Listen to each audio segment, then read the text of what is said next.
That's not bad.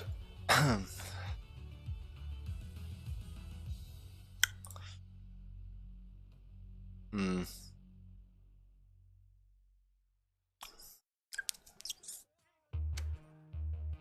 It's a lot of troops, man.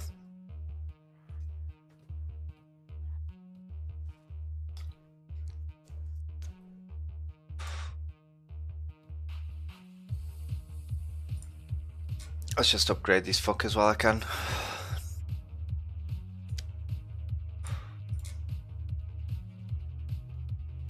Before I enter the siege.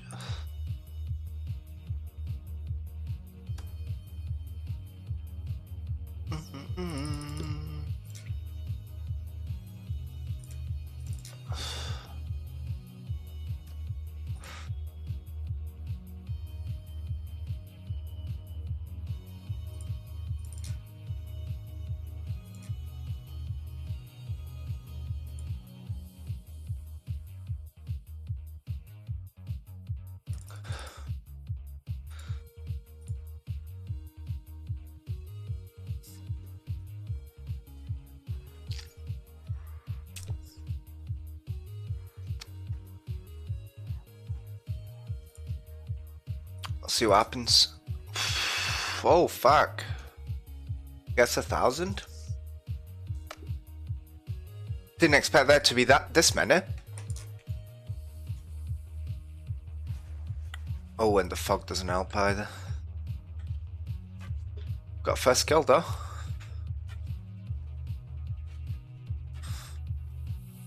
Gonna save my arrows for these bad boys.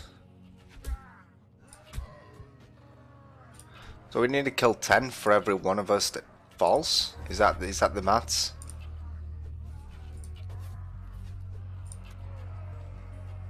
That's not very good, you know.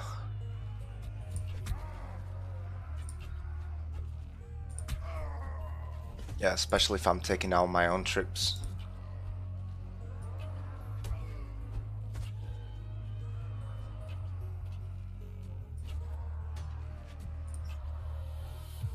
Should be able to win this though. Oh shit.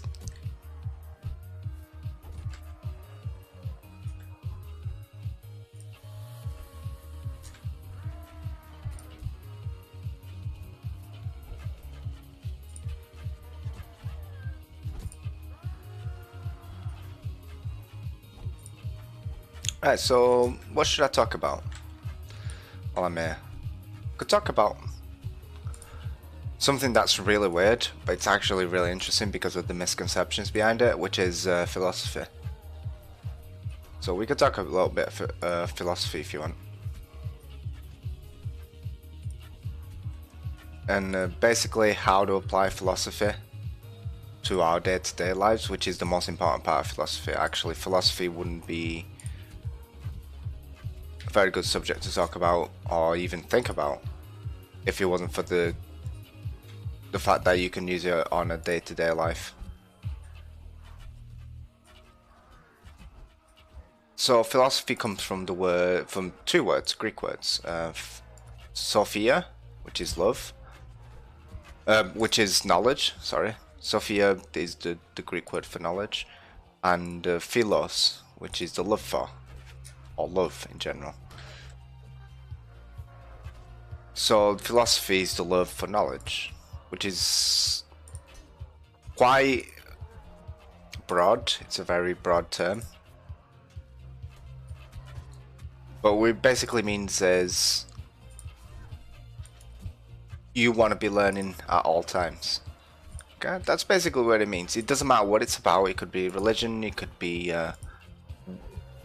ethics, it could be anything that you want to talk about or you want to explore. The problem with philosophy is that it's not concrete. It's not black and white. That's why whenever there was a philosopher in the Greek times, he would have his students with him, and depending on how accurate or represented his views were, he'd have skeptics. And that's where skepticism comes from. It was basically when people that used to listen to philosophers and study what they did they wouldn't believe what the philosopher said, so they'd become skeptics. And they would still attend to the class, but they would be very skeptic of whatever the philosopher was talking about.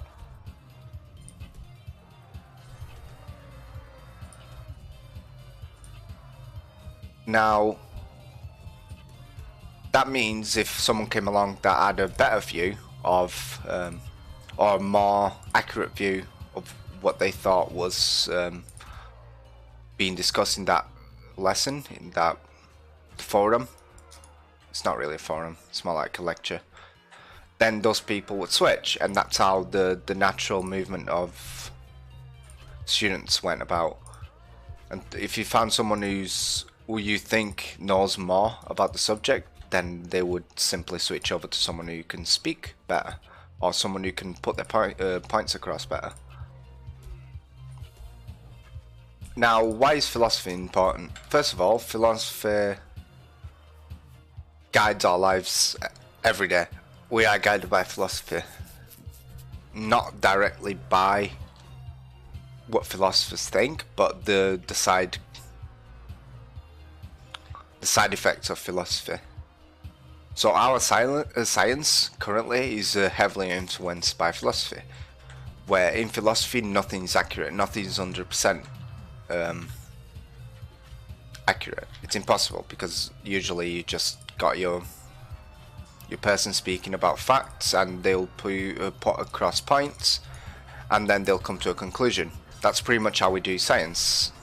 We got a theory, we explore the theory, we test all the possible outcomes of that theory, and if nothing can disprove it, then you can put that across as a probable theory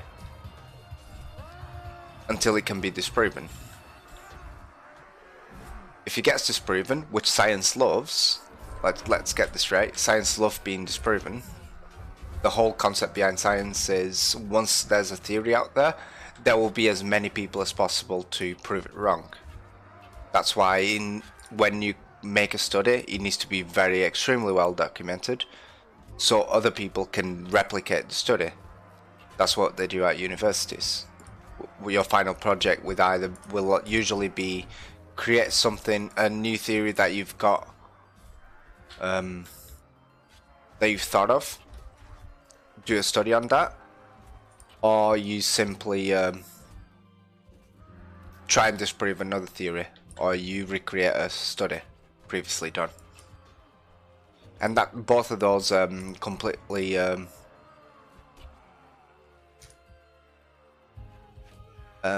acceptable by the university to be a final project. Simply for the fact that a study that might be 100% accurate nowadays could be proven false within 10 years, based on what the study is. First of all, if it's mathematics, then it's most likely not going to get disproven easily. But if it is about social norms, and so it's got a social aspect to it, there is a chance that it will switch with time. So again, it shows the necessity of studies to be very well documented with steps, so you can get disproven. Also, philosophy allows us to put boundaries on our scientific methods.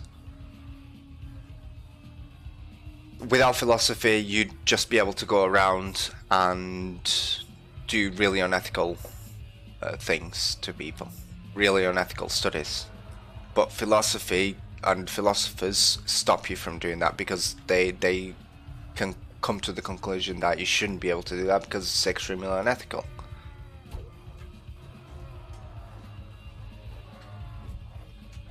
So he kind of puts guidelines on studies, which can harm technology overall, but it's for the greater good, basically, where the means do not justify the ends.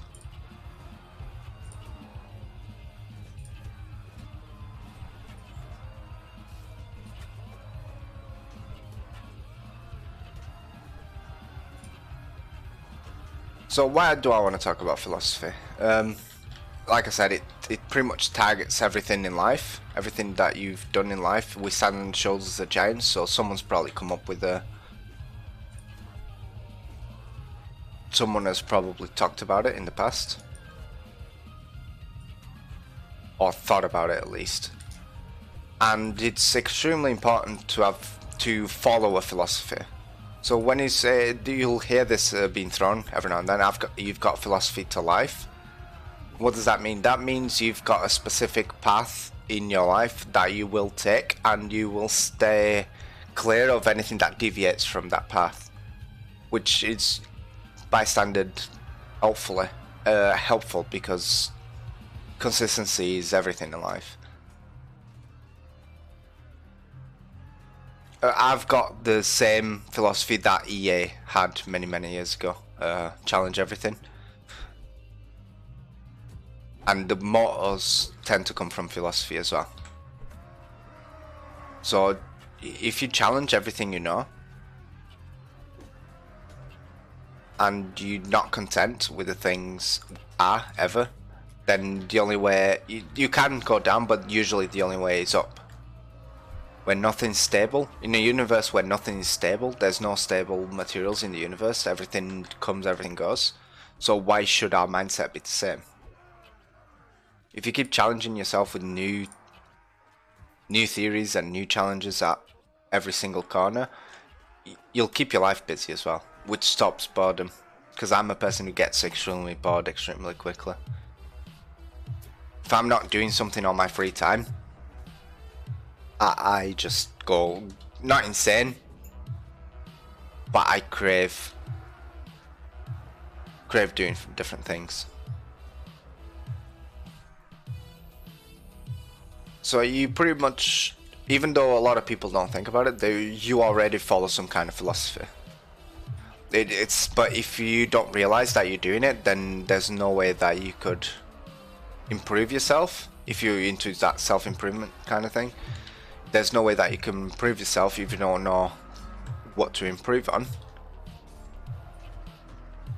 or you don't know what path you need to take. So with my challenge everything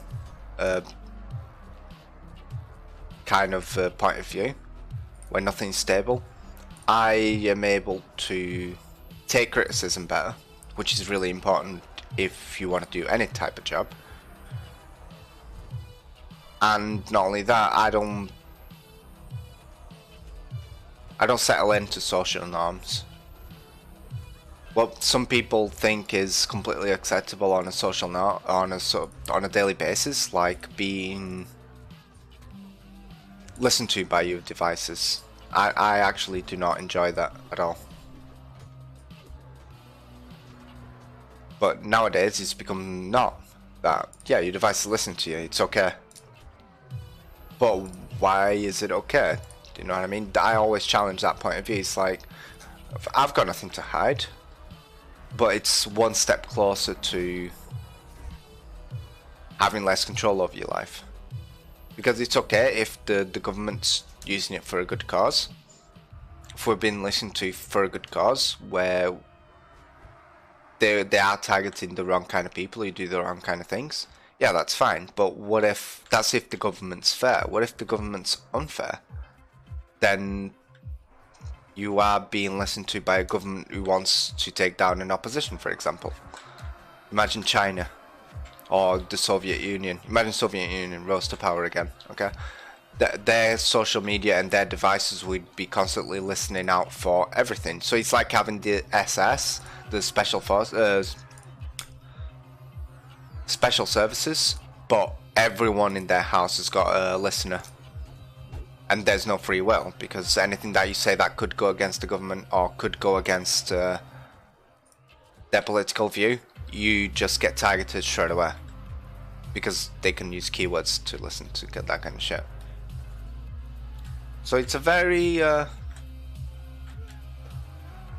fine line to walk, and science and technology evolves faster than laws do, so there's always exploits. And the first person to get to it usually makes a big profit out of it. First one was kind of Google. Not Google, Facebook. Facebook was kind of the pioneers of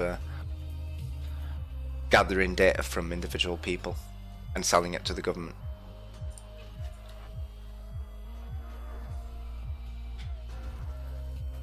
And up until then, first of all, people didn't know, because they didn't even think it was possible to do, or it never occurred to them that it could be a problem. And secondly, there was no laws against it, so technically they weren't breaking any laws.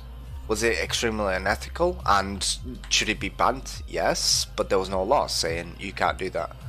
There's a personal privacy policies and laws, but you can kind of get around those by... You could kind of get around those by using a method that was never used before. So like certain calls, in the past you wouldn't be able to leak certain information out of people. So if someone sent in a request, a job interview form, you wouldn't be allowed to share their personal details. But what if it's not for a job interview, or what if it's just for an app, okay? And it literally says on terms of service, by the way, we will sell your shit and we will make a profit out of it, but people don't read the terms and conditions, simply because they're really long and they're really fucking boring. And secondly, people don't ever think that could happen, and people are not too bothered about... Some people, they never used to be bothered about their information being leaked because they didn't see the big problem behind it. So it's not become a problem until a few years ago, where people's information was getting leaked and getting sold for profit, and then those people getting contacted by spam emails, and even worse, they would get their personal information stolen, and identity theft was a thing.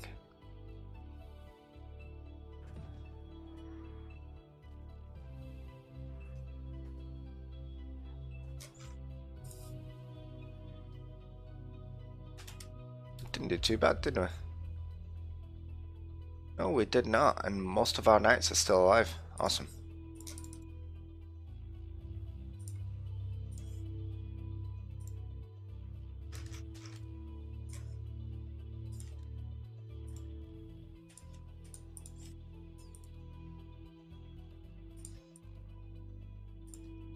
Yeah, I'll just level them up.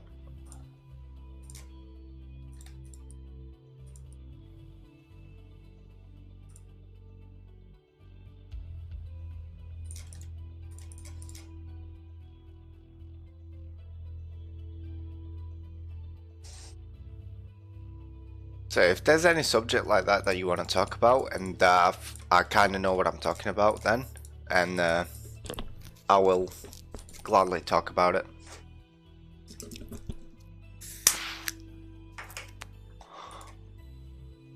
Like, big thing nowadays is self-improvement. How people always consider self-improvement to be really important, while completely ignoring the fact that they're not taking the right steps for self-improvement.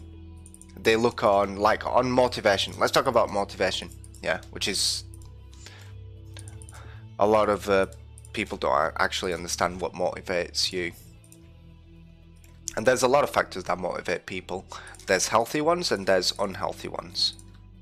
There's unhealthy ways to motivate yourself. So let me give you a quick example of a good way to motivate yourself and then a bad way to motivate yourself. A good way to motivate yourself is to stay interested in a subject.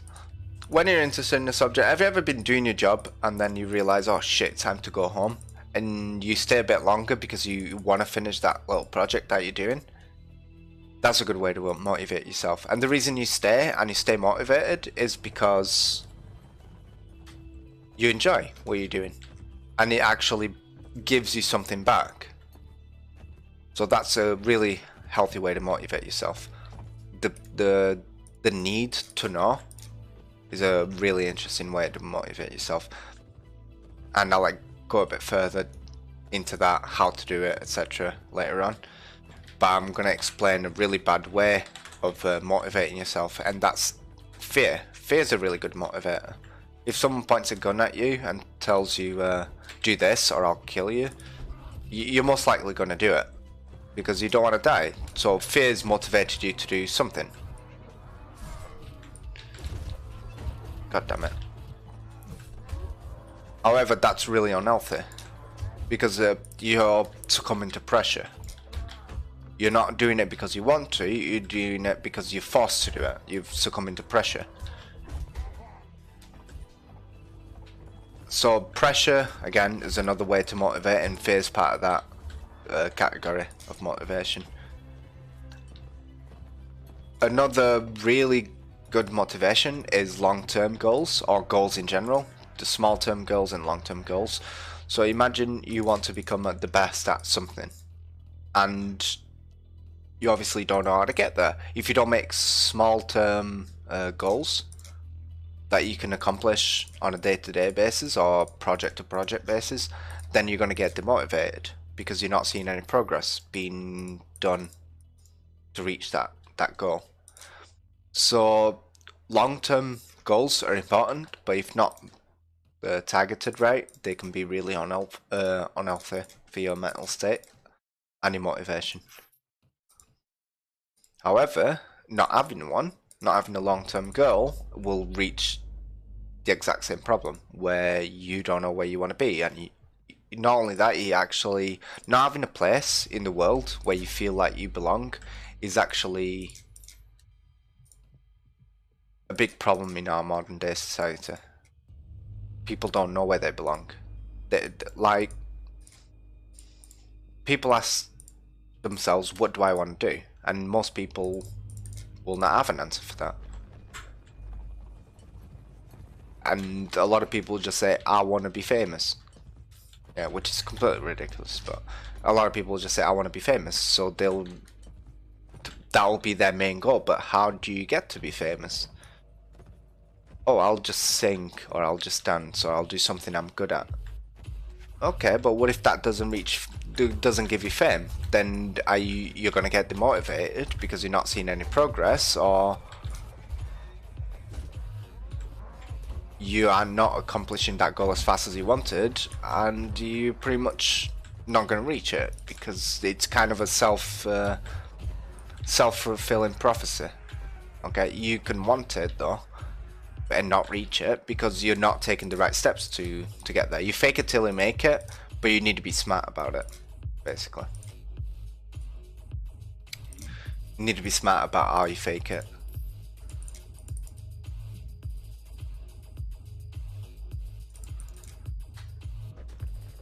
So what I found is that to stay motivated, you need to stay interested. If you're just doing something for the sake of doing it, you're not motivated to get better at it or improve on what you already know. Even if you're a master of your art, there's always a place that you can improve. And unless you know unless you got a really good motivation behind it, maybe there's a project coming soon that you really need to crack on with. And that's a type of pressure. Some people love pressure, but in general, public do not like succumbing to pressure to accomplish goals.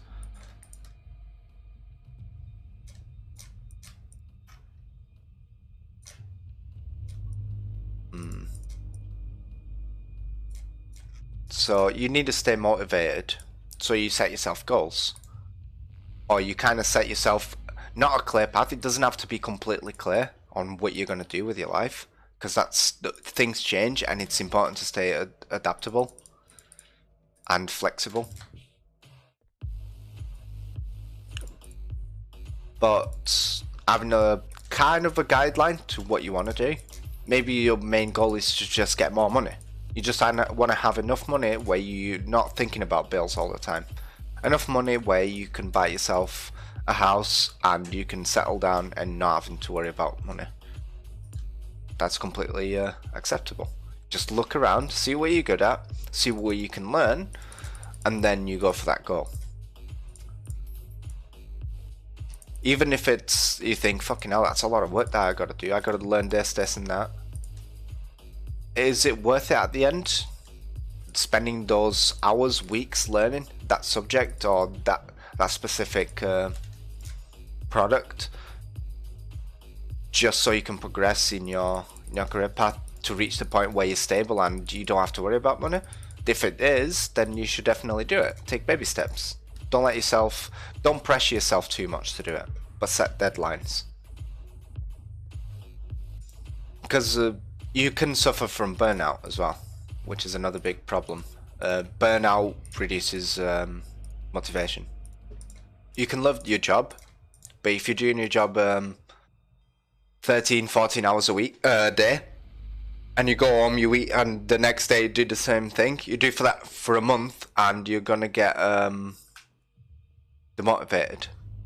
You're not gonna want to do that job anymore. You're not gonna want to invest more time in it because you're already burning out. So having a life and work balance, it's really extremely important. You do not want to burn out. That's why I don't stream for too many hours. Well, yeah, it actually doesn't help to stream for a lot of hours.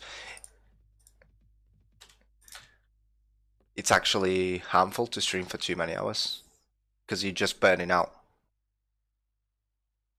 Rats and brokers. Couldn't. And Uxcal. I'm on the way to Uxcal, so I guess I can go there.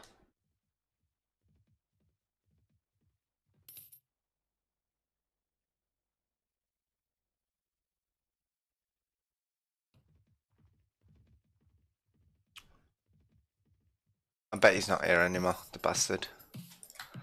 So yeah, stay motivated, and the way to motivate yourself is not through anything too crazy.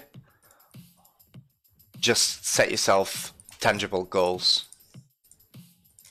Set yourself tangible goals and make sure you make small progress, one little bit at a time. And even if you don't make any progress, make sure that you're not succumbing to pressure. Don't do it because you have to, do it because you want to. And when you don't want to do it anymore, don't force yourself to do it. Don't say, oh, but then I gotta do this. No, it's counterproductive. If you got no motivation to do something, you're not gonna learn as fast, and you're pretty much wasting your time. Do it when you're motivated to do it. If I don't want to stream on one of the days, I don't force myself to come over, because I know that's going to hurt my stream quality, and that's going to hurt the product in general. When I speak about product, I mean the stream. Stream's a product.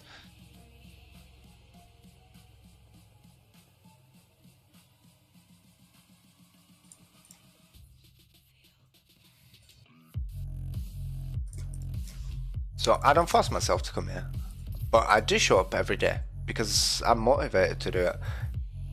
When there's a new person on the stream that comes and talks to me, that means the world to me. Yeah, every single person that shows up and starts talking to me, that makes it up the 2-3 hours that I spent talking to nobody. And while that might seem a bit silly, it's not. It's actually because the type of people that attract to the stream, they're usually people who they don't have to be the most intelligent people in the world to come on my stream, but they're people who are open to criticism. They're people who are willing to have the same mindset as me. So the streamer usually attracts people with the same mindset as them. Okay, and if I can attract, because people who share the same point of view as me, they usually are not common for some reason. I've found one person that's got the same mindset as me, and on my workplace that is, because I cannot find anyone like that anywhere else. And he's I've started this job not long ago. I think I've been there for 4 months, and he's a really nice person to talk to because he's very open-minded and he knows a lot about random shit that people don't usually think about. So he's a philosopher. He doesn't talk about random shit, he just loves knowing. And that's what philosophy really means.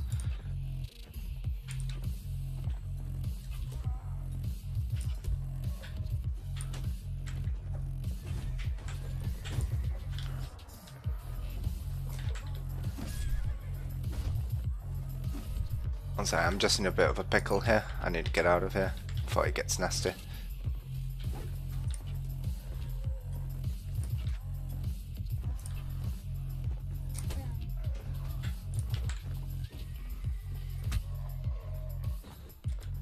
Okay, we're good.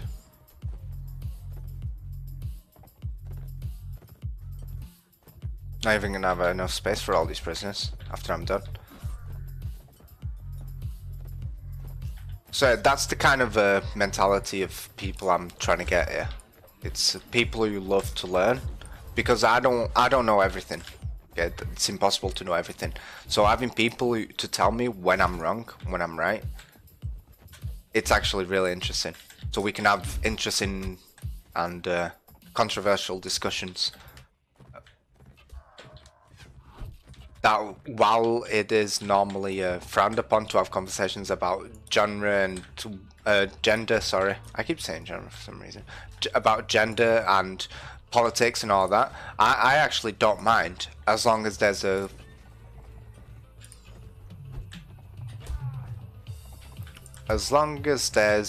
need for it.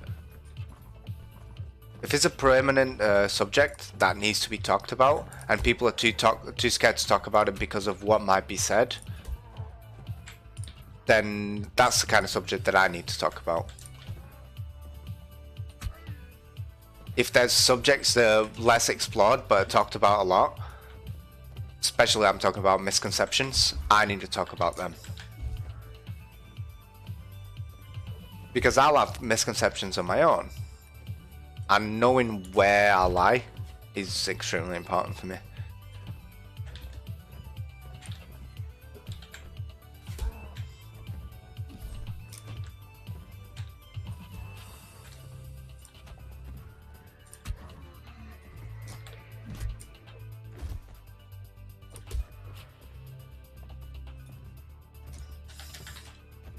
We good?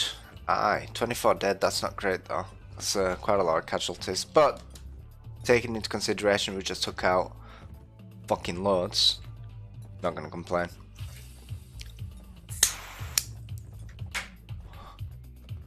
A lot of prisoners as well.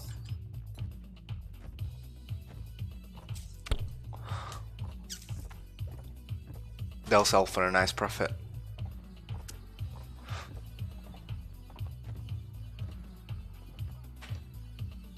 So how many slaver chiefs died? 4. Ouch.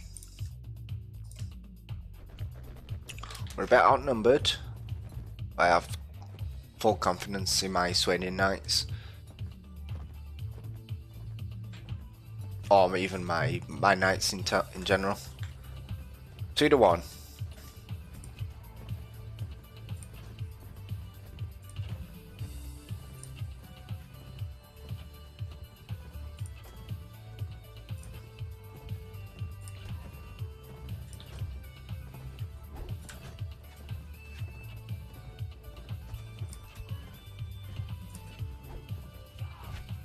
Bastard.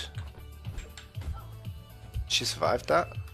Yeah, I can't stop for her though, because this Lancer's not my friend.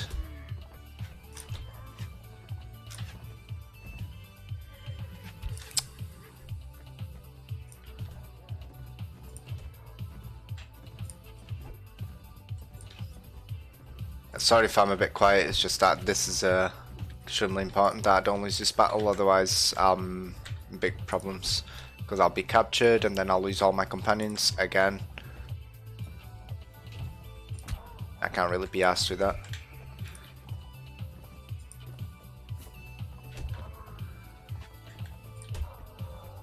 We good? Aye, we're very good.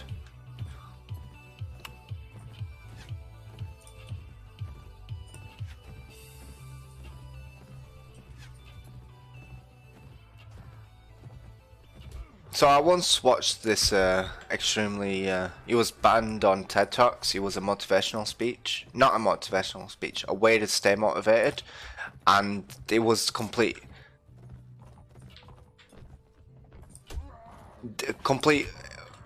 opposite of what I've been saying so far. So his way of a bit of background on him before I start talking about what he said. He was a university student, okay, and he was a procrastinator, and he was really good at procrastinating. He was extremely good at procrastinating, to so much that he didn't pretty much do any projects or anything. He just did nothing for as long as possible. And then he reached the point, I think someone in his family died, and he realized that he hadn't done anything with his life. Yeah, so that's the triggering point. A lot of people need that point to realize, shit, I haven't done anything. Something needs to change because I'm this certain age and my life accomplishments are nothing. Yeah, so that was a triggering point for him. So, in his complete wisdom, he decided to make a contract with his friend.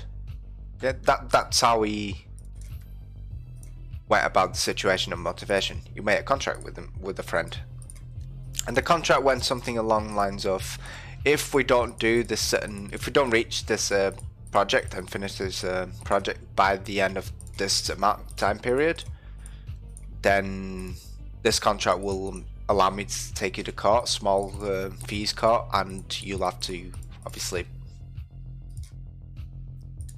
take the flak for not reaching the goal. So basically, his motivational the way to motivate himself was to put himself in legal problems if he failed to reach the agreement. And what he found was that the pressure and the fear of being sued and having to pay large quantities of money was enough for him to reach his deadlines. And he had been doing that for years now, and that's how he got to speak on a TED Talk. Now I can't imagine what it does for his mental sanity. For his sanity, sorry. I can't imagine what it does for his sanity, but it obviously works.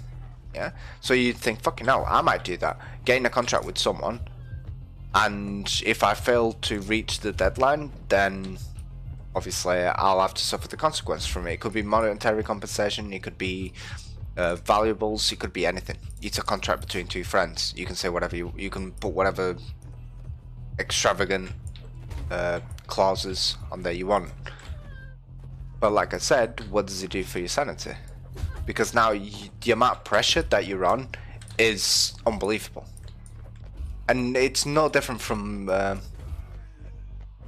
when you sign a contract for a job that you're doing. Yeah, you imagine you're a freelancer and you need to reach this deadline with the product, otherwise obviously that you're not going to carry on your job. But now you compare the difference between the two. You're not going to carry on your job. You're not going to get sued if you don't do it. You're just gonna, the implications of not doing it are not that bad. Now imagine that you suddenly break an arm and you can't do your job anymore. Then does the contract have any leeway for that kind of stuff? Does it allow you to be ill? Does it allow you to do things? Or are you strictly forbidden of being ill? Because if you don't reach the target, then you're going to get sued. See, there's a lot of pressure. Unnecessary pressure. And while some people thrive in pressure, I would not recommend having that attitude. Now, why did I bring this up? It pretty much goes to show that there is different ways to stay motivated, and everyone works differently. So you kind of have to find your own method of staying motivated, but keeping things interesting and preventing stagnation on a certain subject, that will usually... Yeah, sure. Nope. That's fine. I can make their life hell.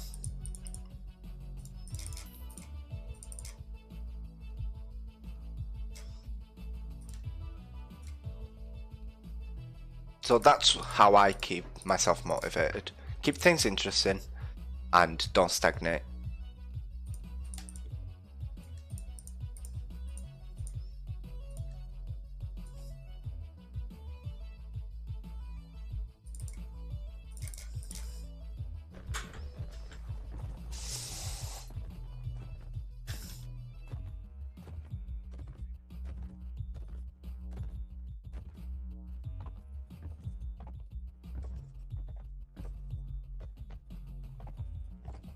Now, how you do that, it's shit. How you keep yourself? How do you keep yourself from becoming stagnant? One, look around. See what's, if you like your job is admin or whatever. I've never had an admin job, so I couldn't help you on that. But if your job is production, learn everything that you can about that subject. Even if you've been doing it for 20 years, nobody knows everything about everything all the time. It's just unfeasible and it's impossible. Everyone's got lack in their knowledge in some areas. So what you really want to be doing is looking for areas that you're not so good at. And think, what can I improve about maybe the production? Yeah, and then you can either read a book about it, or you can watch it very closely and study it, time everything, and see, okay, so this was taking the longest, how can I make this better? And eventually you'll learn about that specific role, or that specific product, or that specific whatever, and you'll become really good at it, even if you had no experience before. It's the problem is, a lot of people, when they see something that they've never done, or there's a subject being talked about that they don't know nothing about, they say, I don't know that, I don't want to learn about it. Which is very common, especially in older people. Yeah, the old dogs don't learn tricks. Old dogs don't learn new tricks. That's their mentality. And that's extremely counterproductive. Because if nature's about survival of the most adaptable. Survival of the fittest. The ones that fit the best into the position. Yeah, if the position changes, if you're not the one that fits the best into that slot, you're gonna get pretty much replaced. Damn, man. 11 manhunters though. So staying flexible, staying adaptable, that is really important for any position in any job. Or even in your own business. Imagine you're starting your own business and you've been doing it for a few months and now you've become bored as fuck. Consider delegating positions. What's boring you? Out of that position, out of that job, what is making it really fucking boring that you don't want to do anymore? And as a owner of a company, or as a boss in general, you'll have the resources to spare to create that new position. Delegate that position to someone else. If you can understand that something's taking up too much time and it's extremely boring, you probably should not be doing it as the owner of the company. As the owner of a company, you need to push the company forward. You shouldn't be held back by boring positions. I'll take them, excuse me. Everything else pretty useless. Take the footman, I guess.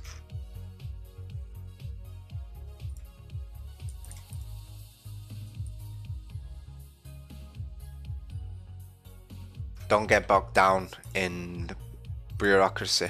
The paperwork, bosses, they need to do it until they can delegate it to someone else. But as soon as you can afford to delegate that to someone else and not do it, then that's awesome. Because don't forget, what's the goal of owning a business? You're looking for the passive income. Nobody's the owner of a company because they want to work. That's not how it works. They own the company because they know how to make money, they want to make money, and they don't want to be doing boring jobs. If they wanted to be doing boring jobs, they could probably get paid not the same amount of money, but a good amount of money for doing that job in another company, being a managing director. So why would you want to do that? Why would you want to have to work 40 hours a week? It just makes no sense.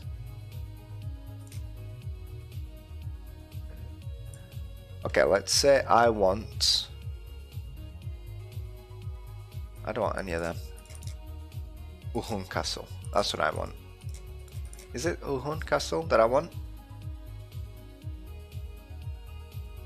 Rindia Castle's nice. Jamied. Hey, you gave me a castle. Where's Jamied Castle?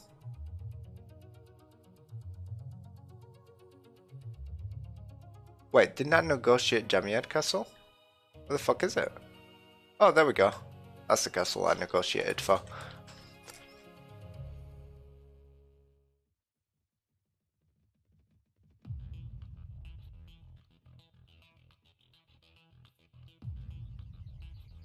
Sometimes you're just too close to see what's happening. That's also another big problem. You're just too close to see the problems and you need to step back. And as the owner of a company, when especially if you're first starting off, you don't have time to step back and look at what's happening from the outside. You just don't have the time and you don't have the resources because you're so busy all the time. So like I said, delegate. If you already have workers, that's brilliant because I'm assuming that some of your workers will want to progress in their career path. Look to them. Ask them, do you want to proceed in your career path? Sometimes you don't even need to ask. You can just tell by the way someone works and someone handles themselves if they want to progress or not.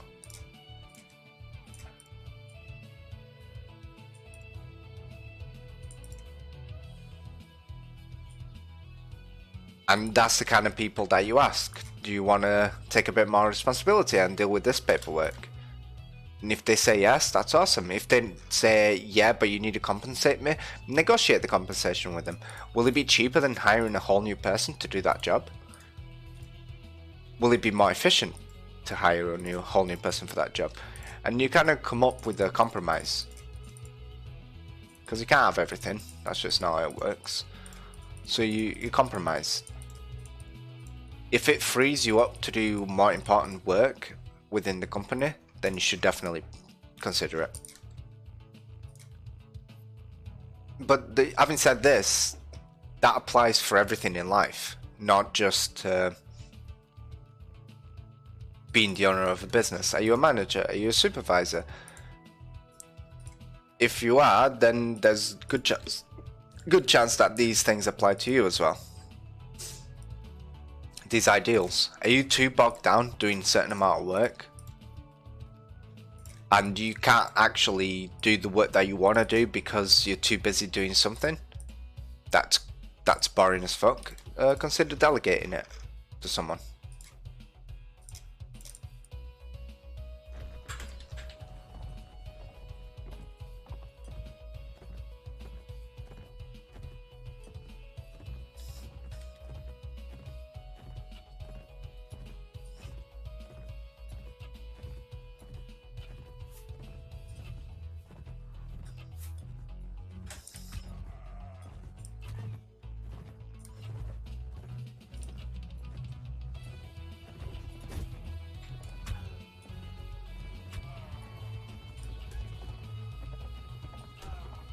Yeah, that was my little side note on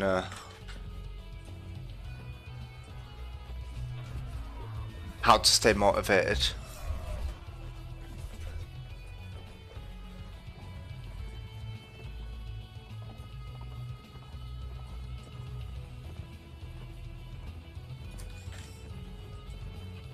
More of a rambling than anything, but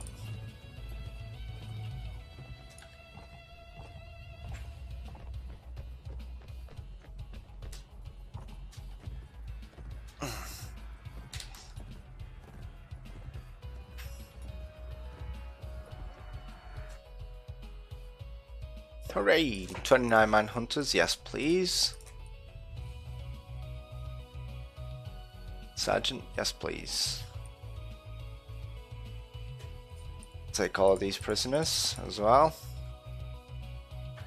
And we are happy bunnies.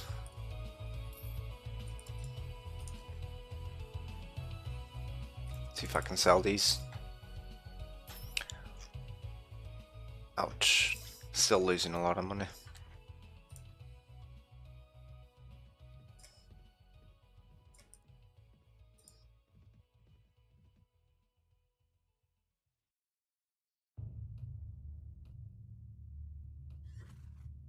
Yeah, they're not happy.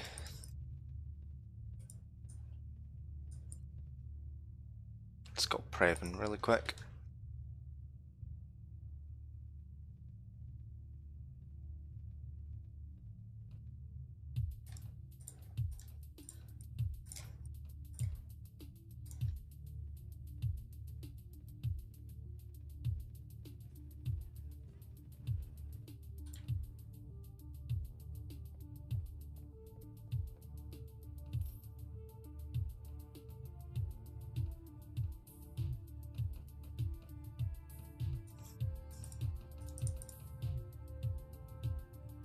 Nearly ran out of food then.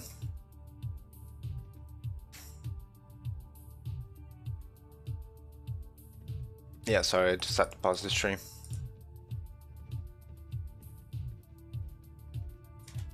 Do I have any? Yeah, I've got some slaver sheets here as well. So what I'm gonna do, I'm gonna deposit some troops here. Namely, Horskal and Nords and shit like that. Take these marksmen as well. Oh no, I'll keep the marksmen.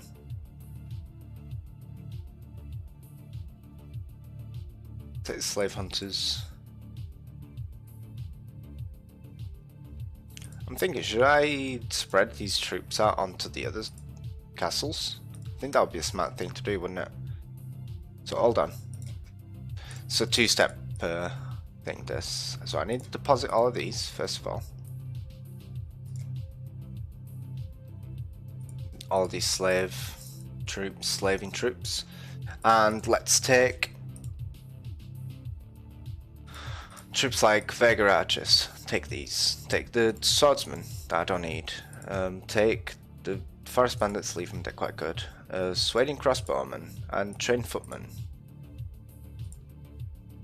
All these that I'm probably never going to use because they're just stuck here. Leave these. Take the archer.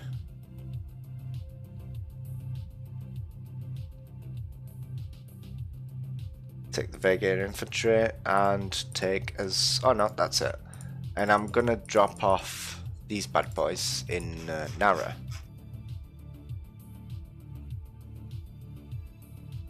And while I'm at peace, I'm gonna take all my... gonna deposit everything in Nara right now. While I still can.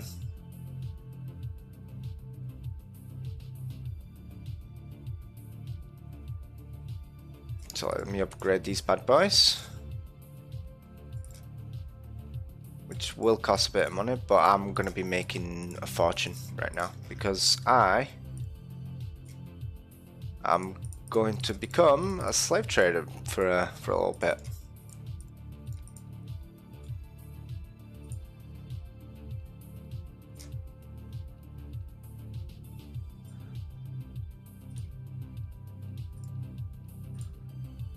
There we go, and there we go. Awesome. Now I need to be extremely quick and careful navigating this. 11.6 speed, that's not bad. I'm gonna get all of my slave hunting troops. We're gonna have a bit of fun as long as I can dodge these bad boys. Yep.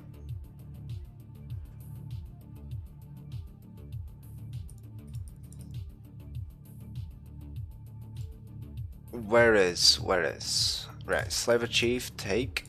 Slave crushers take. Slave drivers take. Slave hunter take. And I think that's it. Yeah, I think that's it. 87 slave hunting troops. Awesome. And a lot of them just leveled up as well. Is there a... see if there's a traveller here so I can find out where Rassenbrock is at. There's one here, so I guess I could go for the marches.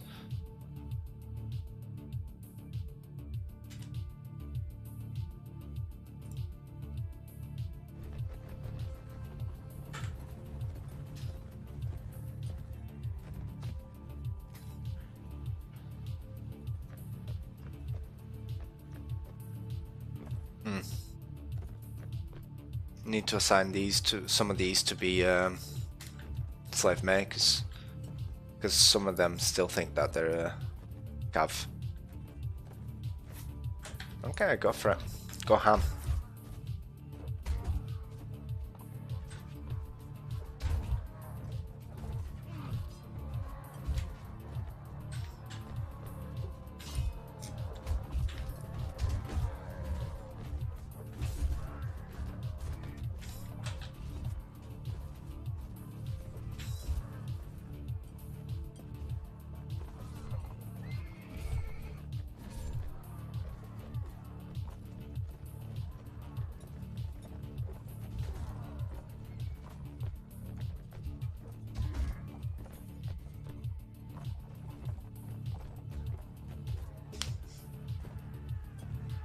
And let's make a small fortune now, selling these prisoners.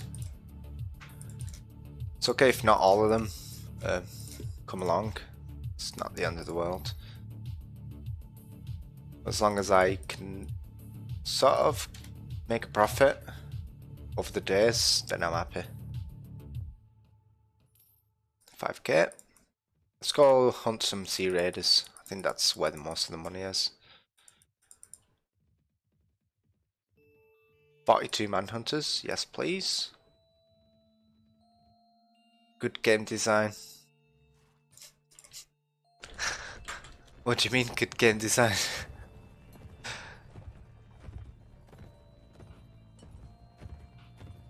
Where are you pointing at? And welcome back, by the way. Howdy.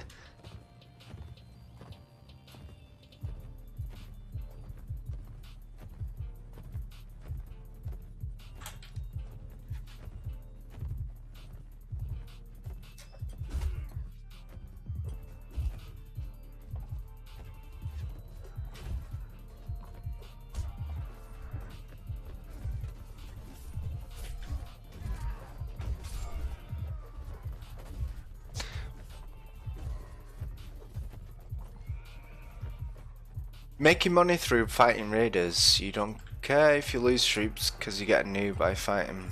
Yep, pretty much. And 42 manhunters. That's all I've ever wanted in life. So which ones? Ah, it's these. So they're the slave makers. And look, I've just got an army of manhunters. I should probably invest into getting more prisoners. Prisoner management would be nice. What's this sea raider doing here? Not interested.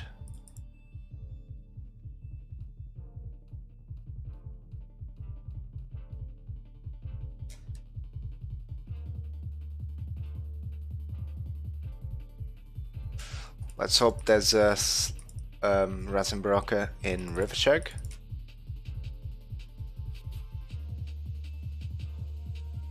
Yes, there is. We are about to make a lot of monies. A lot of monies. Oh.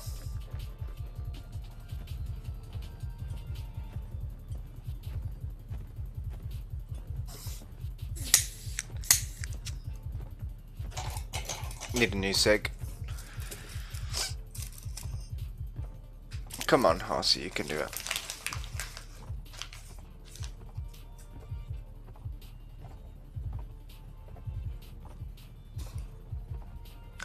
My head to multiplayer. Wait, Amira and Bosha killed him? God damn it. Useless.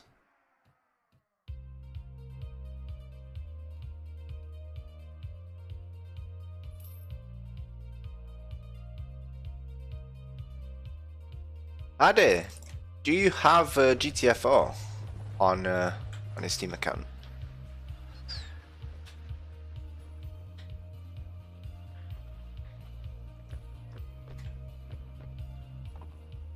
Yeah, do you want to play some? We'll go on Discord and we'll talk there, and I'll stream it. Then you can teach me how to keep good.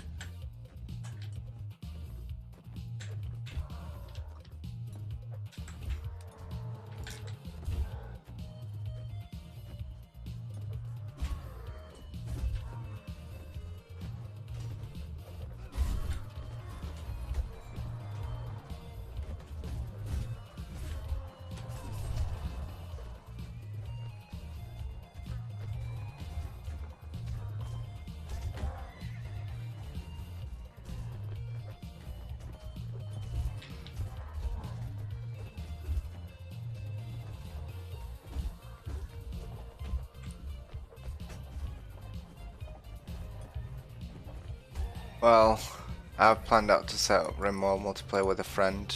Ah, okay. No worries. No worries. I might jump on Warband multiplayer later on before I finish the stream. Wait, RimWorld multiplayer? Is that even a thing? I just realised that you said RimWorld multiplayer.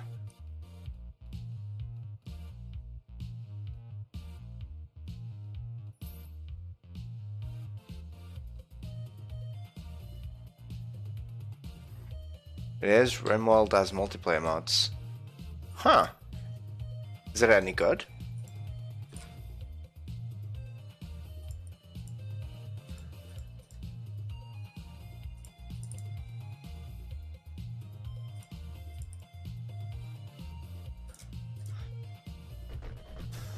Oh boy. I mean, yeah, they can't do anything to us.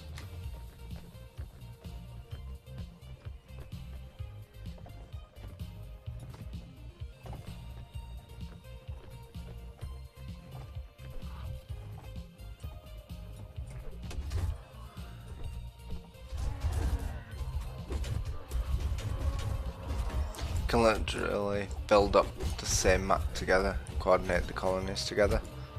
Huh. That is quite interesting, actually. I never considered that you could make RimWorld a multiplayer game. So you both... how does time work then? Because in RimWorld you got the time setting, don't you? To make time go faster or slower. How does that coordinate? Is there a set a time that you can then agree upon changing? Like in Europa Universalis?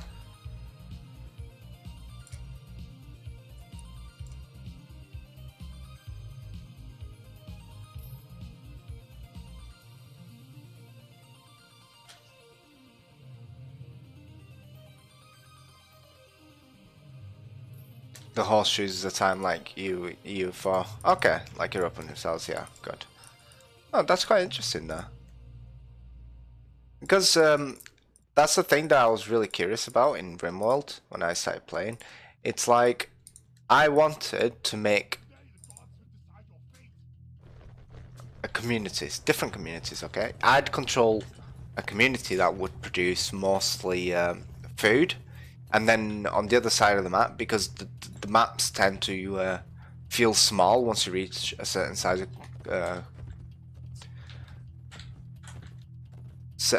of people in it, starts to feel a bit tight, and there's a limit to them. So I thought, okay, so if I set another colony on a different side of the map, I could potentially make that colony a wood processing plant where we grow the wood and then we process it and we send it over to the other side of the colony where they need it. And I thought that would be a really good idea, but I've realized that it's quite limited when it comes to that. You've got a limited amount of stuff that you can have at the same time, and I was a bit disappointed by that. I think that's what made me stop playing RimWorld after I tried it out, because I had all these big plans that I wanted to do with it, and then I couldn't accomplish them, and it kind of broke my immersion. But now if you're saying a multiplayer, that means that what I just said is verifiable, and it would be awesome to play like that, where one colony specializes in producing food for the other colony, and all they have to do is send over trading caravans. And obviously at the start of the game it wouldn't actually make a lot of sense, because everyone needs food, everyone needs everything. But late game, you could specialize.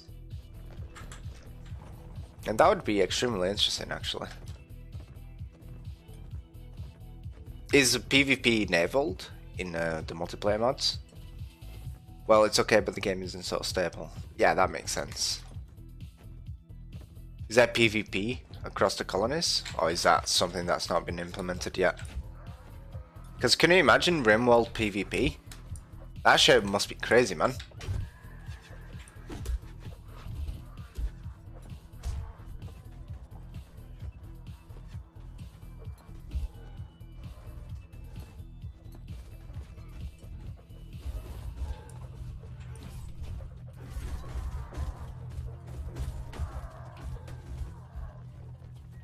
The one I talk about is only co-op. Okay.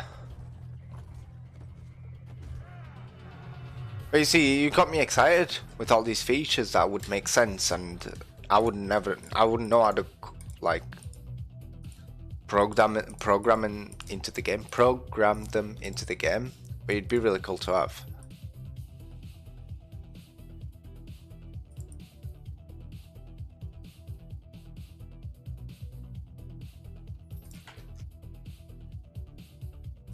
No, I don't want to talk to you. You go away.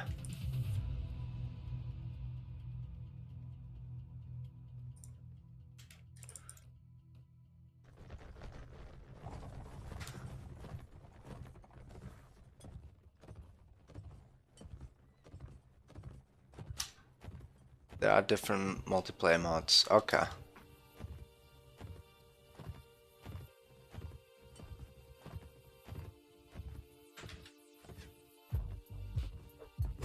See, I'd love to try like that, because PvP on RimWorld, it's quite different from other games. It's a lot of macromanaging and not a lot of micromanaging. You can micromanage and improve fights, but if you got a fight in 5 versus 5, you're most likely gonna... there's a lot of strategy and tactics to it, because you can't control how many times they hit, how many times they miss, so you kind of have to plan for the fact that it's a lot of RNG. Yes! That's exactly what I was heading. There's a lot of RNG on it, so you have to plan extremely well. While in an FPS, the RNG that you get is bullet spread and shit like that, and obviously you can control the fights a lot better. But in RimWorld, it's pure RNG. That's all it comes down to. And it'd be really interesting to have fights like that, to be honest. It'd be a completely new genre. By the way, nice army comp could be me playing right now. Just yeah, just slave makers. Hey man, I need the money. That's the only reason I'm doing this. If there was a castle that I could shove them in and they would never get used, just so I could save them for times like this, I'd definitely do that.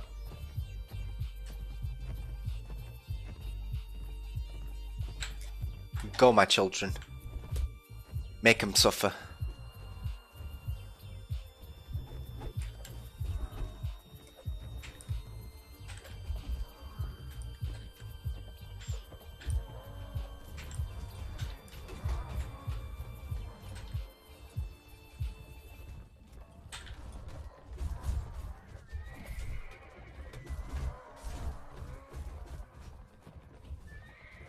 There we go. Happy days.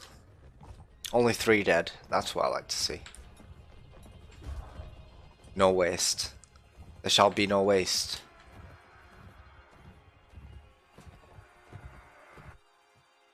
But I bet you if I was fighting a lot of these slavers would get killed. I just paid 6k to liquidate debt. Ouch.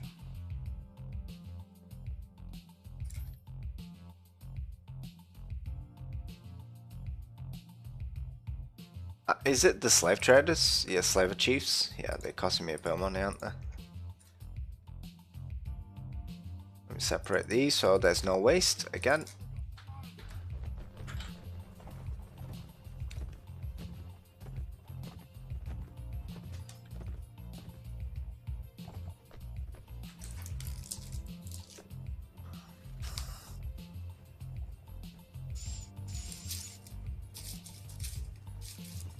Yeah, you got me intrigued about RimWorld now.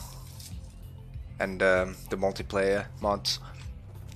Sure, they'll be unstable, but they open so many doors.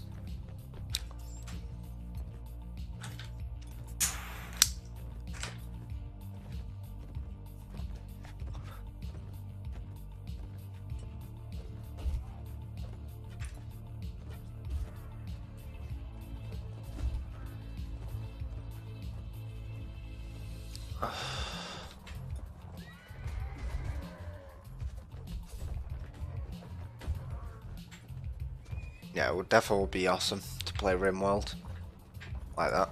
Nah, the mod itself is pretty stable, but the game itself doesn't handle itself good with many people. Ah, okay, that makes sense. But I thought 1.1 is out. Doesn't that mean it's stable? I guess it's not made for multiplayer, right? Is it supported? Is it officially supported by the game developers or the game engine, or is it like an add-on, or is it a mod that's been approved by the supported by the developers? Nah, it's really a mod. Okay. Because like, there's different types of mods. Okay, there's mods that they get presented to made by fans for fans.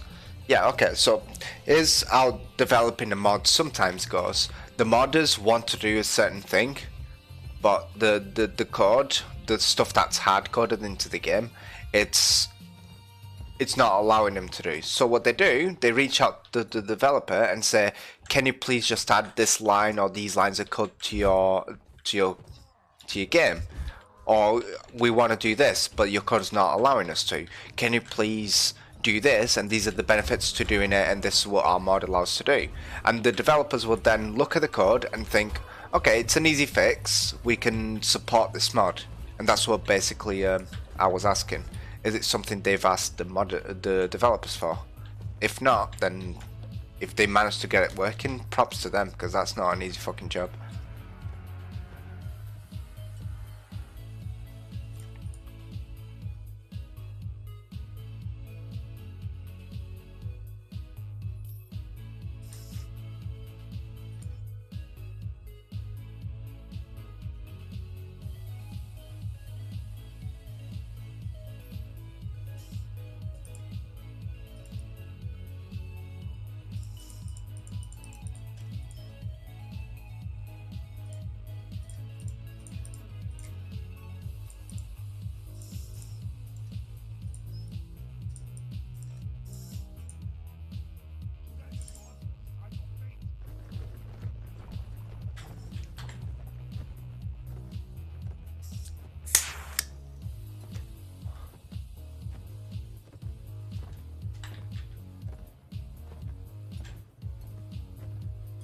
You can build your wealth quite quickly doing this, can't you?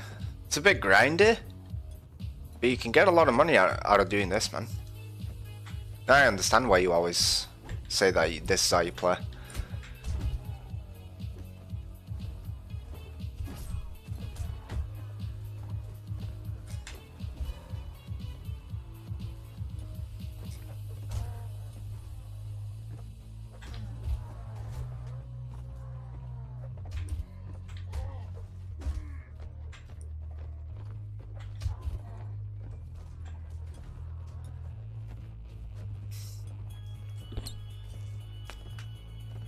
And the best part is I'm building up a party of slaver chiefs, so it means that I could potentially take on a lord with all these troops. I wouldn't do it though, simply because I'd most likely lose a lot of them.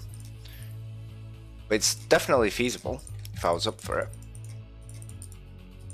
I wouldn't take on a castle though, because if you fail and the castle doesn't get taken, you've pretty much done no progress.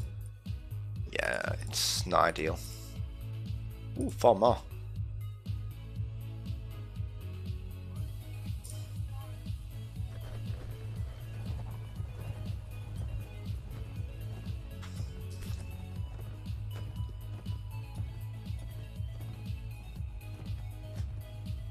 To be honest, it isn't known if he had help creating the mod, but the mod who started vanished and no one knows what happened to him, so the community reinvented the mod and fixed it. Oh, awesome. He probably lost motivation to do it. He probably reached a point where the bugs that he was having, he couldn't figure out why they were happening, because this has happened to me, so that's I think what happened to him is he reached a stone wall and he didn't know how to do it. He didn't know if he should try and push through it you probably try and push through it, and then people obviously with more experience and more knowledge on the subject figure out a way to make it work.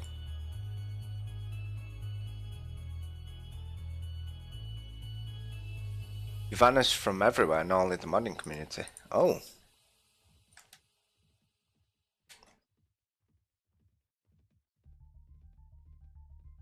That's a bit worrying. Like, real life probably either got in the way or something happened. Let's hope the first.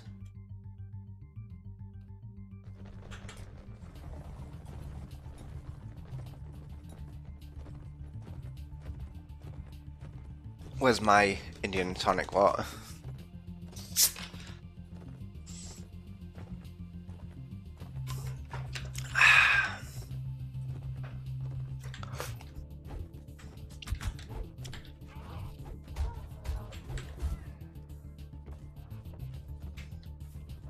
I'd be scared in real life if I saw this situation happening where there's just a bunch of manhunters and slaver chiefs coming at me.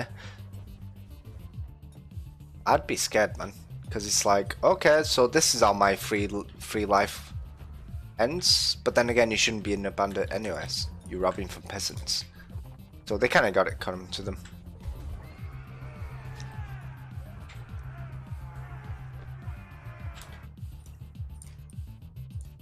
$12 more. I need food, as usual.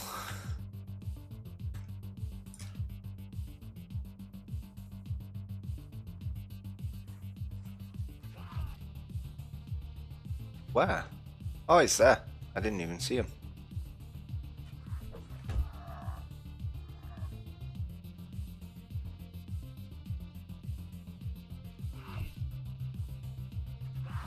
Okay, this is not good.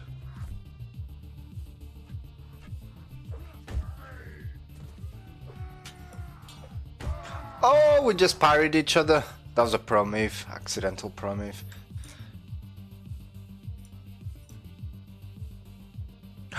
He's gone.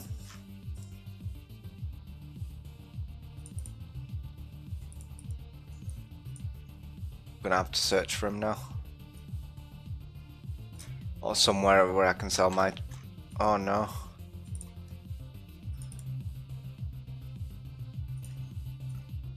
I mean, I know a great place to get prisoners from. Near the Rodax. But that'll be helping their economy, not mine. I'm a bit split between doing that. Yo, Traveller. Praven Suno, Dirham, Yellen, Amarad, and Darkova. No mention of Ishimo. Amarad's okay, I guess. He'll help my own economy. So I don't see the point in not doing it.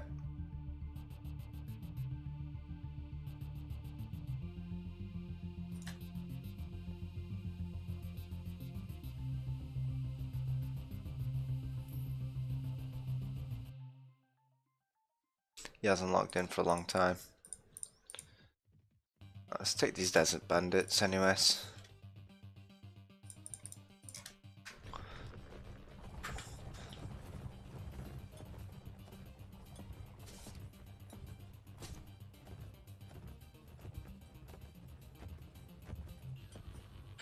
And based on the performance of my slavers, I'll gauge the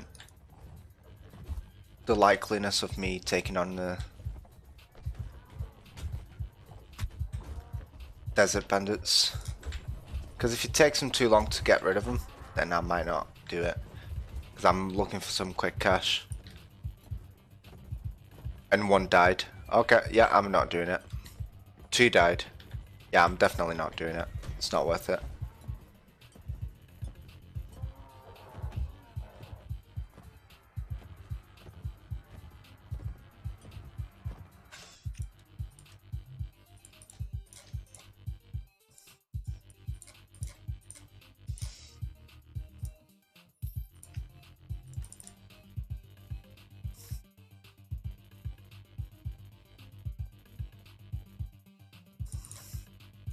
Only get 2k. It's not even nearly not worth the troops that I'm carrying.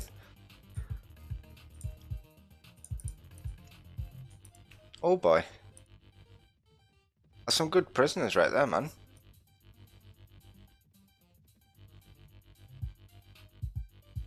What the hell? These guys got some really good prisoners. These are deserters, so get a bit of money out of these bad boys.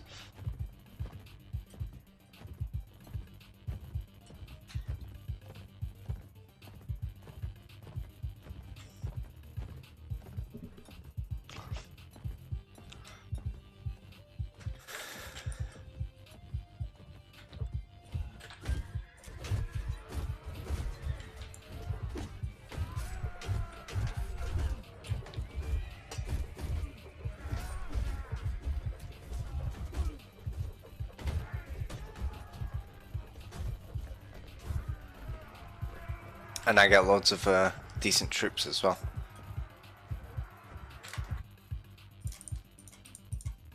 Especially the knights and the man at arms.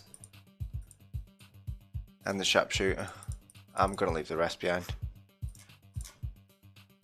And I'm going to be depositing these. I need food. Keep forgetting I need food. Now think about how much money you're gonna make if you defend the city with those. Do you keep the prisoners in a city?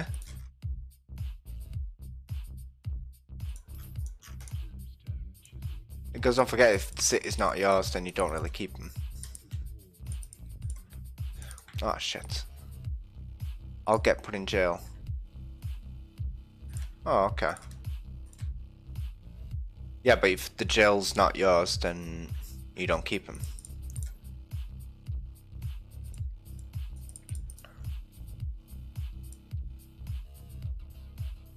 At least for those you can't carry. Okay. So what do I want out of these motherfuckers? Barrier just got taken. No. I want these guys to declare war on me now. Might be a bit late actually.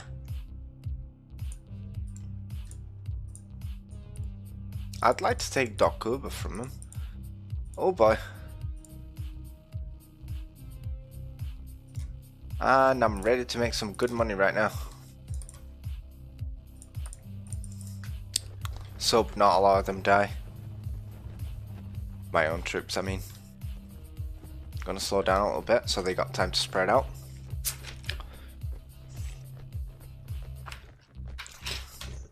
Oh shit. Wait. Okay,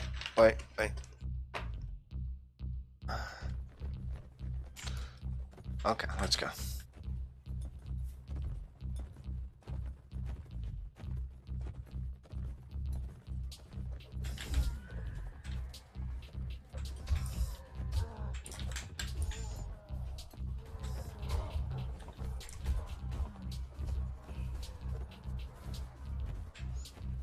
I wish there was a place to recruit manhunters. It really pisses me off that you can't.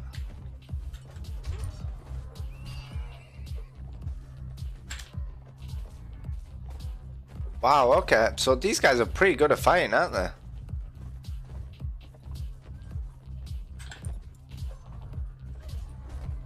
They are indeed decent fighters, man.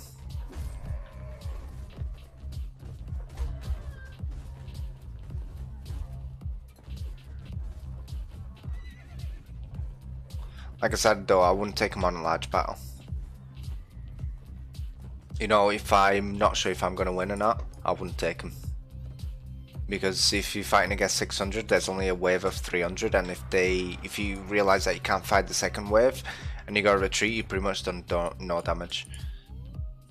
But on the bright side, Jesus. Mamluks, they got all sorts. That's it, I'm full.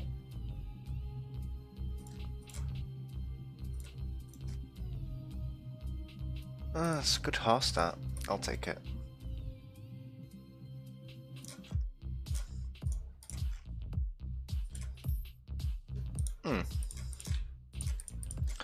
So I wouldn't mind taking the Amarad from them.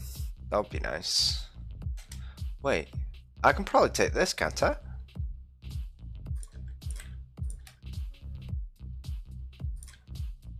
I'm pretty sure I can take that castle down. Ah, it ran away. Not with these troops, but if I deposit my... Oh, I really want to take it, but... Next time. I'm gonna go to Previn. Check Almara actually first.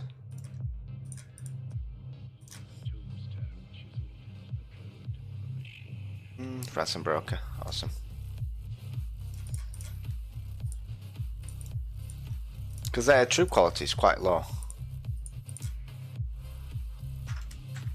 It is very shit troop quality that they've got there. So I do understand that they'll probably hit me with they're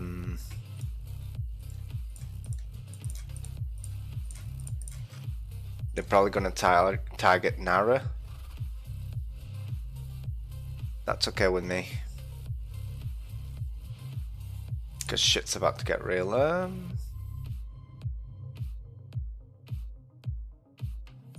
How much money do I have? 44k. But that's it. I've only got 44k.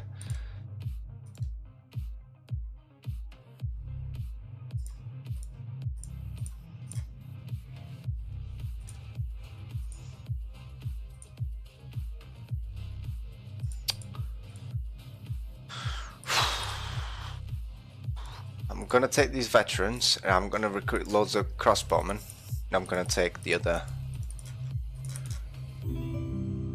Hey, Jeshol, thank you very much for the follow, my friend. And welcome to the stream. I'm gonna recruit some Rodok crossbowmen and take the castle from them. I think that's a smart thing to do. It'll hurt me on my economy for a little bit. But that's another castle that I take and that I can hold easily. Because at the moment the only weak spot is Nara, and I think they've given up on trying to take it. What's my 175? I can carry 175, yeah.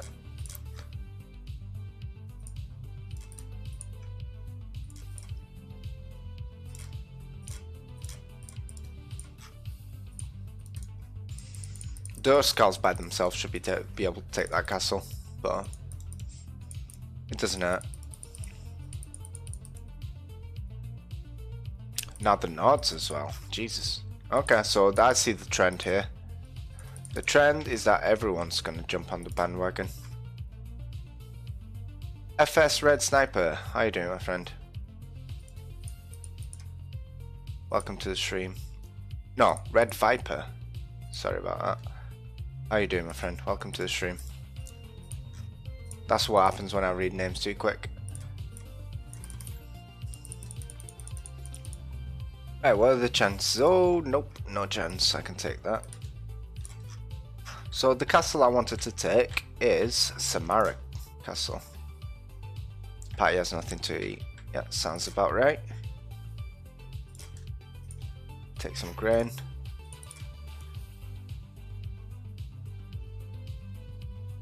The Swadians as well. Okay, so we got a party going on, and soon it'll be the Kyrgyz that declare war. Waiting for Banlord, but still trying to pick which faction to join first. It depends what you want to go for. So I usually start with the Nords. I've started with the Nords. And I started with Rivercheg, Kuro and Praven. When I say I started, I mean I started off as a freelancer, just doing normal killing. And then the Nords approached me, and I said, yeah, sure, because I quite like the Nords anyways.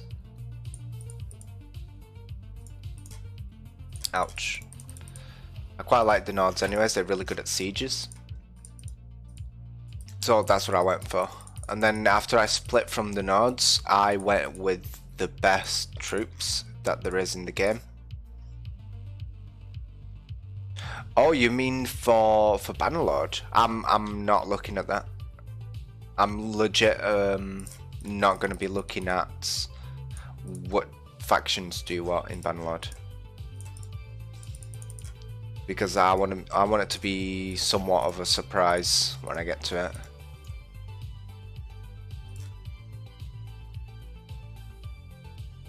Oh, I'm losing troops left, right, and centre, man. Yeah, I know that all of the factions are pretty much, because it's set in the past, so to say. I know that a lot of the factions are going to be precursors to what there is at the moment. So I know a lot of the factions are going to be like based on what the factions there are at the moment.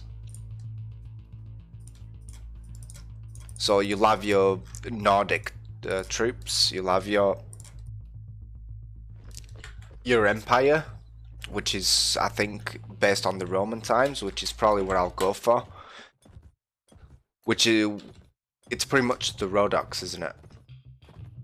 That's what they went for. And then you have your Kyrgyz that are kind of like Kyrgyz. I don't know the names. So I do understand the basic idea behind it. I will look around as I'm playing the game and I'll see what they're strong at. And I'll pick a faction based on how they perform on certain situations.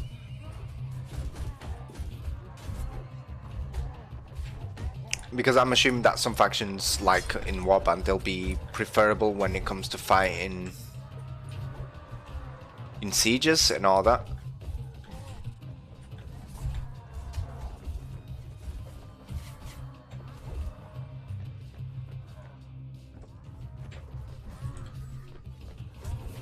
So it's very, I'm trying not to mention anything of what factions are precursors, but it's fewer factions than you would think that are obvious precursors. Okay, so not all the factions in the game are going to be precursors to what we have now. Fair enough.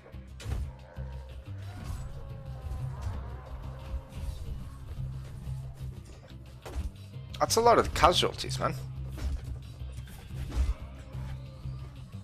I know why. It's because normally I would be fighting with Sweden knights and not with a siege army, because that's pretty much what I'm going for with this army composition right now. It's a siege army, because I'm going to take that castle. Yeah, some seem to give influence to some of the factions in Warband, but in the most part, it seems they were wiped out. Okay, so well, yeah, they didn't exist yet, so I see what you mean. I would say, if it's anything like Warband, I wouldn't worry about what faction to pick first. Just go with the flow. Whatever feels like it's most appropriate for you to play as. I'll be honest, like in Warband, my favorite faction is the Nords because of how they perform in sieges. But Sweden's are better.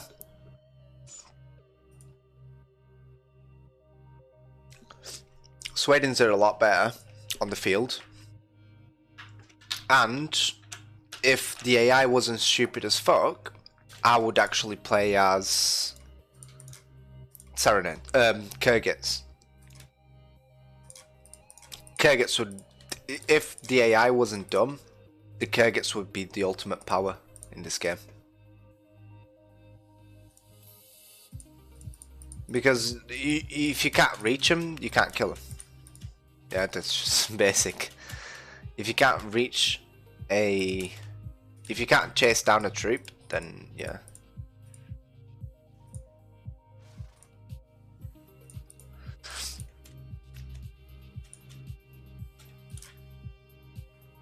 Oh, come on. Are you serious? Are you serious right now? Ah, door's locked.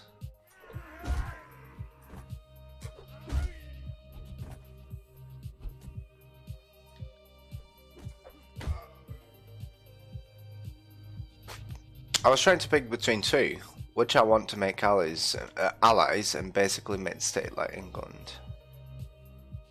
Okay, yeah, so you're going pretty much for the Nordic type units, which are the precursors to the Vegas, I'm assuming. And whatever the other one is.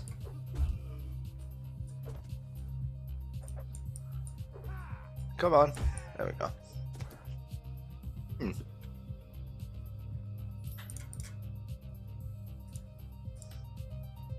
Yeah, that sounds like a legitimate way of approaching.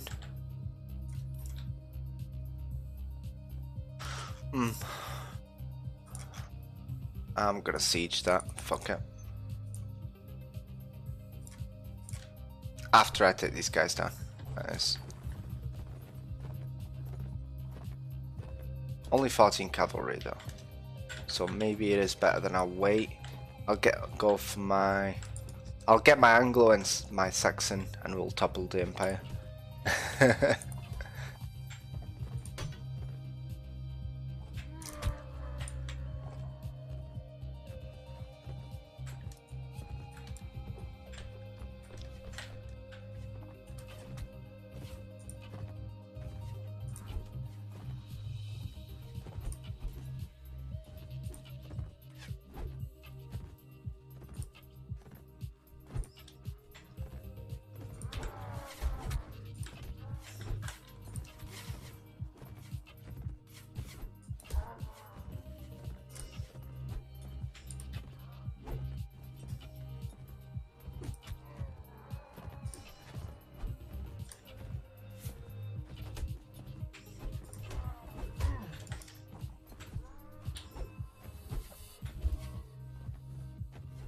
See, I honestly think that the Empire, because it's like the Roman armies. I would think if the AI is done right, based on the equipment that the Romans had, and based on how the game's working at the moment, I would think that there's no match for Romans. If you're allowed to perform the same tactics they did, that is. Which I understand that it's not possible. You can't pull out a Tortuga in the middle of the battle. Which is fine, it's understandable. But if you could, then they're invulnerable to arrows. Cavalry charges would be pretty deadly. But you're still fighting... not until modders get to it. That's true. With mods, you can do anything. But I honestly think that if you could make it as strong as the Roman Empire once was, there's nothing stopping the Empire from sticking to the power.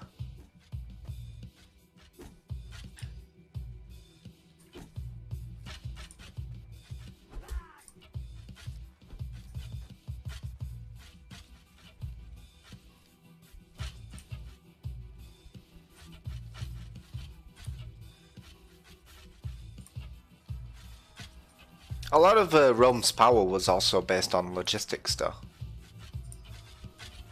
Except in law and warband. They clearly collapsed somehow. Yeah, that's true.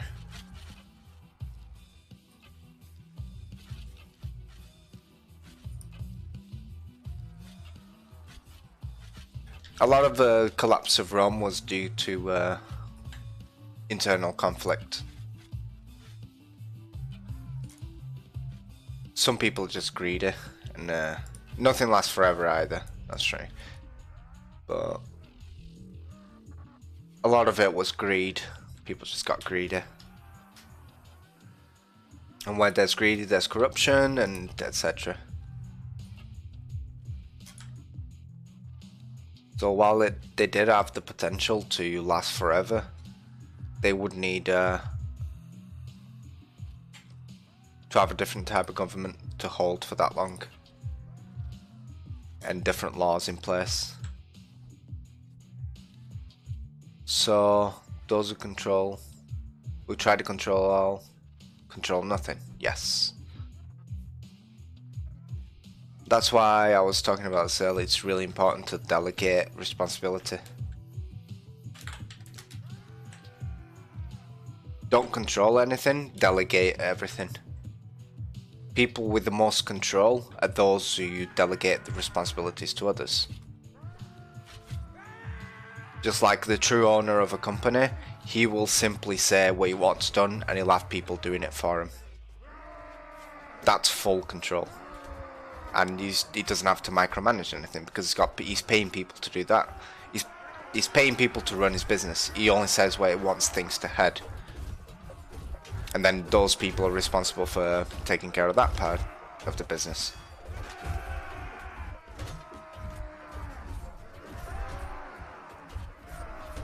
I just need a sword now. Nope, a sword. Spiked mace, that'll do.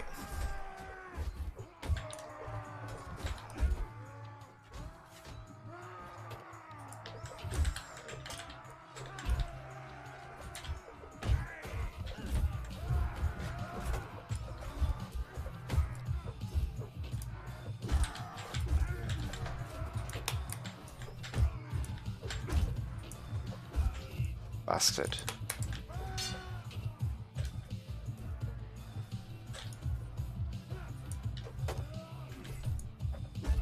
If only games were that complex in background features.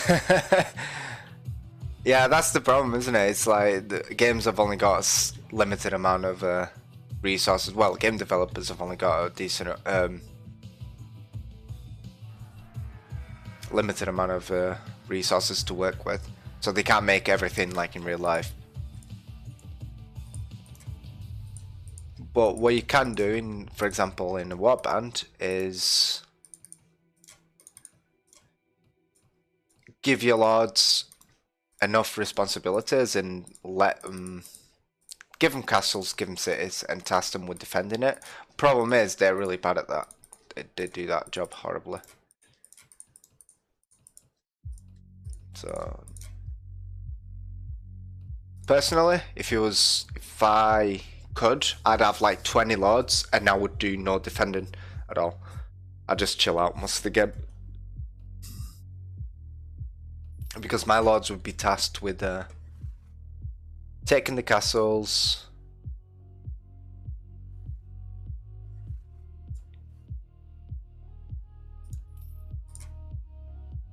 they would be tasked with taking the castles and holding on to them. And then they would be tasked with, you know, doing all sorts. And all I'd have to do would be tell them which castles to take, and I've otherwise just hold. Don't do anything.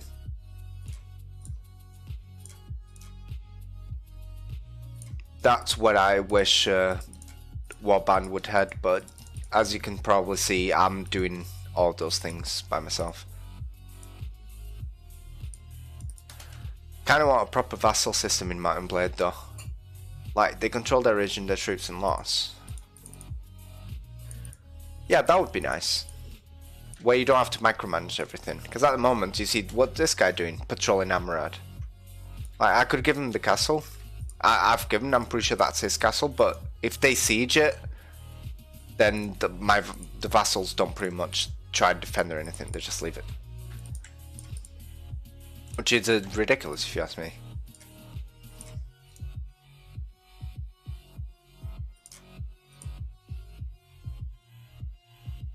So I've taken this castle. I've not got a lot of money left.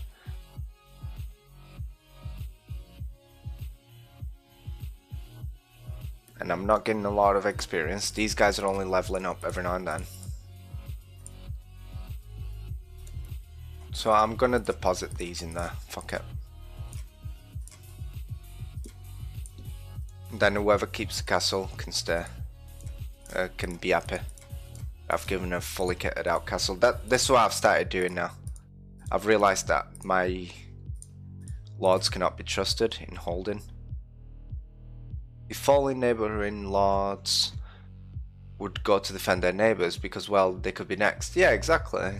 It just makes sense in general. But no, it's not how it works a lot of the times. Because they no brain, man. No brain, that's why.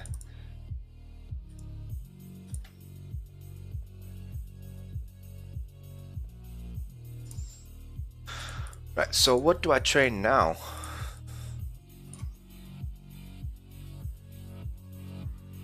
Let's help this guy first. Ah, I've still got my siege gear on. It's fine.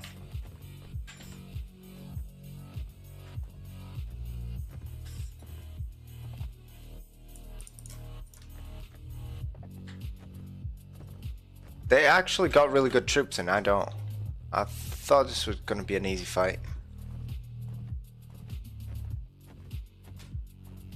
While it could turn out to be a disaster.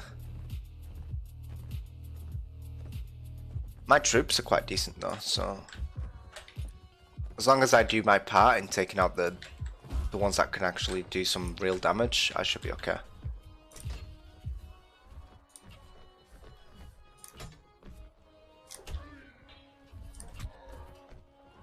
Like those Fire guards and Fire knights, they're the real concern here.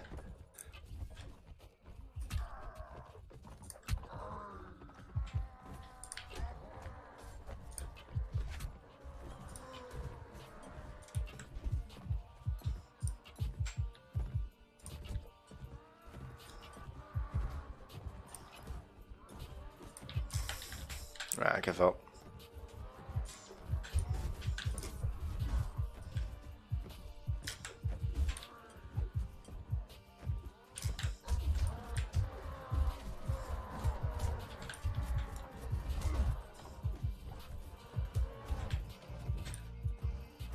Hey, that was decent. That was a good fight.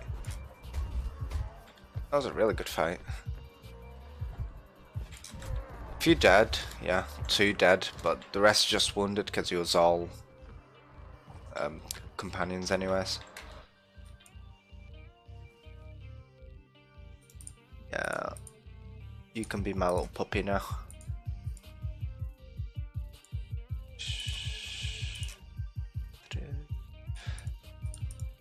One more. Maybe an archer? Yeah, take the guard. Right, so I'll make a bit of profit on these prisoners. Now I'm gonna go for the same thing again. Swadians and Vegas. Sweden, for crying out loud.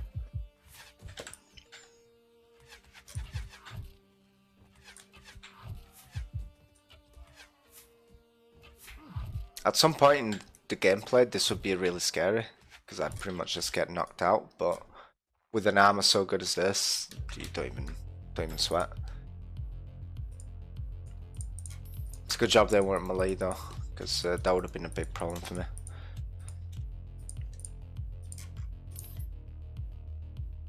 Minus 8k? What am I paying 8k for? Craven. Oh damn. Jamid and Samara. Also, I'm paying the fucking... Oh, I'm paying for the troops there, aren't I? Okay, yeah, lesson learned. I know where I'm bleeding money. New Dark Castle. I'm not interested.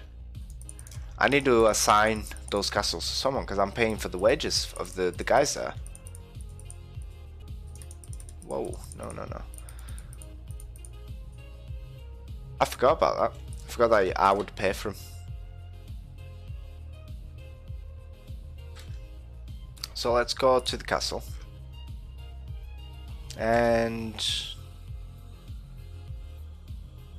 yeah, so I'll give Drule a castle. So what I'm gonna do, I'm gonna give him the one down there, the Samara castle, which comes with Haba, I think, and Mahiti or whatever. I'll see what it comes with, because there's not enough people down there holding on to those lands. There's only one lord, I believe, so they are a bit vulnerable.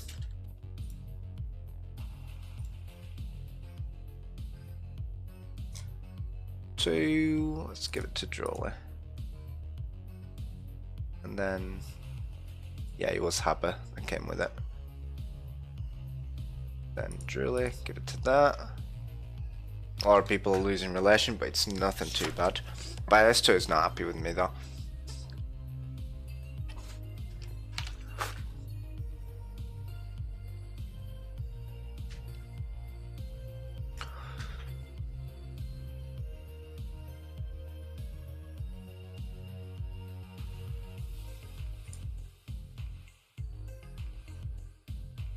I'm gonna give Vin Count Castle, and I'm gonna look at this Rodox, I guess, and give it to Dashwell.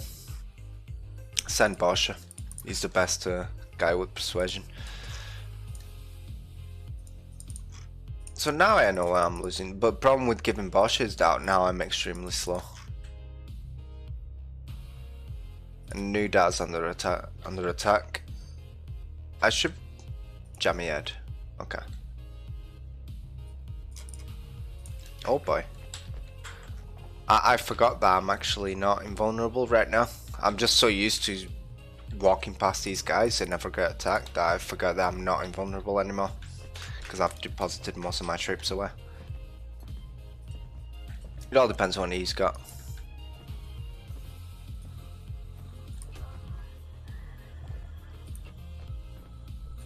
Whiffed.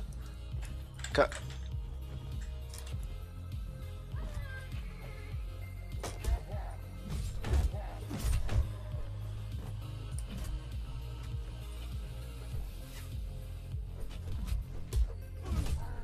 You done yet? There we go.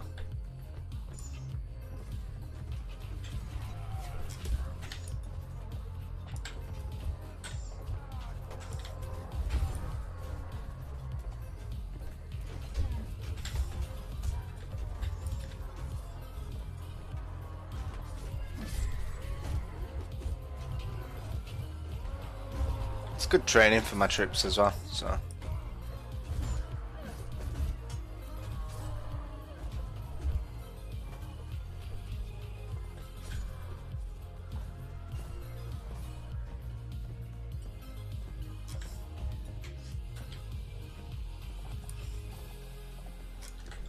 We good?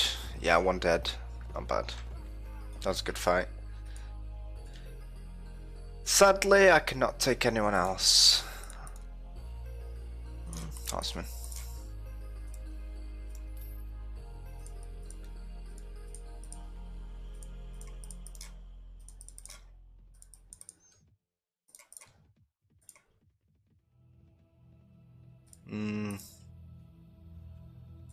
This could potentially get... Yeah, there we go. That's what I was waiting for.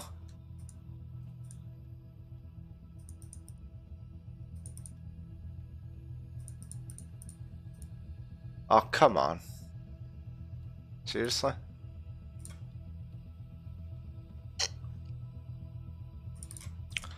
I gotta deal with these fuckers before I get there. Well, I want to? Not really. But they don't give me an option. I have no option. Because these guys think they're the big bad wolves.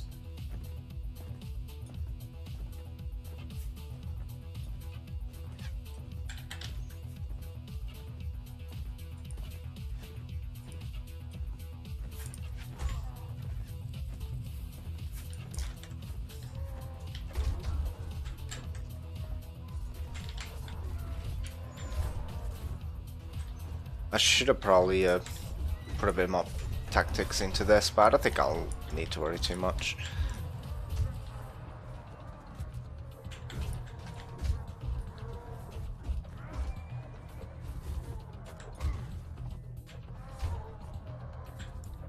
The AI is not intelligent enough in this game. You don't need tactics for most of the game. Unless you're in a clear disadvantage, you can just pretty much rush in.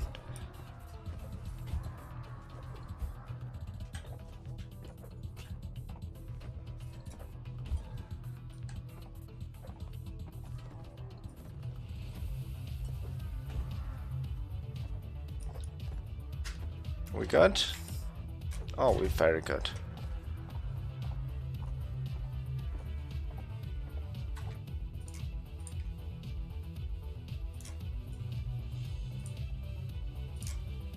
Nope.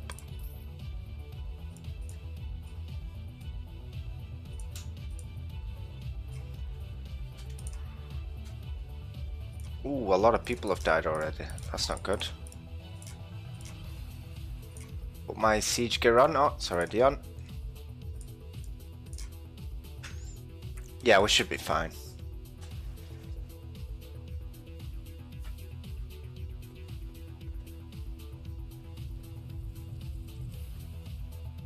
I've only got 24k though in money. That is worrying because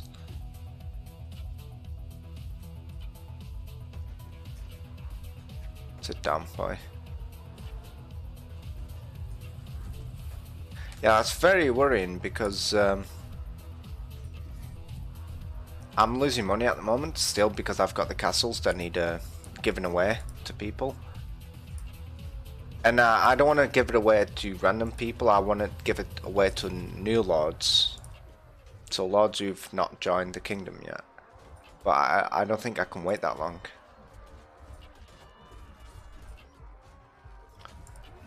So what do you guys want to talk about while the siege goes on? It shouldn't last too long, but it's still worth starting a conversation.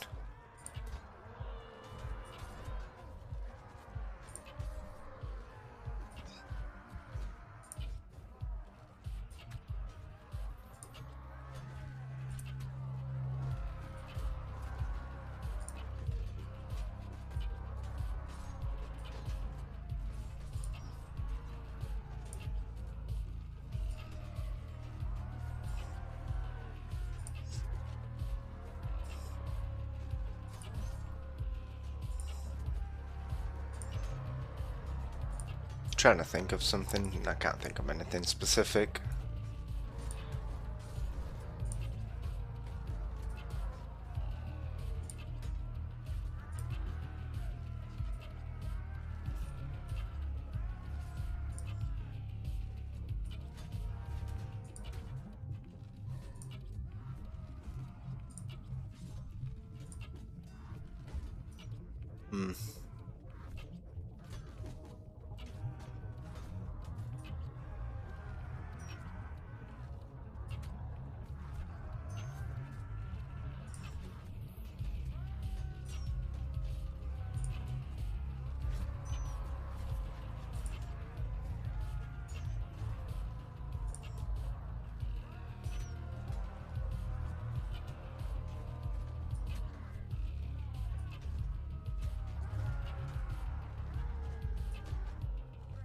I honestly don't know.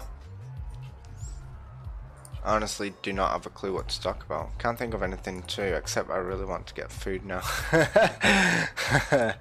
I've actually got some ramen noodles downstairs, which I'm planning to eat today. Because my girlfriend's at work, there's no point in me making a full meal for myself. So that's what I'm going to do, is when I get hungry, I'm going to get some ramen noodles.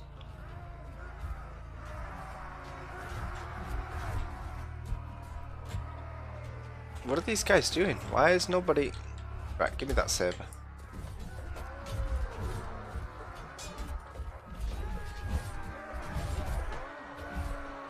Why are they letting him in? Are you serious? Well, see ya. I need to go shop. Be back later. Alright, my friend. I shall see you later.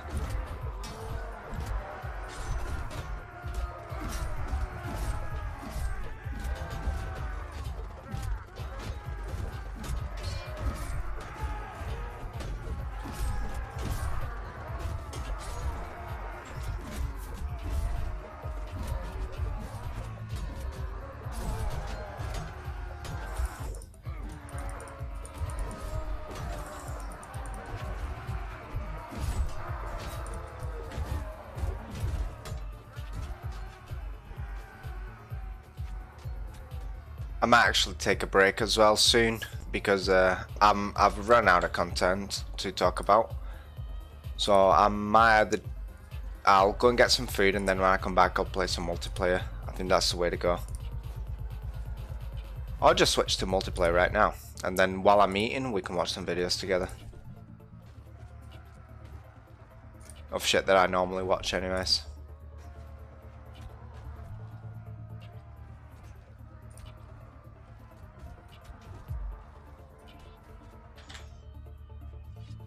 How's it looking? Not bad.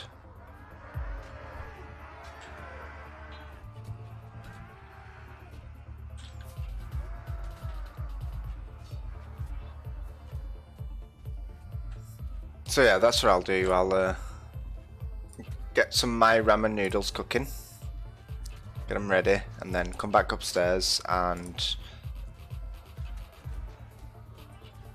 watch some videos with you guys about shit that I'm interested in. And if you got any suggestions for videos to watch later, just post them up.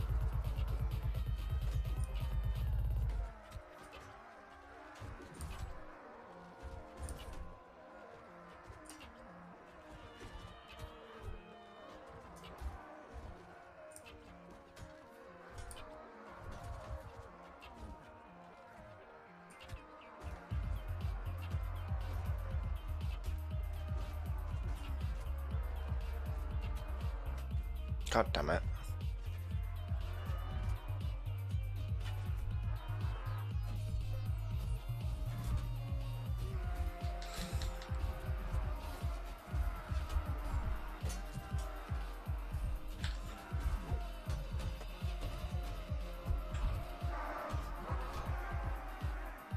Time to run again. Back upstairs. There we go.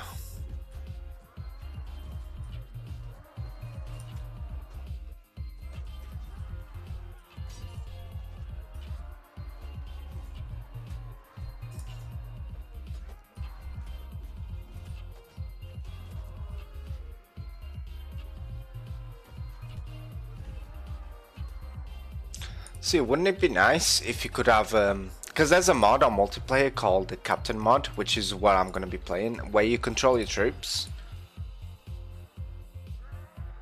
And your troops are basically a clone of your gear. Whatever you can afford, you'll spawn with about 10 or 15 troops, I can't remember the number. And all of them will have the same gear as you. Now imagine that on Siege. That would be awesome. Because while one team's trying to climb up the stairs and shit, the other team's trying to defend. And with, imagine 10 or 15 troops in a server of 7 people on each side, so 14 people, that's 70 troops, well 77 at least, sieging a castle, and 77 defending. Obviously the people defending are going to have a bit of an advantage, so maybe you want to balance that out by having more attackers than defenders. That could be a way to balance it. But the Captain mod's actually a really cool mod that allows you to do that. And I think if they expanded it to allow for siege battles, that would be awesome. Do you believe they already have an animation for taking ladders?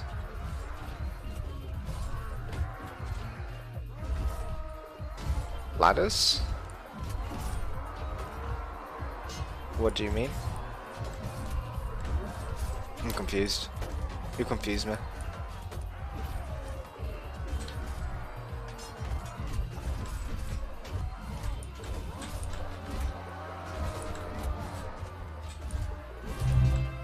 Hey, thank you for the host, my friend.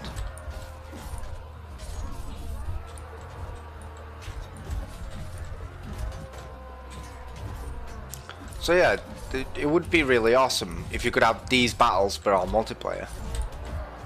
Of course, you'd have your players pretty much, you'd have your bots climbing the ladders, like they are here. Not ladders, stairs. You'd have them climbing, and then you'd have the players kind of... Some players would dedicate to taking down bots, while other players would dedicate to, holy shit, we're gonna lose this.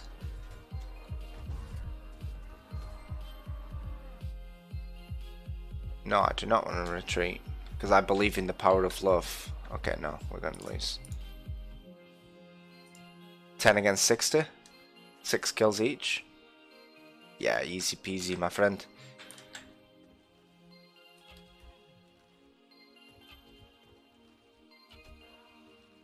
It's not. We're going to lose this as well. See, why is the Lord of the Castle not defending the fucking thing, though? Do you know what I mean? It's like, what are they doing then? God damn it.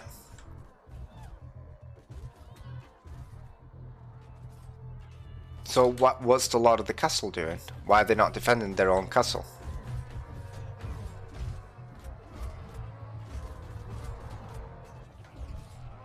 So now I'm gonna have to sneak into the castle.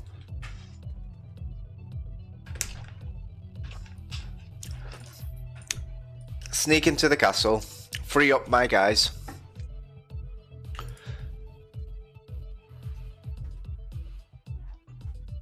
and then come out.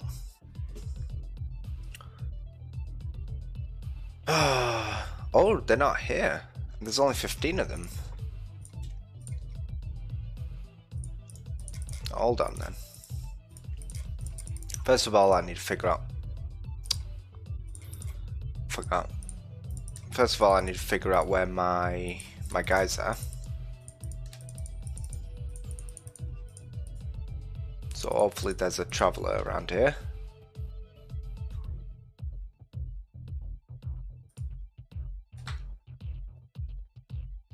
Nope, nope, nope. Secondly, I'm going to give the castles away that I should have given before.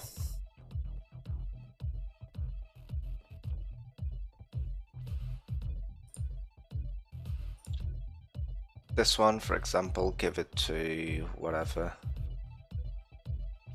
Really? Because he's only got one castle. Then this one, give it to...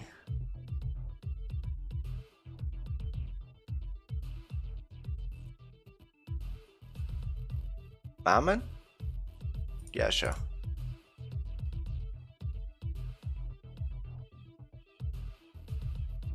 Yeah, sure, whatever. Done. Then secondly, I'm gonna find out where my peoples are being held hostage.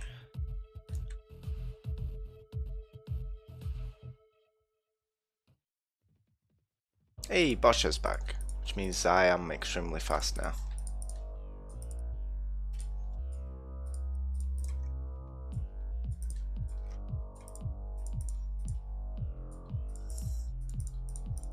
Everything's looted, as to be expected.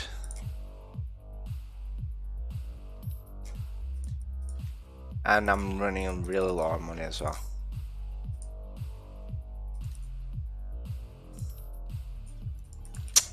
God damn it. Wait, weren't they besieging this as well? Yeah, they were. Oh damn. That's bad news. Bad news bears.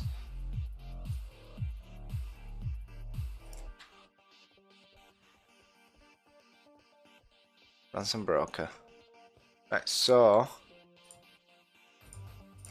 Oh, only one person's been held captive?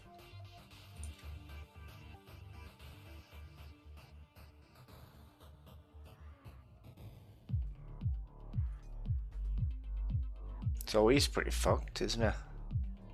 Yeah, because I can't help him.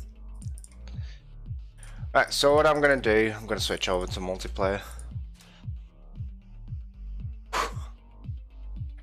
Actually, I'm gonna get some food because it's 4 o'clock.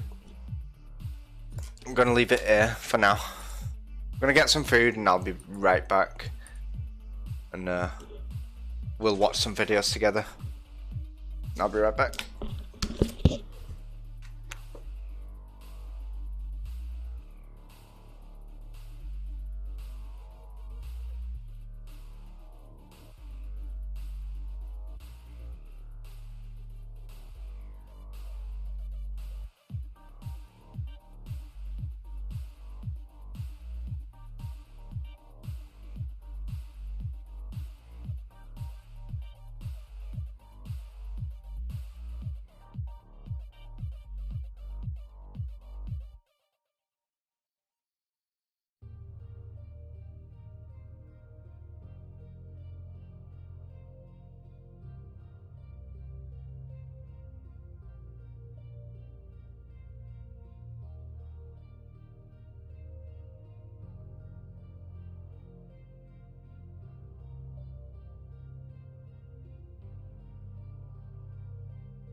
go.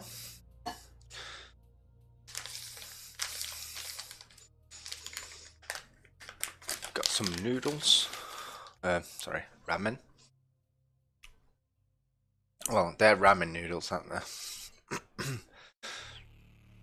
So let me just get my phone. Let me pause my music. Let's go on YouTube. And let's open up my desktop capture. There we go.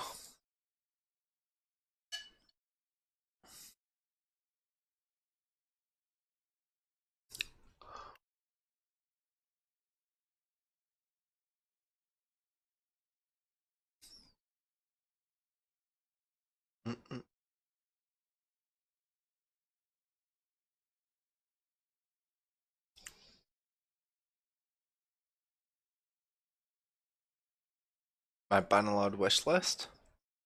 Yeah, sure. Let's promote. Greetings, everybody. Bit. Welcome back to another Bannerlord video, but this time it's a bit of a different Bannerlord video. I'm going to be talking about my personal wish list, including a few suggestions from some friends for what could be in Bannerlord. These are things that are not necessarily 100% confirmed, but they're things that I personally think would be really cool to have added into the game. Now, before I begin this one, I want to see your guys' wish list. What's this fucking quality though? Lists for the things that you would like to see in Bannerlord. Please feel free to leave them in the comments. Doesn't matter how many ideas you've got, how few or how many. Feel free to leave them in the comments so I can read those. And maybe if we get enough of them, we could do another wish list video. But let's get started on some of these wish list items. Now, the first 2 or 3 wishes here were given to me by one of my friends.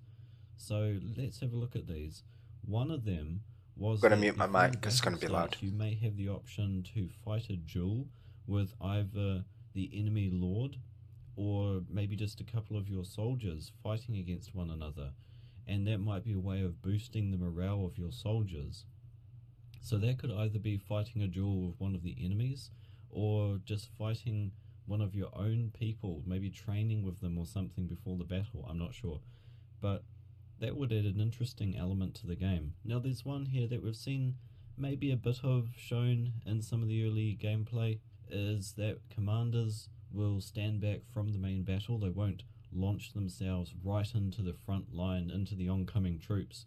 They'll stand back and shout out orders to their troops and maybe join the battle if needed, but they'll definitely take a more commanding role and won't just be, you know, just one of the soldiers. They might stand back with bodyguards like we saw in one of our other videos. He seemed to stand back with a small group of soldiers protecting him, so acting a bit more like a general.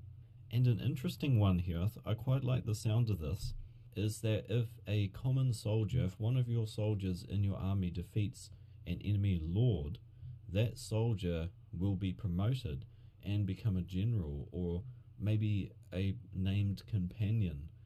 So that would be quite an interesting one. So these next few are ones that I personally thought of in no particular order. Maybe the ability to hire musicians to join your party to boost morale. We had bards and other different types of musicians in some of the other mods like Viking Conquest, or not, you know, mod sort of spin-off game. And we have seen that there are going to be musicians in the taverns in Bannerlord. So maybe hiring musicians for your party, maybe if it gets to a certain size, it might just be a little fun way to boost morale. Now there's one that I don't think they're going to add, but I would love if they did, is having more options when it comes to the tournaments. Right now the tournaments seem to be just the classic beat 'em up sort of thing, go in there with your teammates and fight them all, which is good. I do like that. But it would be neat if there were a few more options. A few more.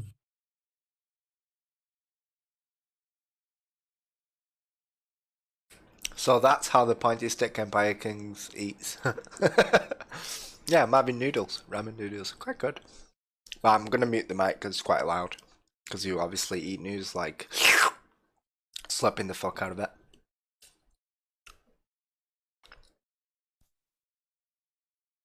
Variants to the tournaments. One of them I thought might be something like, obviously, jousting.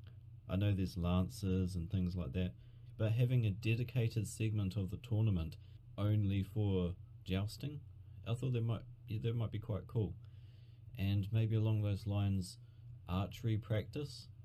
Actually in the tournament, have all the targets lined up, and several different archers, including yourself, and who can hit the target or get the most points. I don't know. That's maybe something else to think about. And another. Yeah, that's a really good idea, actually. Where tournaments have always been a measure of skill. It's not about knocking other people out, it's always been a measure of skill. So if you're a really good archer, you could potentially fight against other archers by trying to hit the target better than they can. So I like that idea. That's actually really interesting. Let's carry on. Another fun one would be horse racing. So you can get your fastest steed, your favorite horse, and enter into a racing contest, move obstacles and things. I don't know. I could be getting off track here, but I thought it might be quite interesting. Other games have had that in there, like KECD. They've had horse racing in there, especially with the more detail that Bannerlord are putting into the mounts now. There's more variants, different breeds, and hey, maybe we can just add an eating contest in there. I think that maybe not. Who can devour the most chickens in a minute? Now, along a more serious note, I think having the option to do manual labour in the game, especially for when you're first starting off, like they had in Viking Conquest, where you can just do some farming for one of the head men at one of the farmsteads or something like that, or maybe some mining or wood cutting. I think that would be quite good, just a way to make some extra money. And then another highly requested one are ships and ship battles. Tailworlds haven't specified whether they're going to have them in the game. They said they might look at it, maybe in future, maybe DLCs or later patches, I don't know. But that is a requested item, and it could make for some interesting gameplay. With the increased detail in the settlements and castles in Bannerlord, I think having hidden treasures or special unique items, maybe special armor or weapons that you can find in hidden locations within the settlements and castles would be quite fun, and it would definitely. Yeah, like Warband. It's a wish list. It's like you should be bringing out new things, not things that already exist. Unless he doesn't know about the secret armor.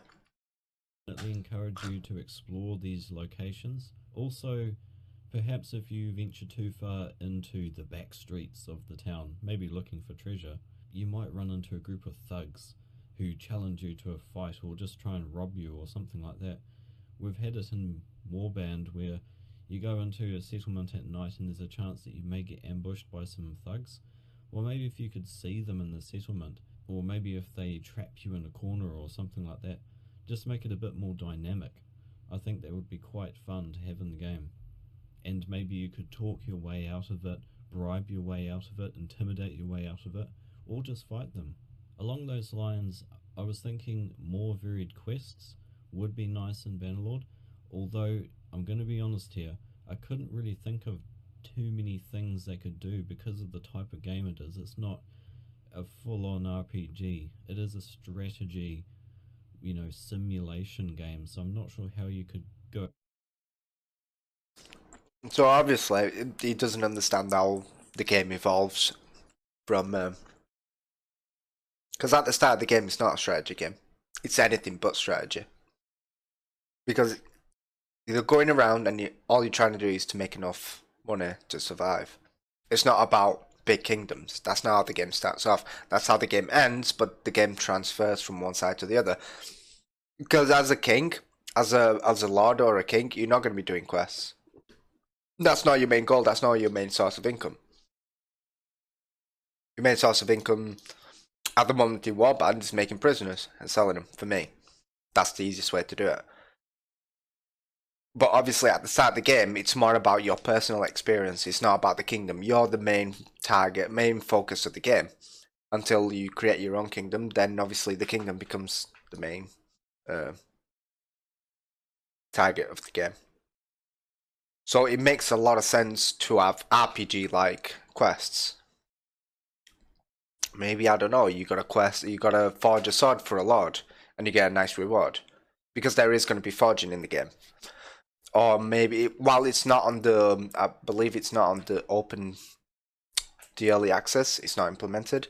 I do believe that is going to be one of the features they're going to implement into the game. So maybe a Lord asks you to create a sword, and then you got to go and mine for the resources, or you buy them, and then you deliver the sword to him. Or maybe he asks you to, I mean, you could go hunt some bandits or whatever, but he maybe asks you to sabotage or to steal or whatever. So you always get different quests. It's not about the strategy. Maybe at the end of the game it's about the strategy, but not at the start. So let's carry on. About putting in some more interesting quests, but it's something to think about. We'll have to see what they have in mind. I think an option to go hunting would be quite good. Hunting for food for your men, or hunting for skins and antlers and things like that to sell and make a bit of extra money. Now, it might not be to everyone's taste, but I do like the enlist option that's available in some of the mods, where you can choose to join one of the AI lords in their army. Just offer yourself as a common soldier and rise up through the ranks, getting paid for it and getting some of the spoils of the battles. And it's not going to be for everyone, and it's not really in keeping with the whole idea of the game, but it's another role-playing option in my mind. Being able to offer yourself as just a common soldier in one of the Lord's armies. You get to fight in some big battles early on, and yeah, it's just another way to play the game, at least maybe just to start off. Now, I think it would be neat to have an ambush option. That would so suit one of the factions like the Battanians. Because it's in real time, I'm not sure how it would work. Now, one of the games that I remember them having something like that is in Rome Total War. If your units ended their turn in some trees or something like that, there was a way to make them end their turn in an ambush mode. Enemies couldn't see them, and if they came across their position, they would get ambushed. You'd be able to make a surprise attack on the enemy before they could position themselves. Hello, Mirakose. How are you doing, my friend?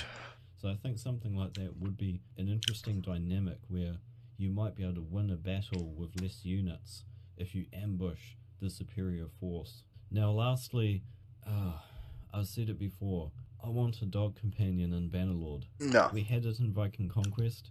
Oh, sausage, my little doggy, I miss you.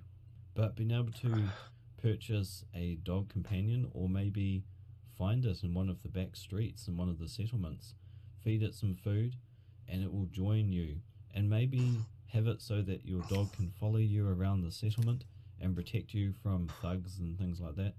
Don't know if it would join you in the battles. I don't know if that makes sense.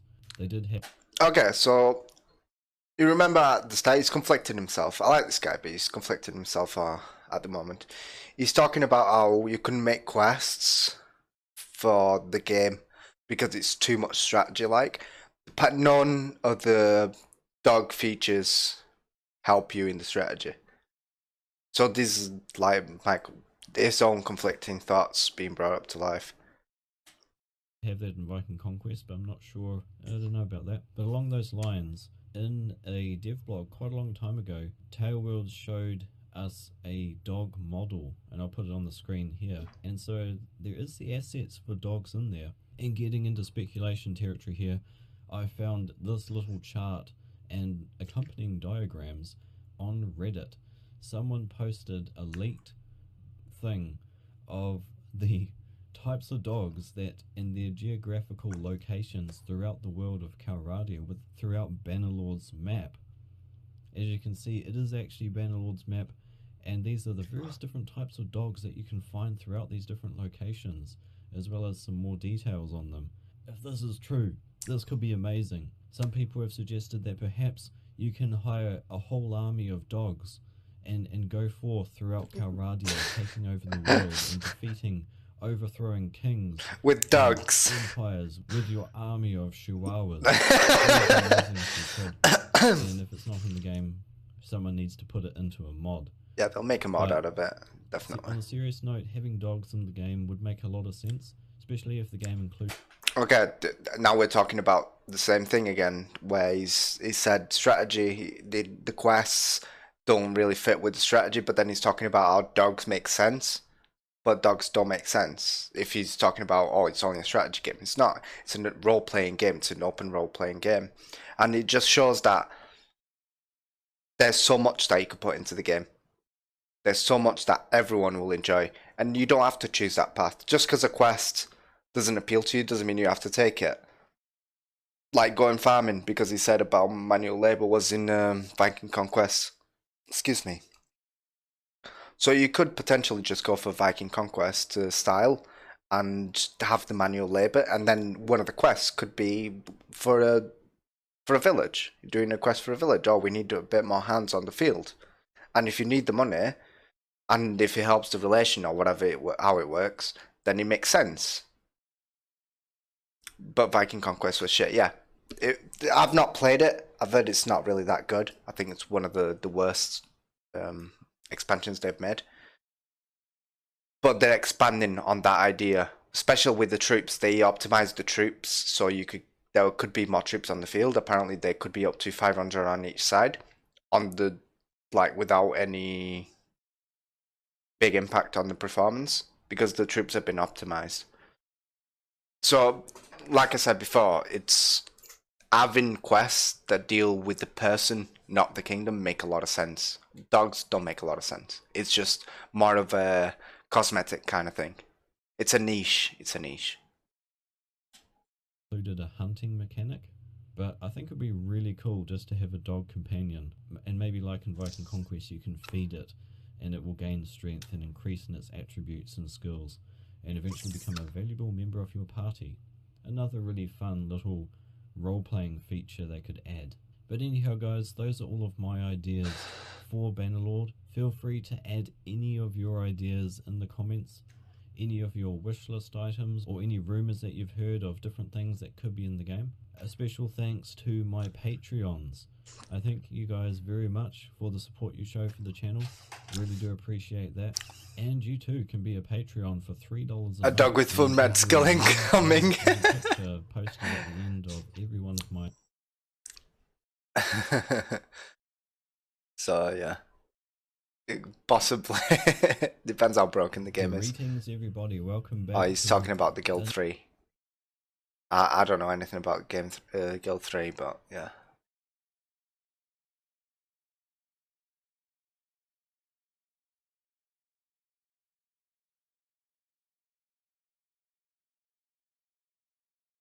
I mean, come watch this guy. I don't know who he is. I don't know if he's any good or not, but he's going for niche, whatever. Not interested.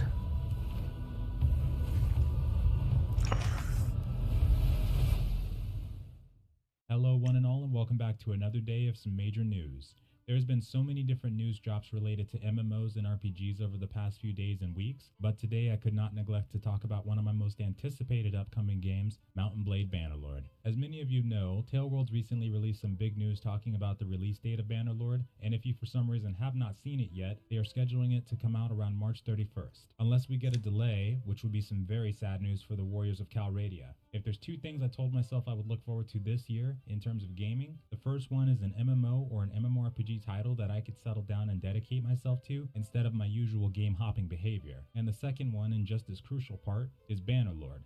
This is a game I feel myself and a lot of other people have waited almost a decade for, and to finally say that we're going to hopefully have the opportunity to jump into it, it's just insane. If you folks haven't seen yet, I've been playing a lot of the Bannerlord beta, which consists only of the multiplayer aspect, and I've been absolutely loving it. I haven't been doing as many Bannerlord news videos as I used to because I've been getting so addicted into jumping into the captain mode or maybe even the custom matches or skirmishes. Interacting with the community has been awesome just these past few months, and I'm really glad I waited as long as I did to finally give multiplayer a try. Before Bannerlord, I was always playing campaign mode when it came to Warband, Viking Conquest, or the original. But now I think that the multiplayer aspect will end up being a big part of my playtime in this game. Also, before we get started, if you haven't seen yet, there has been a release of Bannerlord's first ever mod called Custom Battle Mod, and this mod ended up being a ton of fun for a taste of how the single player experience was going to go. Since the multiplayer is all we get right now in Bannerlord, this was the closest thing that we were going to get to the other side of that. And it's been insane. Jumping into battles with hundreds if not thousands of troops has been a lot of fun, and it's been great testing out what those kinds of battles will look like, although it does get insanely laggy once the battle gets close to ending. One thing I did want to start this video off with as well is that they have just released a brand new patch for Bannerlord's multiplayer, and this one feels like it might be the biggest one yet. yet. We had so many changes at once that when I jumped into captain mode, I immediately thought my game was bugged and that I needed to relaunch the client after the game ended. We had multiple gameplay and animation-based changes, mostly related to the combat abilities of low-level troops in captain mode, and movement-based and range-based improvements. We even had multiple art overhauls and loadout changes. We went from very limited melee weapon choices like the Batania and Oathbounds only being able to use mainly swords for primary weapons, to a whole new expanded amount of choices that is perfect for coordinating with your teammates to ensure victory. I have been absolutely loving the weapon option on the Oathbound, by the way. Whoever's idea it was to implement that, I just want to say that you are amazing in every single way. Because every game I play with Batania, it eats away at me not using the Wildlings over the Oathbound, and it's all because of that beautiful axe. These changes also came with some audio enhancements, a perk system overhaul which allows us to unlock new equipment for our loadouts, both map and user interface fixes, and more. Also, for those of you who have not adjusted your beta badges yet, they now give you the option to get lower tier badges that you unlock through getting achievements throughout the beta, or ones that you would have got if you played during the alpha, and so on. Which is awesome because I wasn't sure if I was going to be able to make it to getting 100 wins during the beta, but now that we know that we'll be getting Bannerlord towards the end of the month of March, I think we can make it. But forget about that 250 wins one though. That one is way out there for me. If you guys haven't checked out the multiplayer in a while for the Bannerlord beta, I can highly recommend giving it a shot again. It feels like it's in a pretty good spot right now overall. The very last thing I wanted to touch on is that Tailworlds recently dived into the combat overhaul that they've done on Bannerlord. And essentially when they looked at the old version of the artificial intelligence for the units, it seemed that in a lot of ways their combat ability and execution felt very basic and unengaging. This is something that I personally, and I'm sure a lot of you realized in Native Warband and the other titles. Most of the time you would just slash or stab at them, and on the off chance they actually block, you would then just change direction and proceed to attack again accordingly. But you never really had to feint or adjust your movement patterns or do anything like a fancy 360 head swipe. That's not true. Unless he's playing on really basic combat, you do. It's very basic though. You can pretty much just feint once and attack on the second one, and they'll never block. But you can't just completely swing at wild because you will get killed. Actually, most of the time in sieges, I would just stack all my units right next to the siege ladders attached to our battlements, and then I just start overhead slashing away and wiping all the enemies down until the battle was won. Although I won't lie, I did enjoy winning those kinds of battles with 150 kills under my belt when the enemy outnumbered us 2-1. I had actually never really needed to feint that much 2-1 until I jumped into Bannerlord's multiplayer. Now that was definitely a rude awakening that made massive improvements on my combat experience and skill, which wasn't a lot to begin with. And now I'm glad that they're making it harder and also the multiplayer existed first. I feel like it's going to be an entirely different game for me going into the campaign, especially when it comes to the tactics system. Speaking of which, they do mention that exact topic in this blog. They say that the individual AI considers its opponent's blocking direction when deciding its own attack direction, and this applies at all melee levels. So you luckily won't have to worry about getting a gladiator god coming up against you and first starting out, but the in-game units are going to put up a challenge that's going to keep you engaged in the gameplay itself, and they might even cause us some anger every now and again. This also applies to their consideration when the AI this are video is given good. orders. They are going to remain in that formation and position for as long as you need them to, but they will also take opportunities to execute attacks on the enemy. They're also still going to try to exploit attack opportunities if the situation arises, and they're overall going to start playing more defensively. And on the other end of that, if you are to issue them a charge command, the AI now starts to act in a much more aggressive manner. They'll start pushing towards the enemy and doing things like feinting and doing a much better job at responding to enemy attacks coming directly at them, stuff like that. And then if they end up blocking the attack, they will then know that the opportunity has now Did you see that feint? That was insane, man. These kinds of changes are ones that I'm super excited about, alongside finally getting the opportunity to jump into the campaign mode. As I said before, I am 100% going to be jumping into Patania for my first time around. I'm unsure yet how much time I'll have to play the game every day, but I do know that it'll be one of 2 games that I'll be focusing for a long time to come. And I cannot wait to see all the mod experiences and adventures that are going to come along with it. Feels like we're going back to the beginning and getting to experience it all over again like it's the very first time. In the meantime though, let me know how you guys are feeling about Bannerlord so far. What type of stuff would you like to see from the game and its mod? Oh, thanks. So yeah, the AI's oh shit. So Resonant, I think did a video on this. Resonant, I like Resonant for my Bannerlord content. AI, meaning that there has always been something going on in Calvadia. You're never without threats, battles, or decisions to make. Mount and Blade has been one of those games that has somehow survived the decade because of this mechanic. And yes, it has been a decade of Mount and Blade Warband, and that video is coming very soon. But in the single-player world, there is never-ending massive bandits hunting villagers, bands of men preying on merchant caravans, or huge armies going at it in fields of Swadia, or even lords fighting it out with the hand for a wife. No matter what part of the game you're in, there's always something happening. Whilst in Warband, it was always a matter of where it didn't really matter if you took part in these things or not. The AI would do their own journey anyway. They'd go about these things that the players could as well. But it wasn't quite as advanced as we're going to be seeing in Bannerlord. And in today's video, we're going to be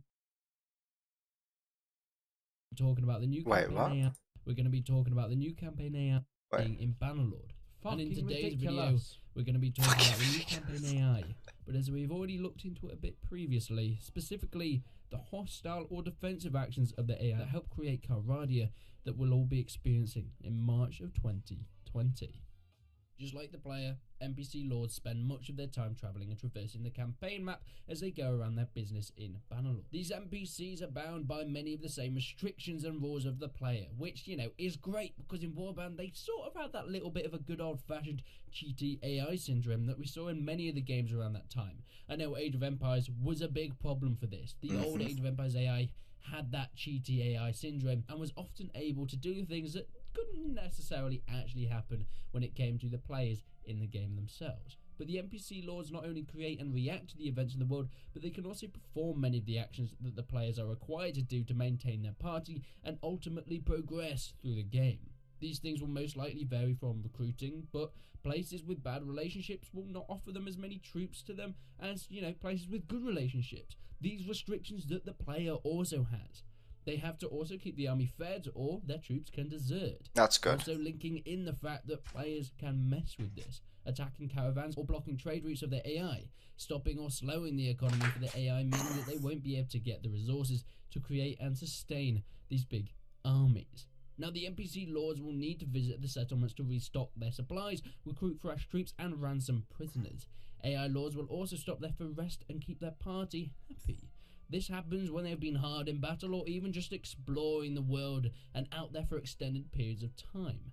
NPC lords will also help their allies in towns and fiefs going to defend it if it's under threat. But additionally, if a party's needs have been met and there aren't any other pressing matters to attend to, the AI lords will lead their troops on patrol around the clan settlements, prioritizing the ones that have hostile troops have been spotted in the vicinity recently.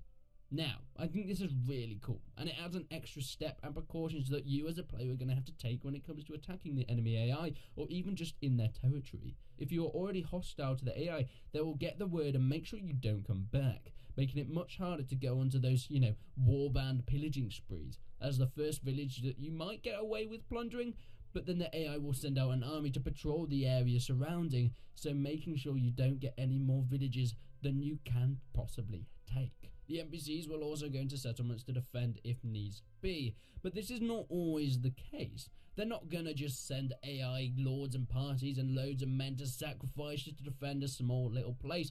The AI are less likely to defend or risk armies if they don't think that, you know, there's a chance of them winning that battle, or if it's not a particularly important settlement for them to keep. But this works vice versa, adding in much more risk to besieging stages of important cities like the capitals, so make sure you're watching your back. But what about raiding?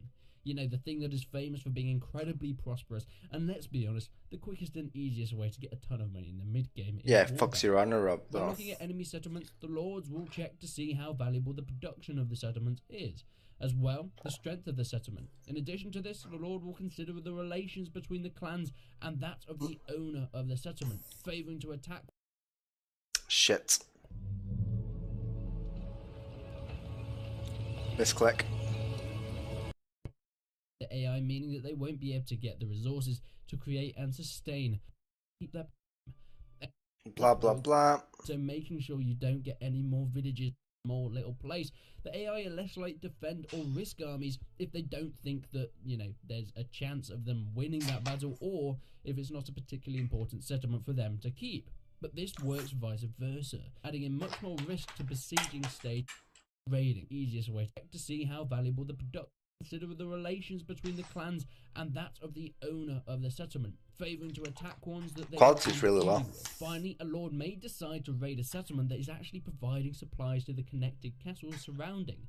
So the castle is actually their true target, but maybe if they raid a settlement that's around it, that's going to provide some issues for that castle, stopping resources and things getting in, making it easier for the besieging term in the future. So the AI is actually looking further into the future with indirect attacking rather than solely just on the initial damage it can do by raiding a settlement. Now, I did quickly mention in the defending part of the AI's involvement that they had to look at the chances of winning certain engagements before they made decisions, and this is no different when it comes to actually besieging settlements themselves. If the AI is confident that they can succeed with the attack, they will then find a suitable target for them to besiege. This can once again be chosen by their relations with the faction, the distance of the settlement itself, and of course the numbers garrisoned there. Now, this final bit goes from, hey, that's pretty cool that the AI can do that. That'll, add to my gameplay, as I'm sure many of you are thinking right now in your intelligent minds. But it sort of turns that and goes to, right, okay, this is going to be a little bit more of a step up from Warband, a little bit more hardcore. You're not going to be able to just waltz around killing everybody. This is where the AI parties, if they think that someone around them is being a bit too close for comfort, just overstaying their welcome in certain bits of territory, not only will it reduce your popularity with them, but they'll also proceed to pursue you or the hostile army around. Furthermore, running a little too close to vulnerable settlements will also cause patrolling parties to get your number and even send out other parties to chase you safely away from those fights. Well, that's interesting. It's going to be pretty intense. But that's it. That is the last developer blog for 2019. I know it's kind of sad. 2019 really has been the year of Bannerlord developer blogs. They started doing these once a week and it was great. Great content for the channel. Then as soon as the game got a release date, Tail sort of dropped off a bit. But it doesn't matter because we got the beta that we're going to be playing over Christmas. Well, at least some of us do. But if you don't, yeah, not me. Then there may be a Bannerlord video that may go up on Christmas Day if you're lucky. But I will also keep Bannerlord gameplay videos coming out in the foreseeable future of the beta until, of course, the main game is released. But January begins my countdown to the release of Mount & Blade 2 Bannerlord, and boy, I cannot wait for it. So far, it's going to be one heavily edited episode of Warband each week, and one episode a week of a new series, sort of showcasing some of the great mods that we've got over the 10 years of Warband, all leading up to the release date of Bannerlord. But apart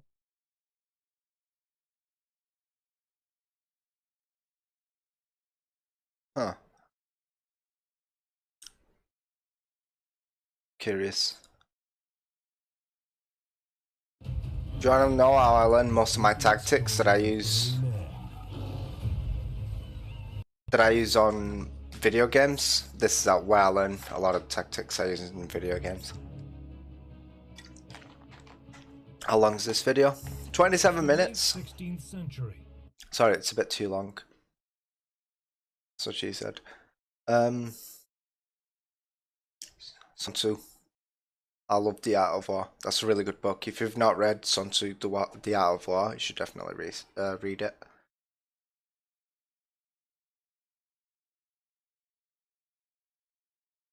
I guess we can watch this one. Vlad Impaler Rises.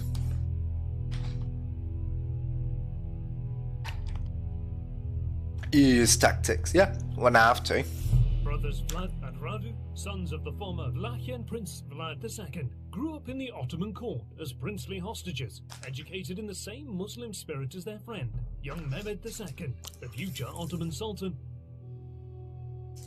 As he matured, Vlad served with distinction with the elite Janissaries and was praised for his soldierly qualities. But his roughness and fearless resistance to becoming a Muslim made him subject to brutal punishments. Vlad hasn't forgotten this, even years after he deserted the Ottoman court to join the Hungarian ranks. Vlad is where Count Dracula comes from. You're from Vladimir. Wishing to dominate the last increment of the Danube River, the Crescent of Islam clashes with the Cross of Christianity at Belgrade in July of 1456. Led by Sultan Mehmed II, the Ottomans are defeated and forced to make a humiliating retreat. But after years of conflict, the Hungarian army also suffers great losses in men and materials. This creates a window of opportunity for young Vlad.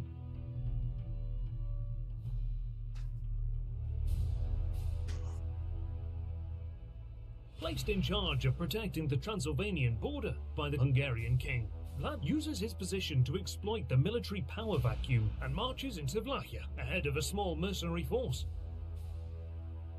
But is soon opposed by the incumbent, Vladislav II. Isn't that flag in Warband? Whose flag is that? Is that Ragnar's flag? Or am I tripping? Near Tagshaw. The two leaders agree to decide the battle with a nightly duel.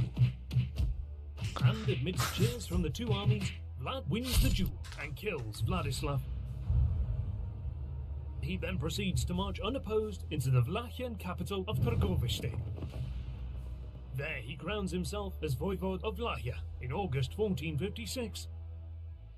His divine right to the throne is confirmed the following night by a spectacular comet in the night sky. Course he would.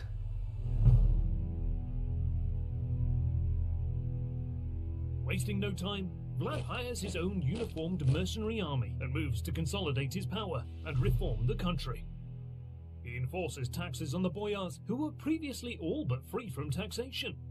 Furthermore, he eliminates those plotting to kill him, going after powerful boyars responsible for the killing of his father and brother. Their estates are confiscated and given to the peasants who, in exchange, are to be trained during post-harvest months for military service. Vlad rids Vlachia of people who pollute the land. Thieves are impaled, beggars, homeless and the plague-infested are burned alive in barns. Yep. In Vlad's opinion, they depart earthly sufferings for a better afterlife. He further centralizes his realm by building fortresses and churches and expands the capital of Târgoviște and other cities. He also creates a princely order by naming the best soldiers Vitaz, meaning brave. Hello, Voyager. These How you knights doing? become the new nobility who support only Vlad Tepes. He undertakes road construction to enhance domestic and international trade revenue. He gives subsidies to handymen to open their businesses and encourages the middle class with partial tax exemption. Installs custom posts at the borders, forcing foreign merchants to pay taxes when travelling through or doing business in Vlachia, which greatly enriches the treasury. Huh. For all intents and purposes, Vlad rules his realm with confidence and an iron fist, and he soon goes after his rivals. By 1458, Vlachian army begins raiding Saxon-dominated Transylvania, bringing carnage to communities which shelter many of Vlad's rivals to the crown. He orders suspected traitors to be impaled in full view of residents and Vlad the Impaler. the monumental Black Church of Brasov. He also regains possession of Bran Castle, once owned by his grandfather. Needless to say, by 1460, the Saxon establishment in Transylvania is furious, but their bitter complaints about Vlad's cruelty fall on the deaf ears of King Matthias.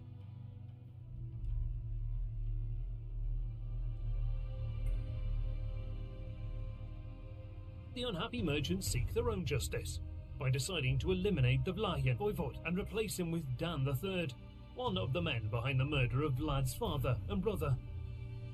But it soon proves to be a doomed venture as Vlad gets word of their operation. Hello, Red and Viper. watches their Welcome army. back. Just watching some videos about Vlad the Impaler, basically. The Battle of Târgoviște. Again, rising to the occasion, Oh shit. Vlad Tepes humiliates Dan III in a spectacular duel. Then he forces him to dig his own grave in full view of his men before he is decapitated. Fuck. And was impaled. Fucking hell. Further raids into duchies which refused Vlad's rule lead to the massacre of tens of thousands of civilians. And by now, the greatly displeased King Matthias realizes that his Transylvanian province is threatened. An agreement is reached with Vlad Tepes. The Saxons agree to return all of Vlad's rivals and dissidents, pay 15,500 forints and supply soldiers. In exchange, Vlad promises to stop the Ottomans from entering Transylvania. Protect. With most of his rivals dead and his northwestern border secured, the Vlachian voivode projects his power further. There's dueling you can do in Mountain Blade at the moment, Warband, and it's a quest. Finalized receipt, releasing 31st of March. Yeah. Building a new Vlachian capital closer to the Danube. Located in the marshes of the Dębovica River, Bucharest is surrounded by natural moats, infested with leeches, snakes and mosquitoes. Good natural deterrents for any invading army.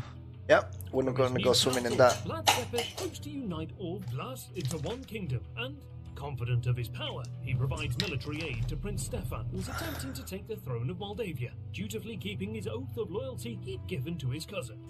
There's mods with dueling, but if it was properly supported, a sub-mod you could add on. In response to Vlad's collaboration with Stefan, a fast-moving Ottoman force embarks on a campaign of pillage and rape in southern Vlachia.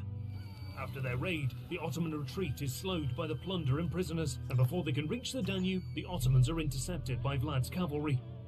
Only a few Turks live to cross the Danube and tell the tale. Considering the Ottoman raid to be a violation of the treaty he has with Sultan Mehmed, Vlad refuses to pay yearly tribute and to pledge vassalage. Now he faces the mighty Ottoman army, but he hopes that the crusade called by Pope Pius against the Ottomans will relieve some of the pressure on Vlachia. But with European kingdoms embroiled in intrigue and warfare against each other, hardly anyone commits to the Christian cause, and by 1461, the Pope's call for a crusade rings hollow. Left to face the Ottomans alone, Vlad agrees to pay tribute and send young boys to be trained as janissaries. Around this time, one of Vlad's most trusted and valuable allies, Szilágyi, is captured in Bulgaria by the Ottomans. Considered to be a spy, he is brought to Constantinople, where he is tortured and eventually sawed in half. They sawed him in half. 1,000-strong Ottoman contingent enters Vlachia to collect the tribute and the new recruits, led by the commander of Nicopolis, Hamza Pasha. Seeing the large force, Vlad suspects that Hamza's real mission is to capture him. The Vlachian voivode reacts and attacks the approaching Ottoman contingent with full force, decimating them down to a man. He impales thousands of dead Turks around Târgoviște and sends Hamza's head in a jar to King Matthias as proof of the Vlachian commitment to fight the Ottomans. But despite this, he receives no reply and no help from the Hungarian king. Vlad spends the rest of 1461 training his army for war and fortifies Bucharest with heavy palisades and brick bastions, installing cannons along the fortification perimeter. Aware that Mehmed's armies are fighting in Anatolia, Vlad prepares to raid Ottoman territory.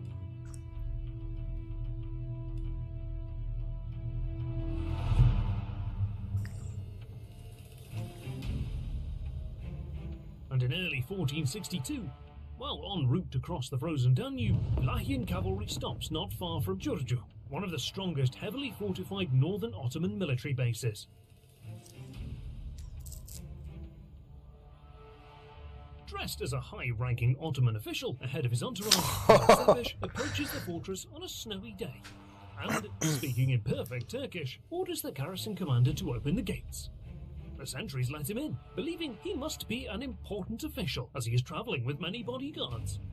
Upon entering, Vlad's men silence the sentries and open the gates wide for the rest of the Vlachian cavalry to rush in and take over the fortress. They slaughter the Ottoman garrison and set their quarters ablaze after looting them.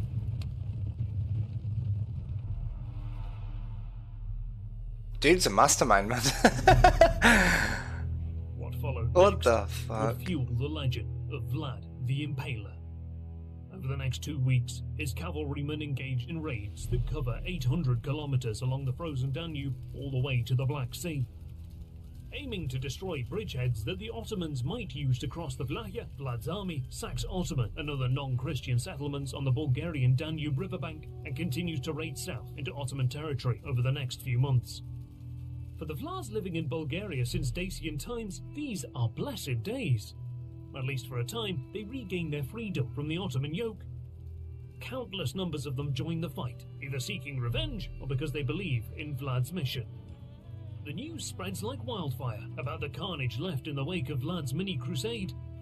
The Vlachian voivode now hopes that more Christians will rally to his banner to fight off the mighty Ottomans.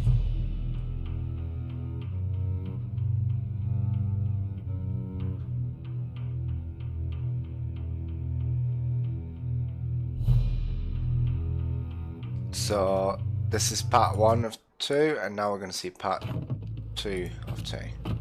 Ooh, honey. 25 million years ago, a new species appeared on Earth. Let's watch this advert because I'm intrigued. I've seen it, but... They were our distant ancestors. Through evolution, they gave rise to new, more advanced species. They'd ventured far and wide and invented hunting, power, tools, That dude played a lot of Martin Blair, that's why it's so good. love, and soon, war. Thanks to the latest scientific discoveries, we are about to take a journey into the depths of time to like find Total out War, which of our yeah. ancestors took the decisive step and gave birth to the first man. First man, that looks interesting to watch. Hello my friend, how are you This doing? video is supported by our sponsor, The Great Courses Plus.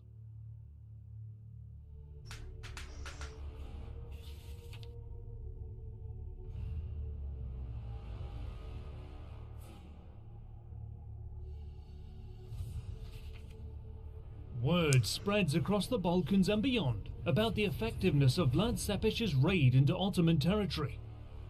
Using his knowledge of the Empire's military organization, something he learned during his time in the Ottoman court, Vlad selectively targets vital Ottoman military infrastructure in northern Bulgaria, crippling their capability to quickly respond to Vlahian attacks. He destroys crossing points into Vlahia, sacks those fortified cities that serve as bases, pillages and burns key towns that have military duties and store agricultural supplies, as well as other provisions for the Ottoman army. Has this become a history stream while I was gone? Not complaining.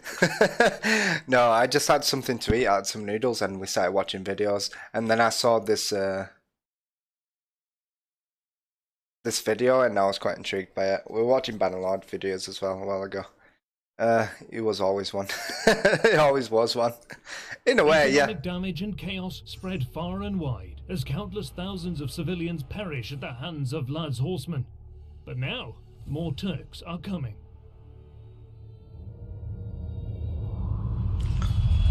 So let me just see if it actually goes into the battle itself. I don't think it does. I think it's more of what happened and not talking about tactics, which is a bit sad. Now, there was a channel that I used to follow. Let's see if it's still on my subscriptions. See if I'm still subscribed to him.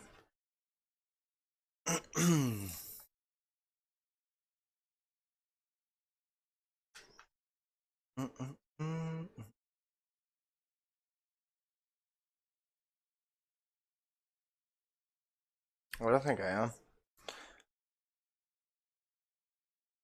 God damn it. YouTube light on my eye. 1 second. 1 second. There we go.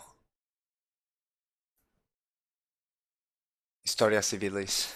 That's the name of the channel. This guy's really good. So, as you can see, I've seen a lot of videos on this. I'm gonna pick a small one. Macedonian battle tactics are quite good. Yeah, sure, let's go for Macedonian battle tactics. I've seen this video, so it's... course that would utilize my time best, and the LAT... Really? That's interesting. Alexander the Great, one of the greatest conquerors of all time. Is the sound okay, or is it a bit loud? Geopolitically, Alexander the Great was born on third base. Before he ascended to the throne, his father, Philip, had already achieved the impossible by extending Macedonian influence over the entire Greek peninsula. And his father's influence didn't stop at geopolitics. Philip spent his entire career working to improve the Macedonian military. When Philip died, Alexander inherited the finest army on the planet. So let's talk about the Macedonian military. There is no better place to start than with their cavalry. I've seen someone look at someone with similar artwork to this channel. Probably the same channel. I think it was the same voice actor. Could have been. No, it could have been him. Macedonians called their cavalry the companions, or the companion cavalry. Mm-hmm. During this period, most Western armies had a really narrow conception of the proper use of cavalry. Many trained them to harass the enemy by throwing javelins or shooting arrows. Others used them as scouts or skirmishers. But beyond that, their use was limited. The Macedonians ignored this conventional wisdom. The companion cavalry specialized in charging the enemy flanks and inflicting massive casualties up close with their swords and spears. Despite what the movies may tell you, this was rare in the ancient world. You could even say that it was unintuitive. Stirrups hadn't been invented yet, and many people, including the Macedonians, didn't even use saddles. A person could get knocked off their horse by a stiff breeze. To many, charging straight into a mass of humanity seemed suicidal. But the Macedonians knew what they were doing. For instance, the spears they used were quite interesting. They were made to be as light and as thin as possible, so thin that the wooden spear wobbled as they charged. They were about 12 feet long and were held near the center. Both ends of the spear had metal tips, so if one end broke, all the rider had to do was flip the spear around and continue fighting with the other end. If that end broke as well, they had a sword to use as backup. Obviously, these spears weren't designed to crash into the enemy line. That would have shattered the spear and knocked the rider off the horse. The spear was designed to make lightning-quick stabs while on the move. This was hard to do, but the companions were expertly trained and were quite deadly with them. So all of this made the companions pretty distinct in the ancient world, but they also organized themselves in a strange way. When they charged, they didn't do it in a line like you'd think. They charged as a wedge. There's a reason for this. When cavalry charges in a line, they have a tendency to do this. When the Macedonian wedges charged, they could do this. Here's why.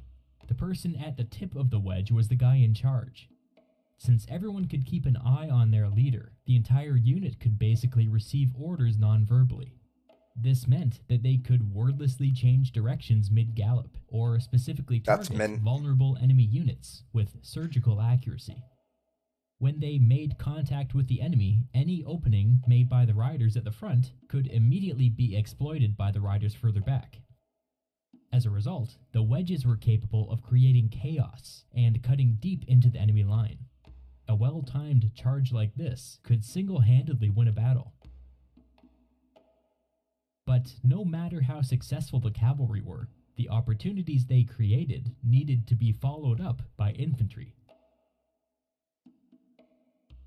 But let's not get ahead of ourselves. For this to make sense, we need a rock-solid understanding of what a phalanx was. If we're talking phalanxes, we're talking spears. Dudes holding spears maybe 8 feet long, with big circular shields. A phalanx was a group of these spearmen organized into a tight square. In battle, they presented a solid shield wall, bristling with spears. Since there were so many people packed into the square, and everybody in the square was so well trained, the phalanxes had an intense forward momentum. Against less disciplined opponents, they were nearly unstoppable. But they had vulnerabilities. They were slow as hell, both slow to move and slow to turn. Plus, since the entire phalanx had to work together, they were pretty bad at fighting in 2 directions at once. This made them vulnerable to flanking maneuvers. When 2 opposing phalanxes met on the battlefield, the 2 squares would lock shields and push against each other as hard as they could. This would basically take both of the phalanxes out of commission for a while, and the shoving would continue until one side lost their footing, or another group showed up to tip the balance. Phalanxes were all the rage in Greece. For the century or 2 preceding Philip's reign, the entire peninsula was basically going through one giant phalanx arms race. For the longest time, Macedon didn't have phalanxes. The Macedonians were able to survive on the strength of their excellent cavalry, but the infantry side of things was kind of ignored. When Philip came to power, he busied himself with a bunch of reforms and introduced phalanxes to Macedon. He gave these new units a new prestigious name, the Foot Companions. Through Philip's leadership, they would become the backbone of the Macedonian army. The foot companions were modeled after the Greek phalanx, but were new and improved. They used a new kind of spear called the sarissa. Not great name. Might be pikes rather than spears, but whatever. Let's not be sticklers to detail. This weapon was usually 14 or 18 or sometimes even 20 feet long. Look at that. It was basically twice as long as the spears they used in Greece. So what did this mean? Well, if you can picture two phalanxes marching at each other, the one with the longer spears would always draw first blood, and would therefore have the advantage. Plus, the sarissas were so long that people 3 or 4 Look, this is or insane. 5 rows Look how many there is. You can see tips there, and then you got tips there, and you got tips there, and you got tips there. So even if they manage to penetrate through the front, you still got to fight against all these spears. could still reach the enemy with their spears. If you compare there you this with the Greek phalanx, the Macedonians were able to get double or triple the number of spears attacking at once, with no additional manpower. But the sarissas came with a downside. They were absurdly long, and it took an equally absurd amount of training to be able to use them effectively. Unlike normal spears, the sarissas had to be held with both hands. To accommodate this, the Macedonians shrunk down their shields and made them into tiny 18-inch bucklers, which could be strapped to each man's upper arm and used to deflect incoming spears. To get the untrained Macedonian infantry comfortable with this new weapon, they had to be drilled and drilled and drilled at a huge cost, but in the end it was worth it. Once they were in the field, the foot companions were basically elite phalanxes, better trained and better equipped than their Greek counterparts. But all of the training in the world couldn't change the fact that it was incredibly hard for all phalanxes, including these new foot companions, to respond quickly to a changing battlefield. They still had all of the weaknesses of a normal phalanx. They were still slow, and still vulnerable to getting flanked. When a bunch of phalanxes were lined up, the units at each end of the line were exposed. Here, Philip placed a new kind of infantry, called the shield bearers. Are we going back to the wedge? No, I don't think so. The shield bearers were outfitted in a much more traditional Greek style, with a shorter, more manageable spear and a large shield. They also carried swords. Since they weren't weighed down with the giant unwieldy sarissa, the shield bearers were much more versatile than the foot companions. They were the Macedonian army's utility players. They could fight as a regular phalanx, or they could spread out. They could quickly redeploy on the battlefield, or totally break formation and charge. They could fight with a spear or with a sword. If you ever hear about the Macedonians doing anything weird, like fighting on uneven ground, or breaching walls, or scaling cliffs, it was the shield bearers who did it. These units were entirely made up of veteran soldiers, men with long and distinguished careers, plucked from the foot companions and given a place of honor on the flanks. Under normal circumstances, these units were supposed to hold back and leave the intense fighting to the foot companions. The shield bearers were kind of like a reserve force, except Philip's innovation was to put his reserves on the exposed flanks, which is kinda genius. When the enemy line began to falter, the shield bearers were sent in. They could move much faster than the foot companions, and their looser way of fighting was better for dealing with a retreating enemy. Now all of the pieces are in place. Let's see how they worked together. The most well-known Macedonian... Yes, the one who bears shields and an unwieldingly big object does all the movement. Makes sense to me. tactic. I guess they didn't have enough resources or the will to create a unit that the whole point of the unit is to chase down enemies. I think they probably thought that was a bit pointless, because by then the battle's won. Why are you sacrificing time and money to create a unit that chases down and routing enemies? It just makes no sense. But if the enemy's routing, then you can use, because when the enemies is routing, they got the shield bearers who are usually lighter than the enemies. and lighter than the big phalanxes. Because if you're running with a 12-foot, with a fucking huge, I don't know how many, was it 24-foot or something like that? Long spear, you're going to be really worn down by the spear itself, because you can't run with it. You can march fast, but can't run with it. Is called the hammer and anvil. This is You one of my may have favourite heard of tactics. this. It's super famous. With the hammer and anvil, it was the infantry's job, in this case the foot companions, to engage the enemy and hold them in place. They were the anvil.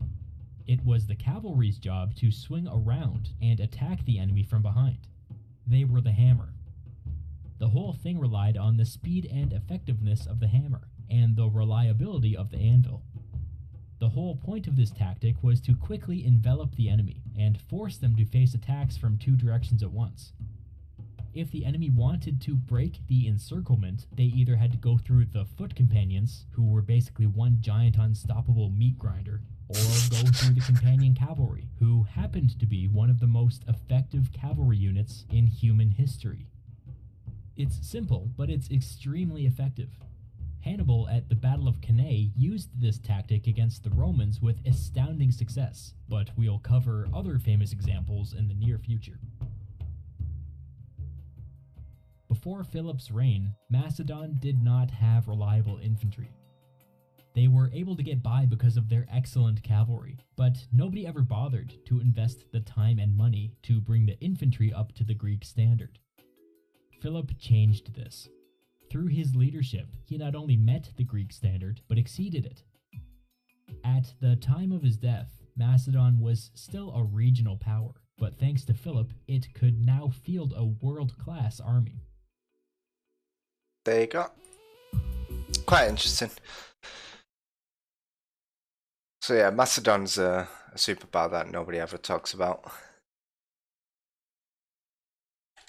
Alright, let's jump back into Warband. I'm going to play some multiplayer now.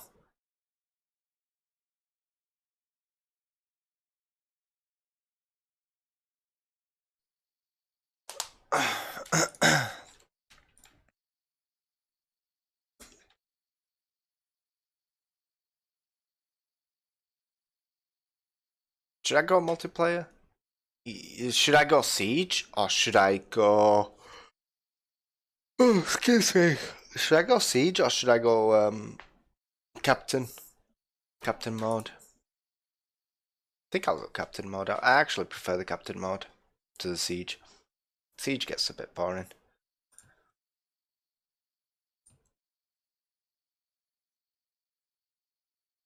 Come on.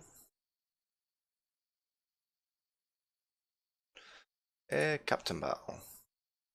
Oh damn, there's 34 people here already. So I'm assuming this is gonna be huge. I'm gonna go for the spearman's already. I can't see who's playing what, that's the issue. I'm gonna go for horsemen. Horsemen are quite reliable.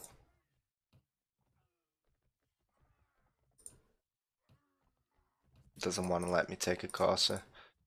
I will take the Corsa though. I'll just lower my overall gear. Take the lance.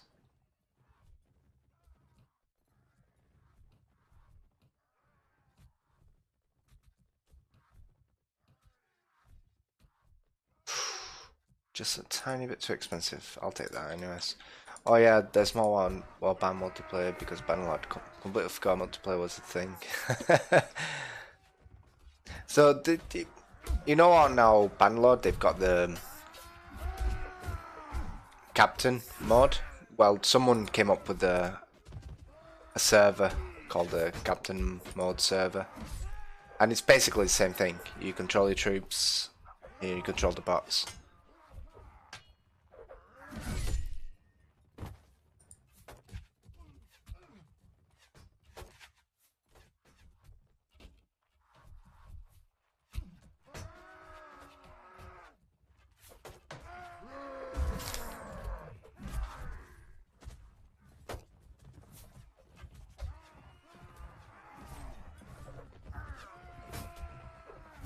Might need to give it a go. Yeah, it's really interesting. It's really interesting. So you can see everyone's wearing the same equipment, like all these Sweden infantry wearing the same equipment, because that's what their captain or the player chose. So these are bots, basically. These are not players, these are bots.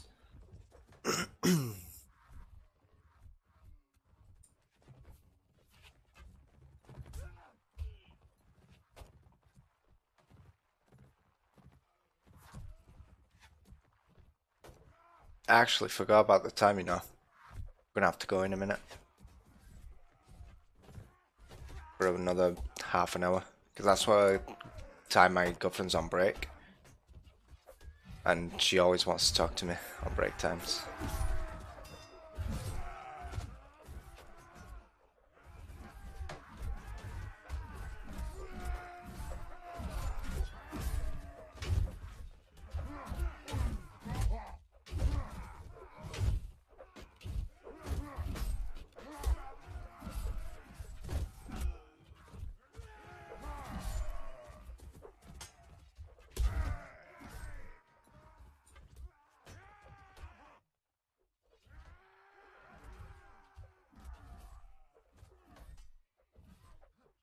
So it looks like the Vegas have won this one. So instead, I'm gonna go for archers. Take a good bow. Ignore a lot of the head armor. Gonna take one more set of thingies and take a falchion. Take the war bow and take the bow anyways. There we go. Can upgrade these. And maybe unupgrade one of them. Yep. Yep, that's about it. I think because we're gonna win, we're gonna get a bit extra money, so. The only problem is the downtime when it's your first match. He's got my flag.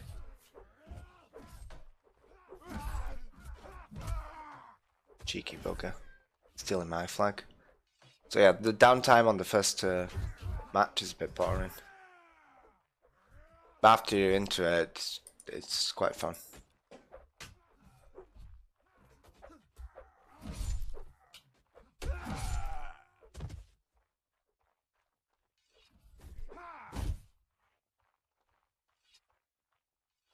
Just one guy left.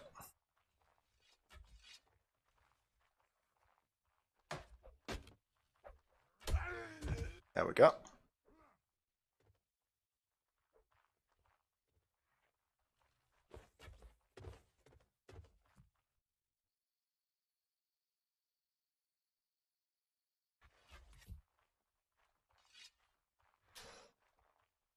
I'm gonna hold right here.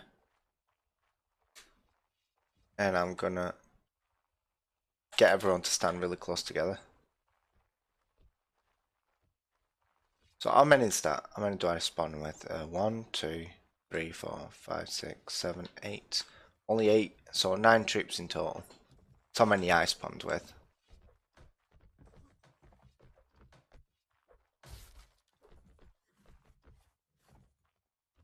I'm gonna tell them to hold your fire as well.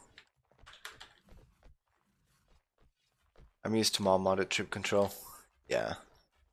This is on native though that I'm playing. This is on anything, no mods. This is native. It's just a server that's got a few special codes onto it.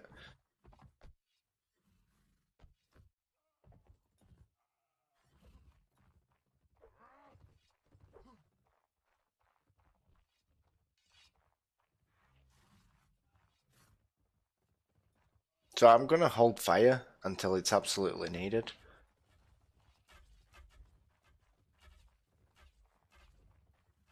Unlike these guys, they're just shooting, wasting their arrows.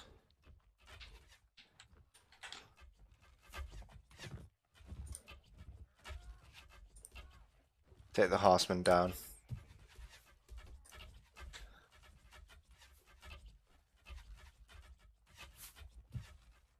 I am hitting.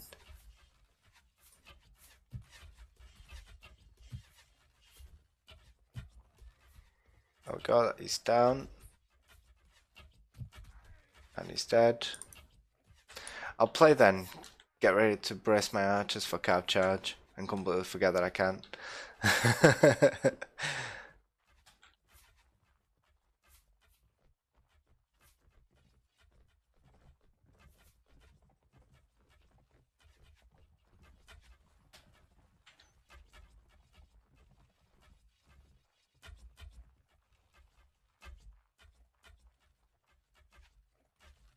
Yeah, there's not a lot that you can do with the troop movement, sadly, or troop formations and shit.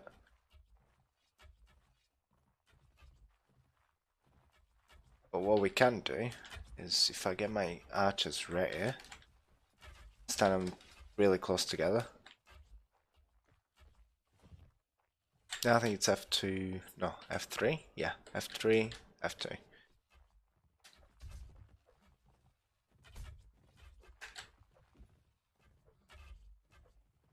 Again, I'm going to hold fire just for a little bit because I don't want to run out of arrows when the fight does come to be. Because unlike these guys, you can see that they're running out of ammo already.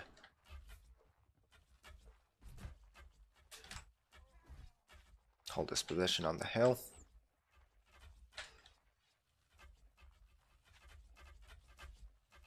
Your ally's wasting so many arrows, it hurts. Yep.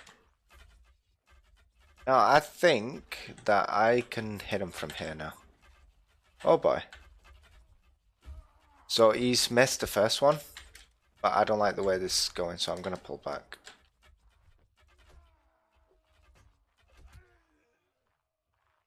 You want to play archer, play with make arrows ready. Yeah, you basically don't want to be wasting. So that's the reason I moved out of there.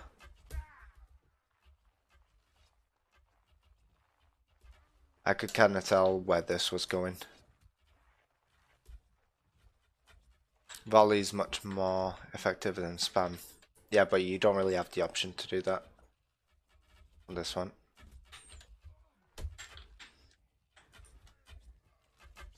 Okay. Hold your fire, lads. Spread out a little bit. You're in each other's ways. Oh yeah, modded controls. Yep.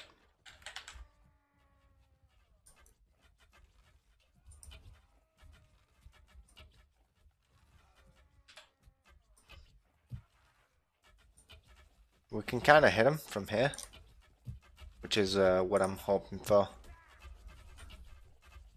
Killed his inf before they get to us.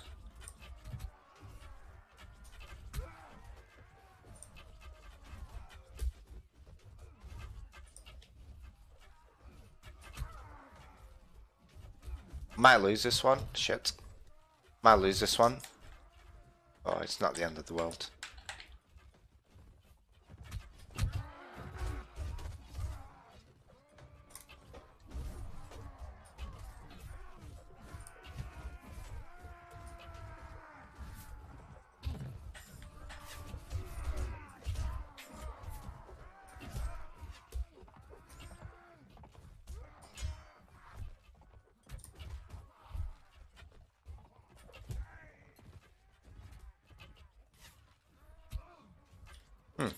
Is that it? Is that the cav charge done?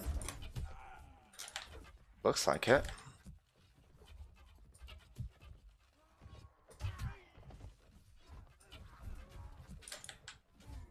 Yep, that looked like the cav charge done.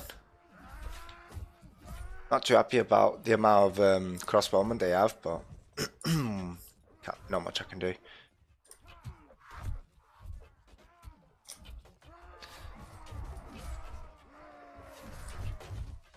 Okay.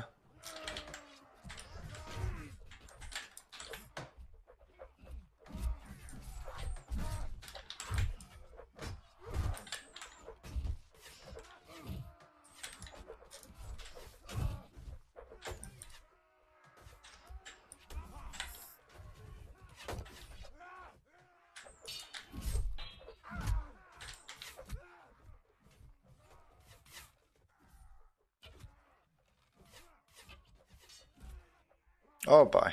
Yeah, we're done. Yeah, sword.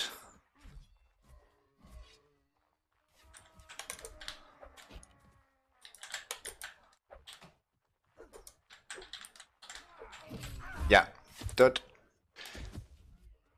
Double shield, lol. He's been playing a lot, playing Warband a lot. Yep. So we got completely smashed on that one.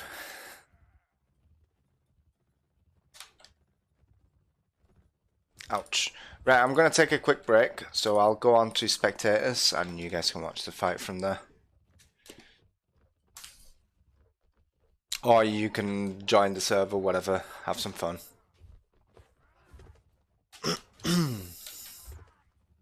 But yeah, I'm going to have a half an hour break. You can take it with me if you want. And then I'll be back in about half an hour.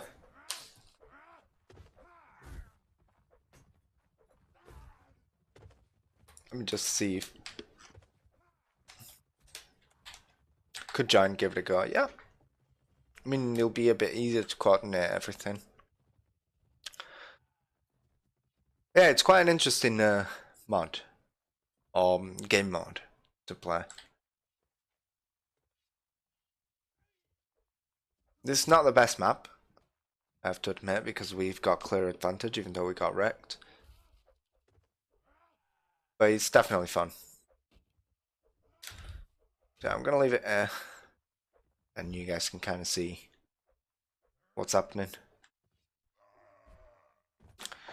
Right, I'll be right back. Oh, let me just roll a cig first. Roll a cig and then I'll go.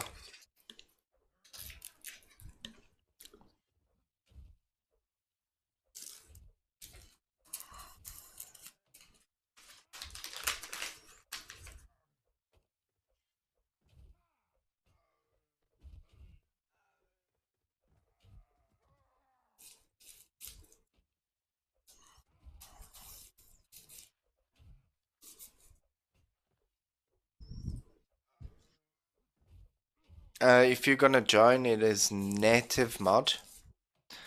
The mod is native, and then it's a battle type, and then it is the server's called Captain Mode. Anyways, I'll be right back. I'll see you guys soon. You enjoy.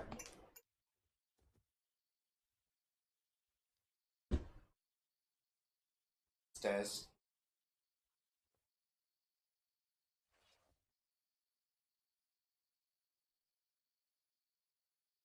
Oh, he's cheating on you. Okay. Bye.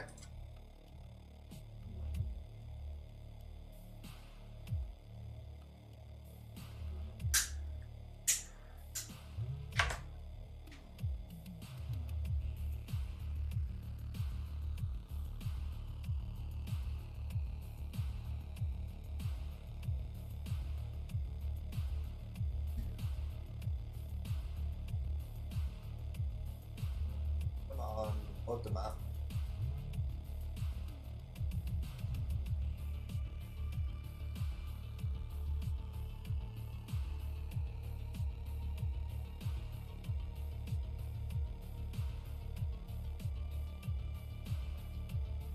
This is a much more interesting map.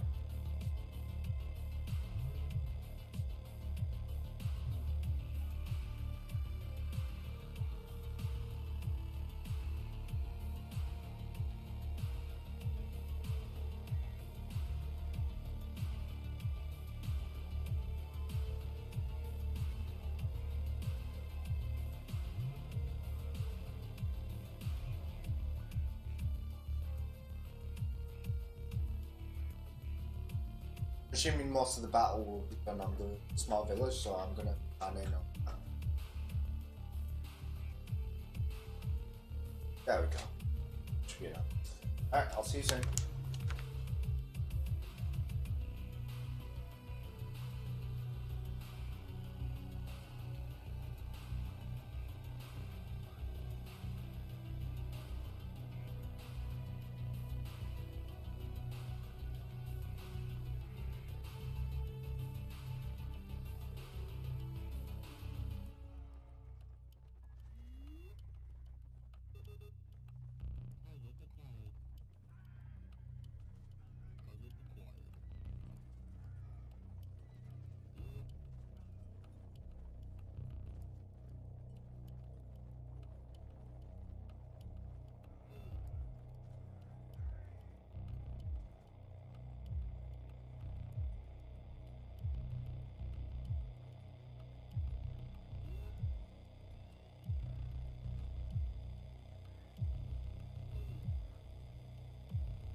Okay.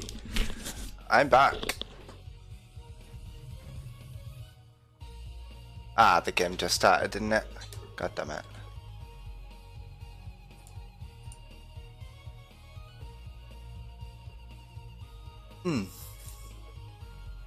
I need to see what people have to be able to make an informed decision.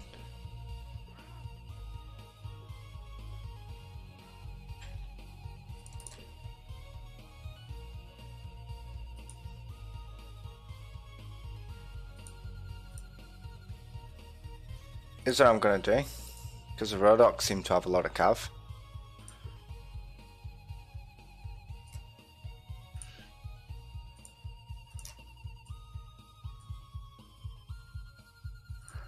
I am going to take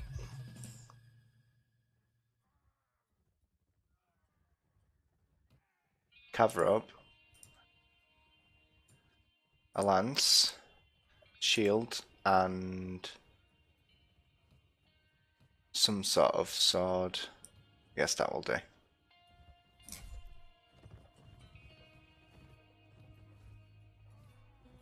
Okay, and I am going to make equipment. Yeah, I took my horse down. Now I'm going to make pikemen.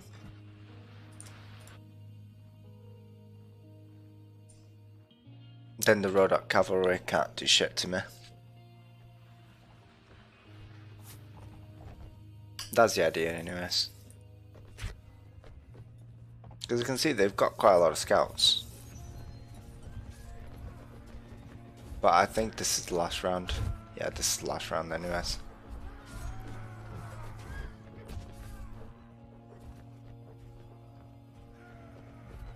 Ooh, Jeshel followed me and I never thanked him for the follow.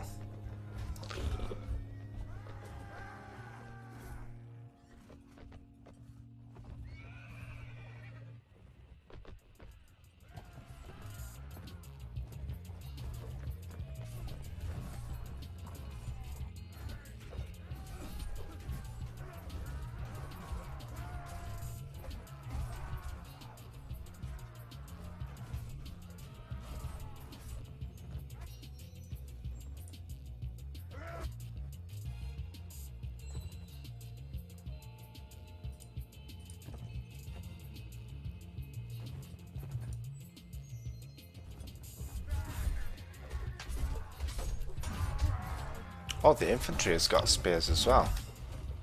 Hold on then.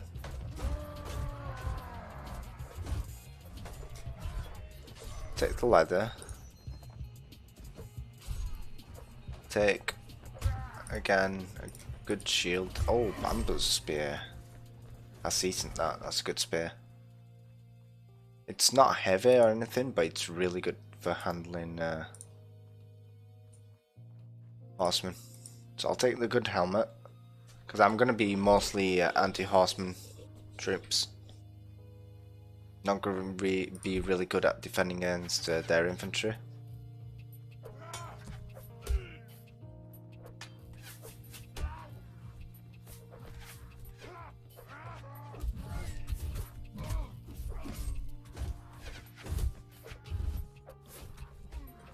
But anything that's on horseback we should be able to deal with. These guys are a bit fucked now, because they're about to face archers with no shield. Usually a bad idea.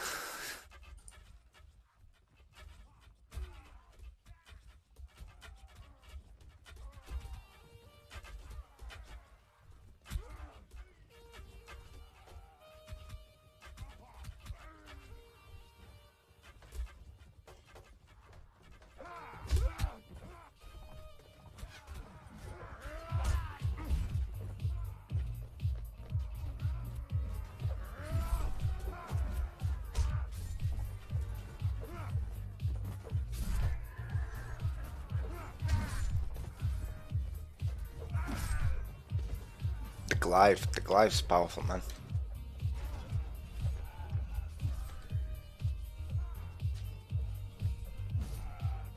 That's all of them, I think.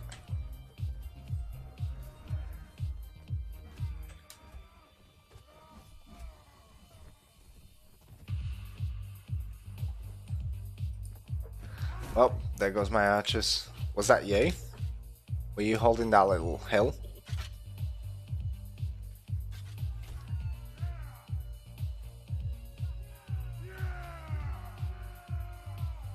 What's your neck in game? What's your IGN, basically?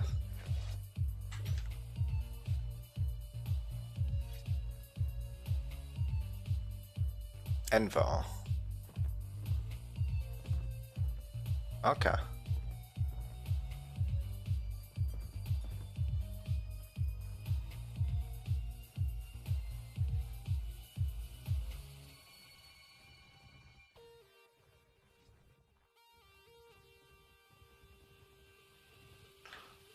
So I'm gonna head for the tower, make my life a bit easier, so I'm not surrounded.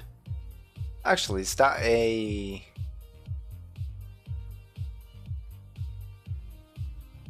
Oh, it's a village, that. I'll go for the village. Might be a bit suicidal, because nobody else is coming, but... Okay, I see their see their infantry. I'm gonna move over, just slightly.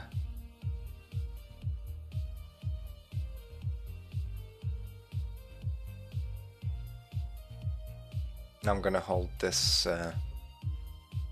little tower then.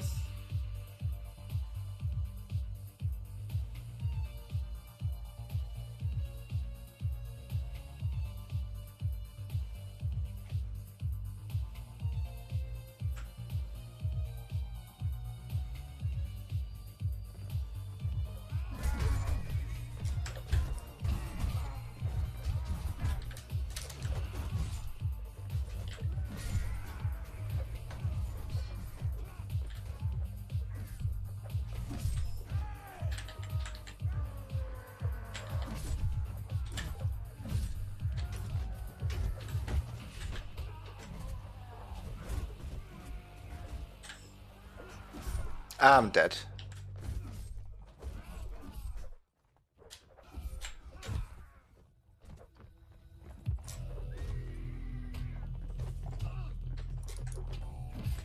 Yep, I'm very dead.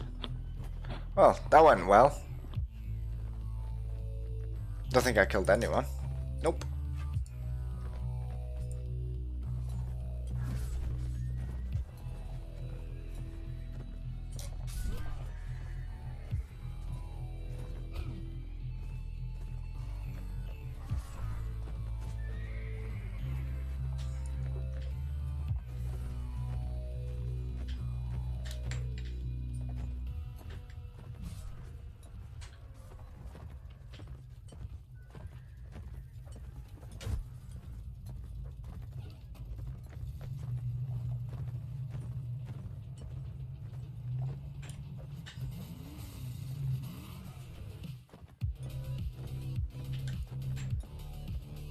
Missed.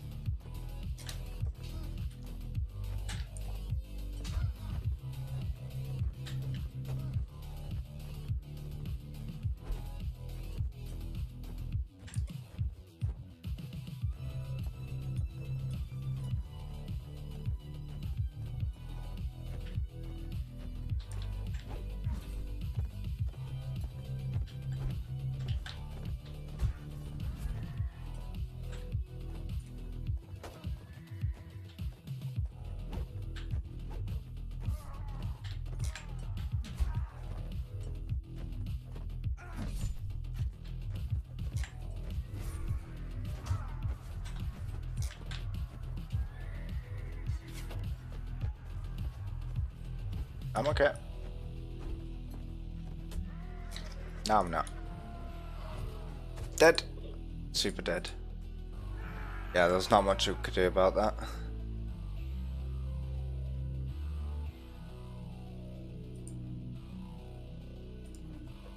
Wait, who's left?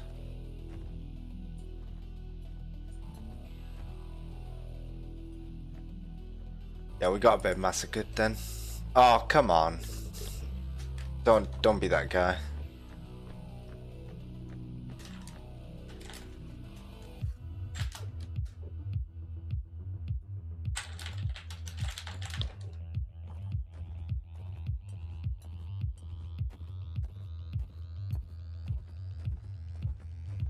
Well, Sirenids now are the worst faction. Yep. Sirenids have always been one of the weakest factions.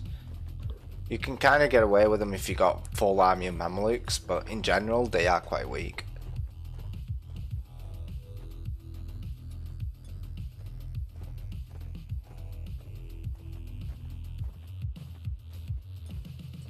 Oh, is this guy serious?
Jesus, what's the point though? It's not like he's gonna win, because he can't cap the flag. And these guys, instead of capturing the flag themselves, are just wasting time.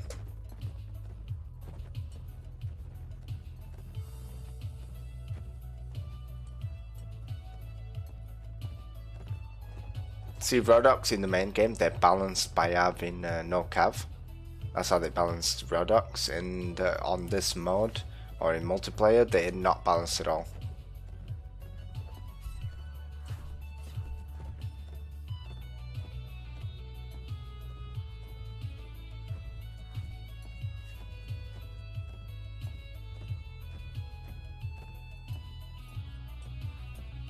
So yeah, while the Serenades are usually very balanced, all the army's pretty mediocre. And then you got the really strong.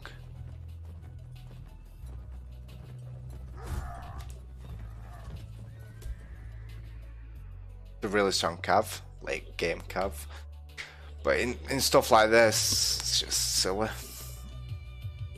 Hey, Serenades as Mamelukes, I guess. Yeah, sure, and I'll take a good helmet.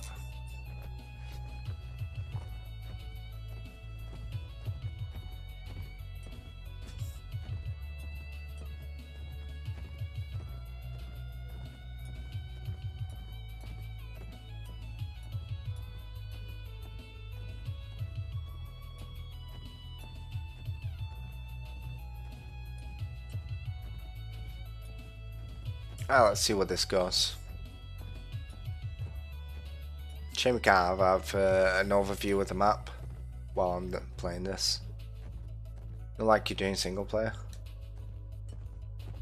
Well, my horsemen are going to be mainly for harassing. That's what I'm going for.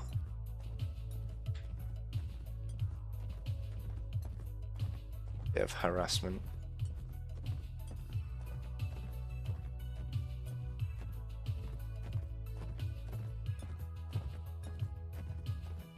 So we've been spotted.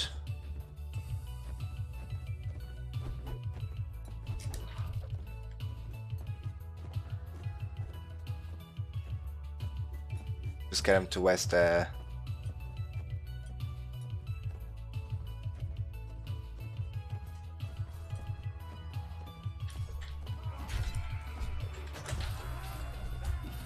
Damn! I expected it because I need to download the map. Ouch. Well, don't worry, I just died straight away as well. Because I got stuck. Then shortly after,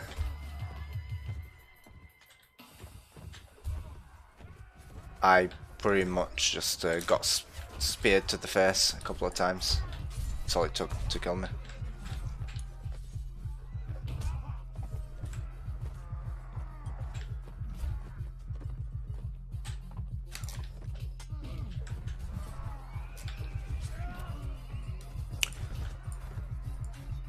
That was just me being a bad player though.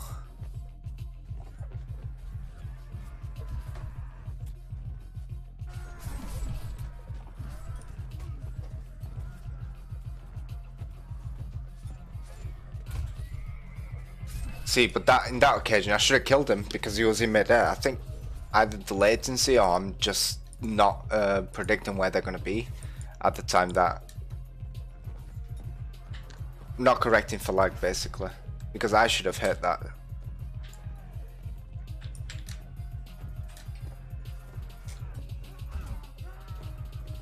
Same with that, that should have hit.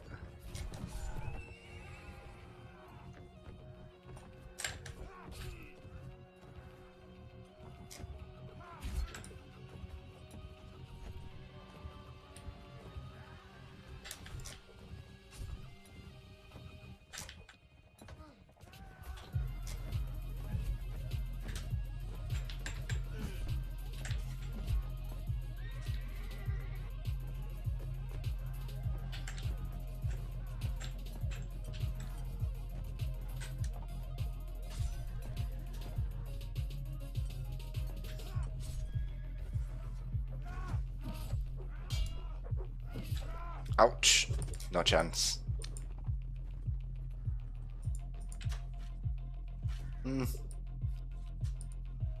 What is this guy hiding into rain? You mean this one?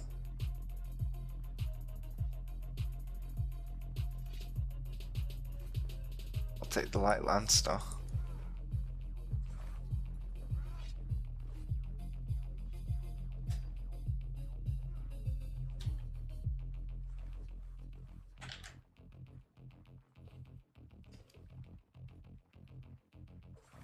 Oh, so that's what they are.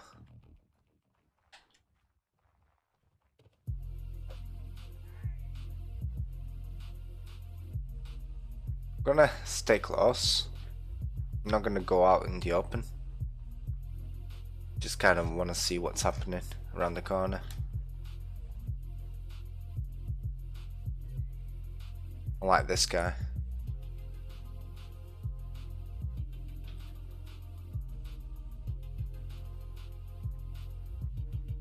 It's a lot of them.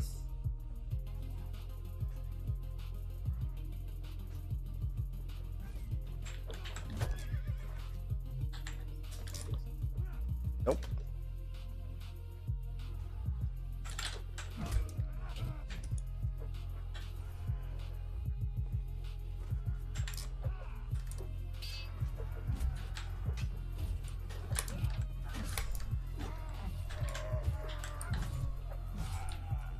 Good job, lads.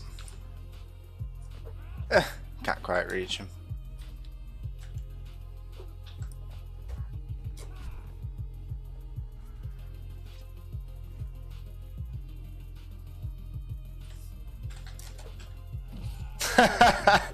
Just slightly too far away. Just slightly. Good try though.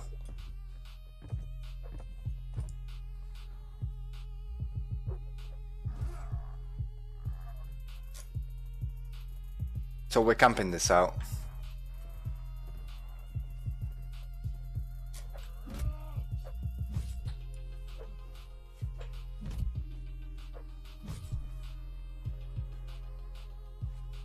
I'll take the light lance though.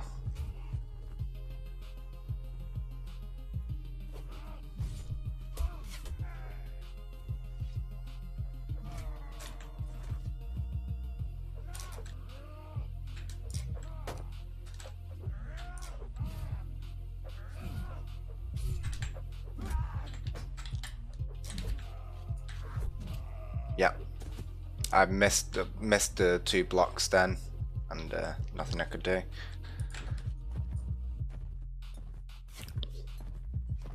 I mean, there was something I could have done. I could have killed him, but my skill level doesn't go that high. Oh boy, so let's give ourselves a tiny bit more armor. Take a slightly better sword. Reduce the headgear, but take the lance anyways. Actually, I'll keep with the saddle horse, but I'll take the lance. Heavy lance. I'll reduce the sword down to nothing. Yeah, that sounds about right.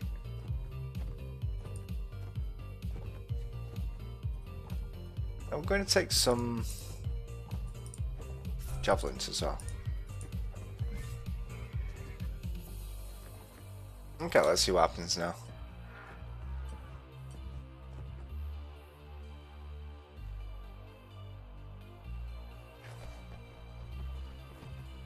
Alright, got the javelins, got the archer's armor, I think.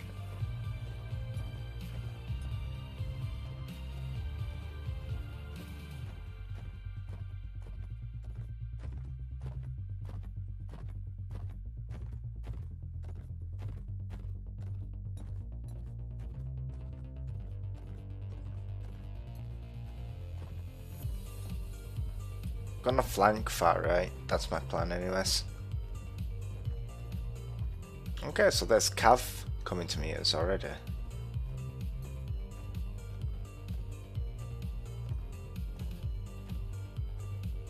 Yeah, so we've been spotted.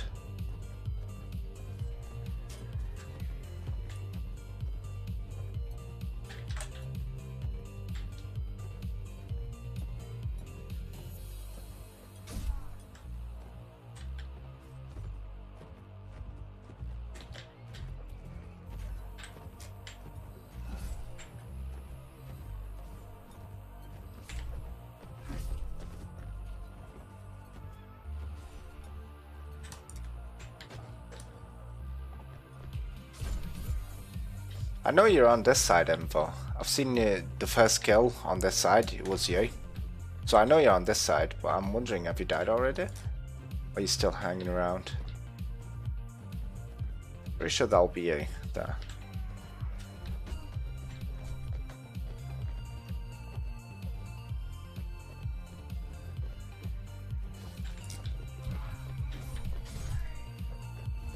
No, that wasn't you.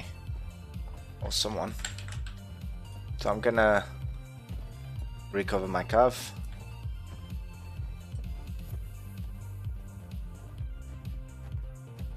Oh shit, wrong button.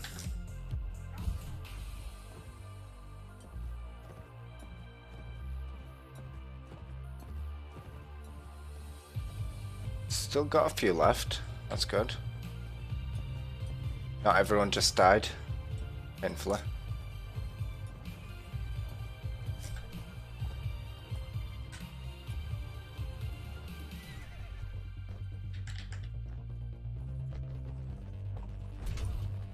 Come on.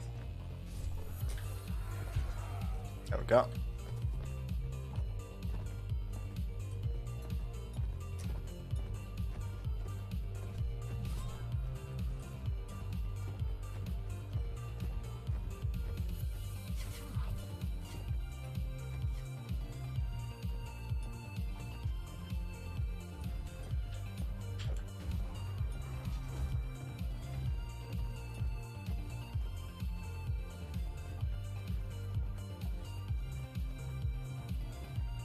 So they're keeping their distance, which is quite interesting. They're not charging in at all, like all at the same time either. So we do have a small advantage as long as we all...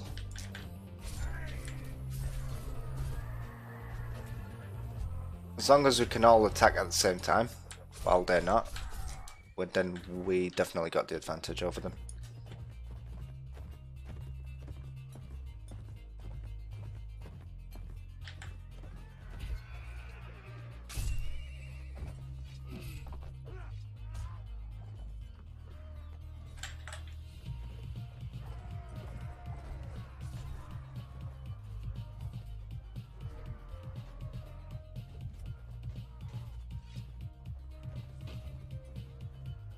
That was close.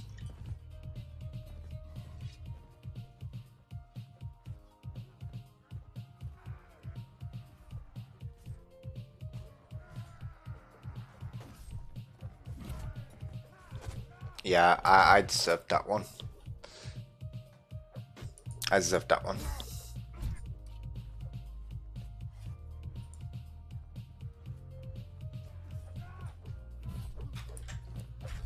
Wait, what? There we go.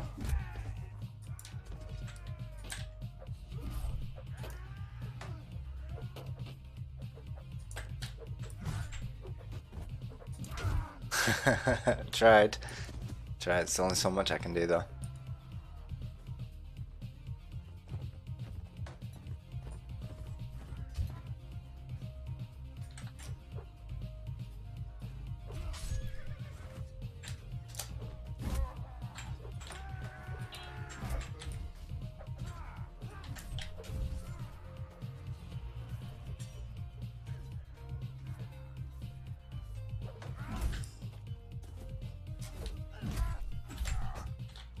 Back. This is a good situation to be in.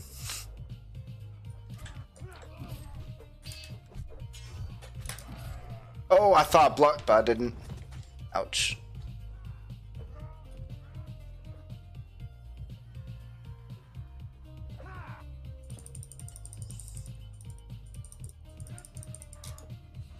I mean, you pretty much won already.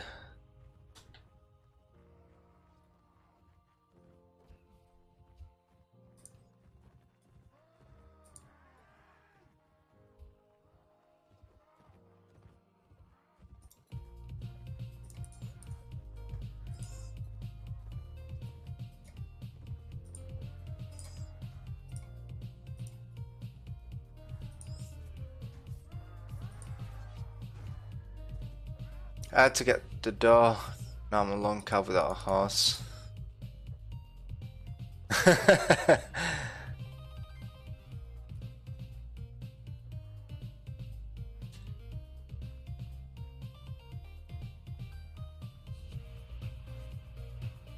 don't think you are, Cav. I think you're part of the infantry. I think you must have died. And you respawned as one of the infantry.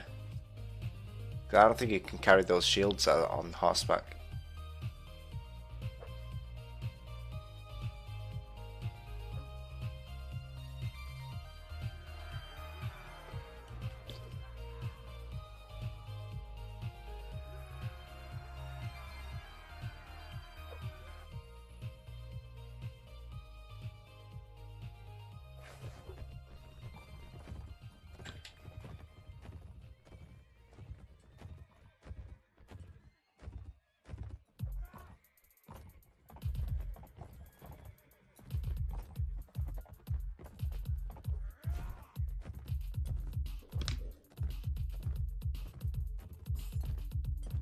Yeah, Sarenids very weak in general.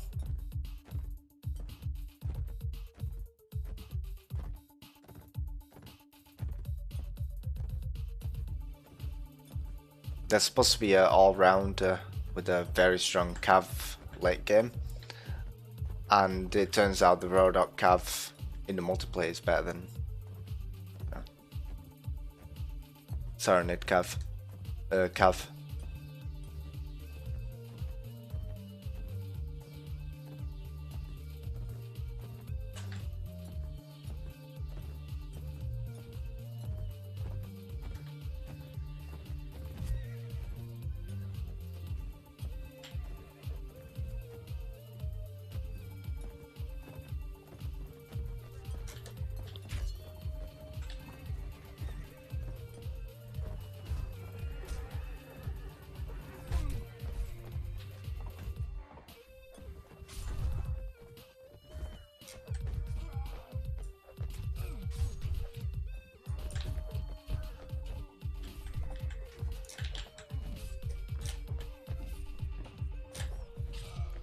Ouch.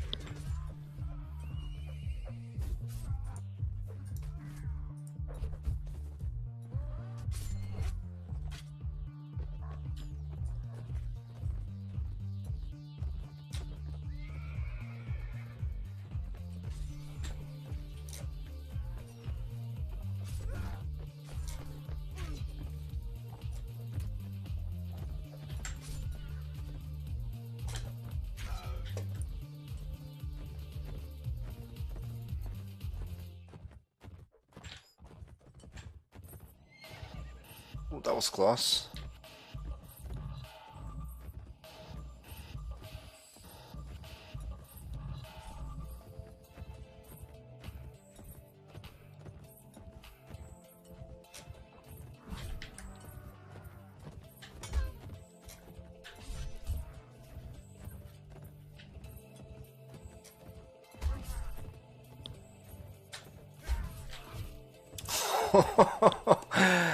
I just got shot out of my horseman. Oh, my horse. Damn. I wasn't even showing for too long either.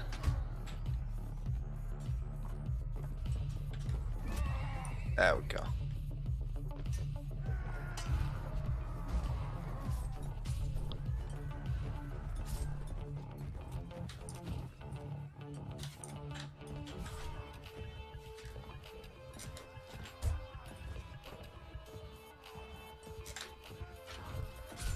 Oh boy, yeah, I'm dead.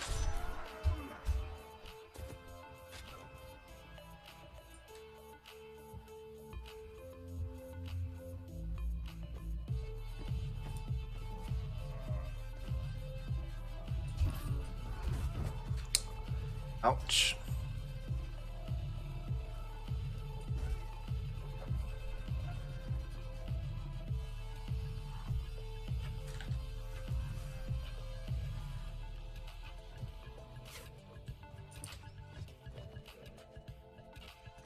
Tyrannid archers are also really, really bad. You got 0 power draw.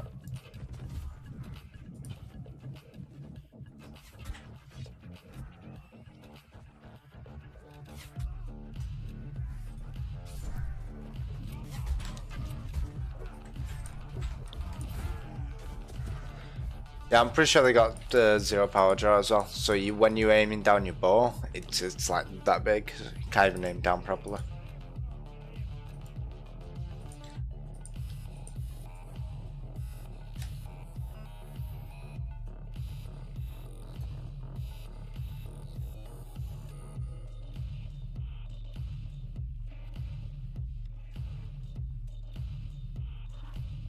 Good thing we don't have melee weapons, right? So I'm assuming whoever kitted these guys out. Yeah, you can see when this guy's shooting how inaccurate it actually is.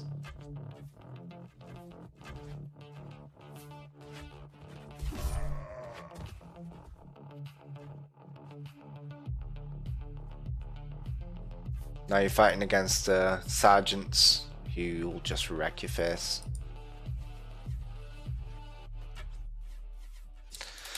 So I'm actually going to quit.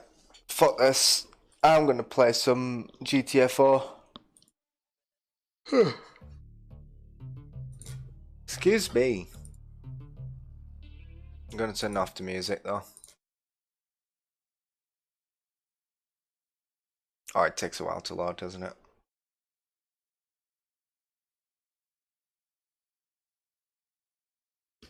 So disclaimer, I'm not very good at the game.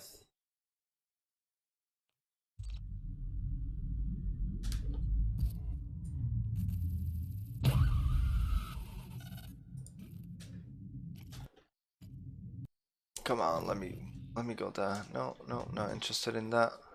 I'm interested in this. Oh. I need to go open it again, maybe? Yeah, 1 second. I think desktop and go back on gameplay and it will let me now, maybe? No, guess not. I'll go on desktop, I guess. It's not perfect, but it's the best we're gonna get for a while. Connect to rundown, I guess. So I'm gonna do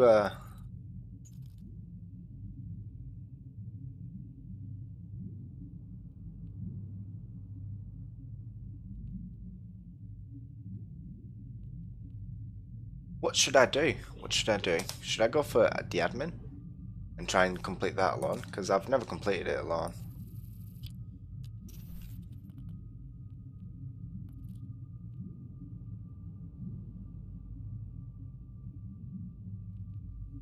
The TRM.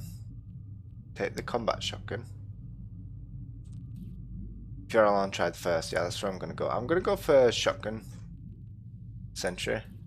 I guess, and the gavel, I guess. Is that a legit solo?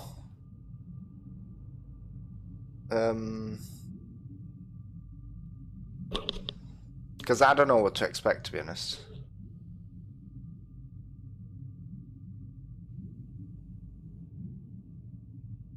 Ah, fuck it, I'll just go for it.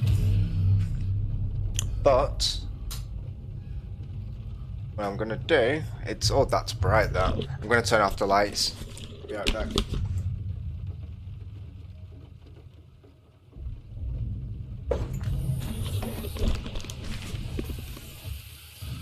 Actually, I'm gonna put it on the floor.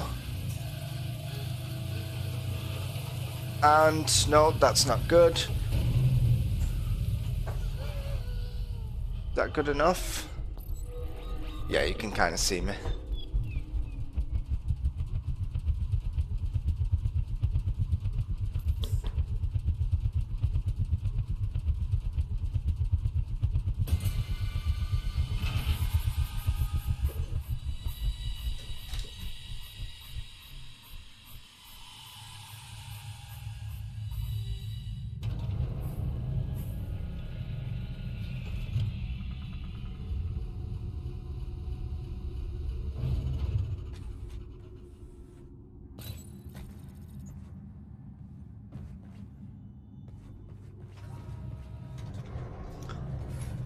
So like I said, I'm not too sure what to expect when playing this solo. I have completed this mission on with a couple of, no, 3 friends, so we're a team of 4.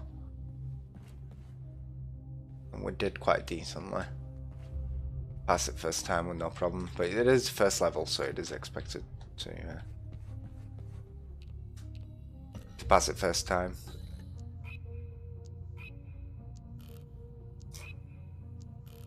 God damn it. That's the thing I need to get better at, this little minigame of hacking. Medipack? Yeah, sure, I'll take it. It's better than what I've got, which is nothing. Can take the ladders up there.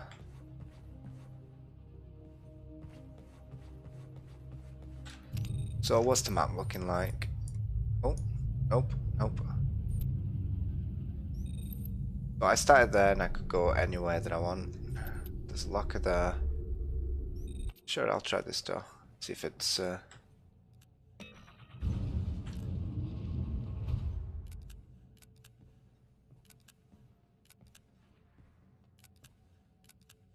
nothing. Yeah, pack box.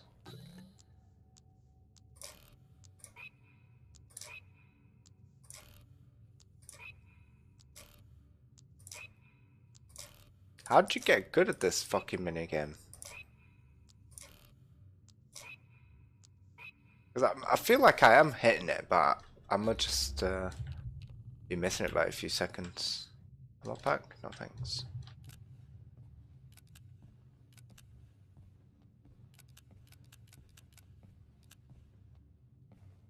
We good? I mean, doesn't sound like anything, so.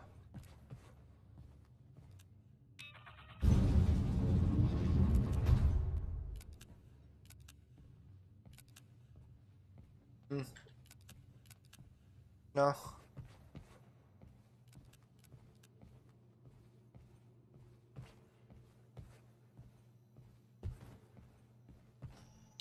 So, how do you use a terminal? So if I go help, execute commands, erase character, autocomplete. Oh, there's autocomplete as well.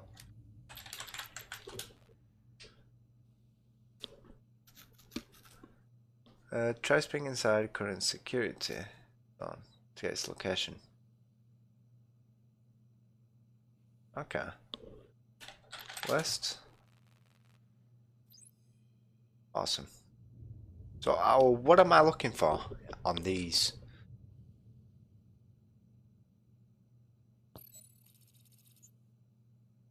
Because I'm not too sure what to be looking out for. Keys? Is that what I'm looking for in general? So what would they be called here? Would they be part of the lockers? key white. I see. So if I query query key, oh, I forgot the number. Where is it?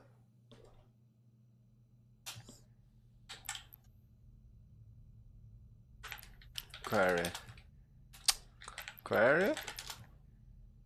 Wait, what? Am I putting in the wrong command? So if I go, oh, it's query with one R. Okay, so if I go list and I query key whites 573, so query key whites 573.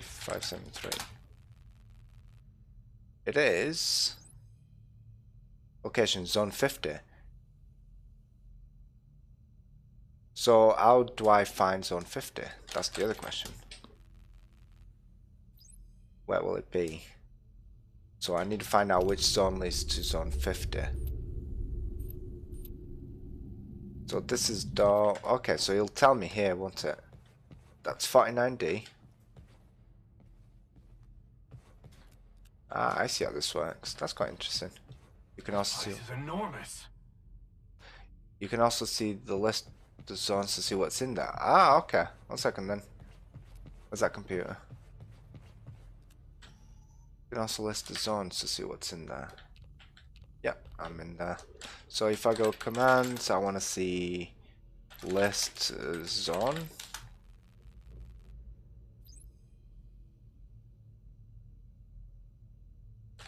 List.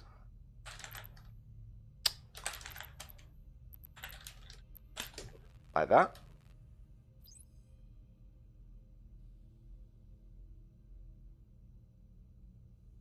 Did I do this right? Yeah. Okay. So it's correct. Okay. So how do I check where zone 50 is? Because that tells me the door, that tells me the zone. Do I have to be there to figure out what it is?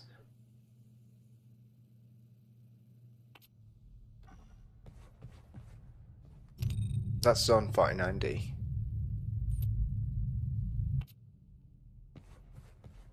We gotta have a white key card here. Do we have that? You look at doors. Yeah. Okay. That's zone 49B.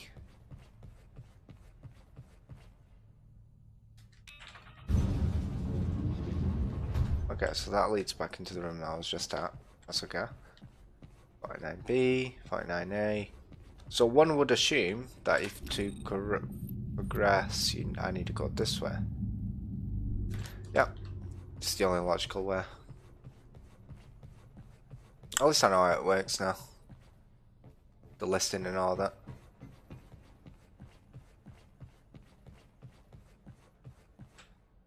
I wonder what's up there. So if I take my time with things, don't get too pissed off with me. I just like exploring at the start of the game.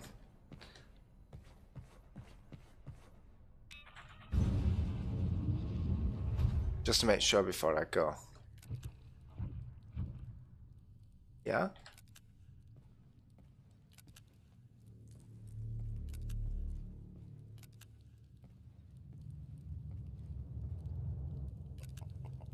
Followed.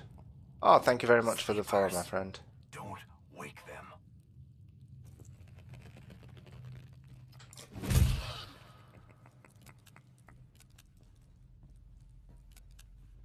Right, have a good night, and I shall see you whenever you decide to pop back in.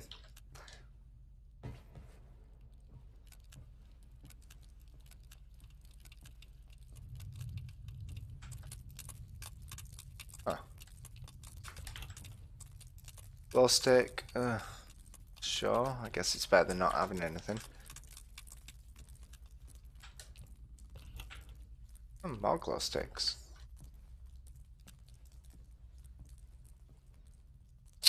Security? Okay.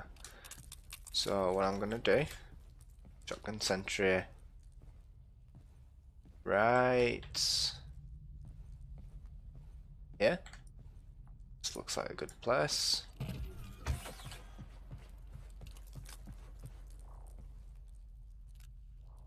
You can drop the sentry before the door. What do you mean?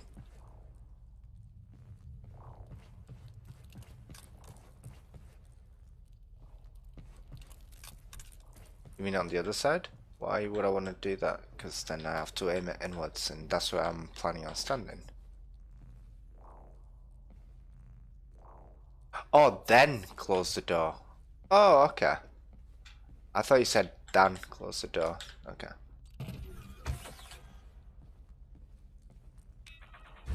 Bye, sentry.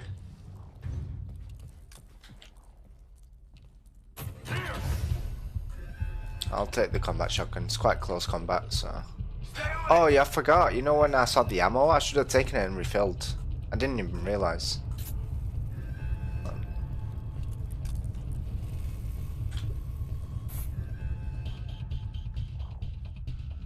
This door's not gonna hold much longer. Wait, what? Oh, okay, it's done.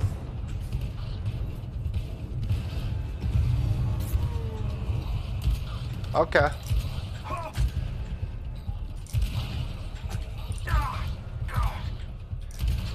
So basically, the sentry didn't do anything. Am I correct assuming that the sentry didn't do fuck all? And am I correct assuming that I should have brought the... Oh no, I can't. That's right.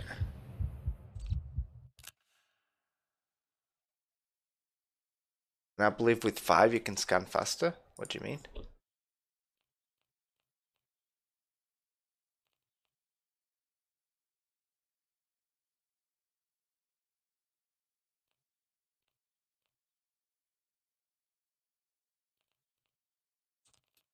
So something went horribly wrong then. I'm not too sure what went wrong, but I'll do it again. Someone lets you get scanner out. I don't have a scanner though. Anyways, let's do that again.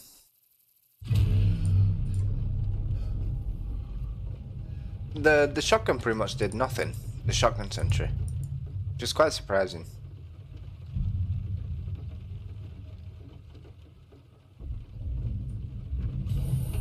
The sentry couldn't aim well. Maybe sideways? Yeah, the sentry should have been fine when I put it.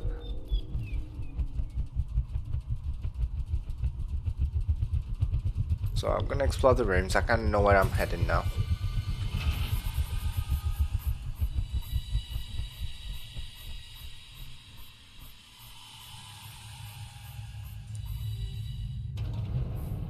Kinda know what's happening as well.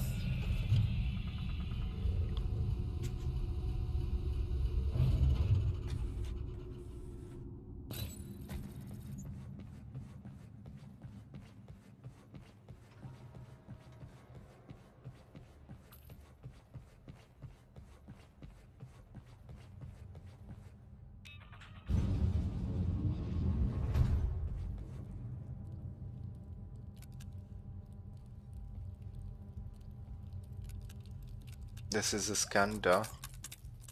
Wait, wasn't there one of them a sleeper here?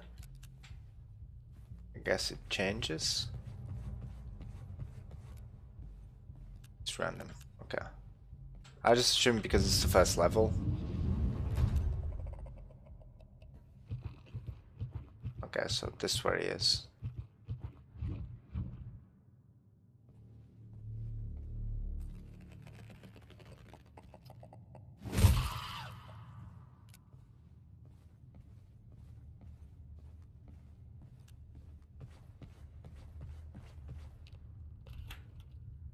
Hey, glow sticks.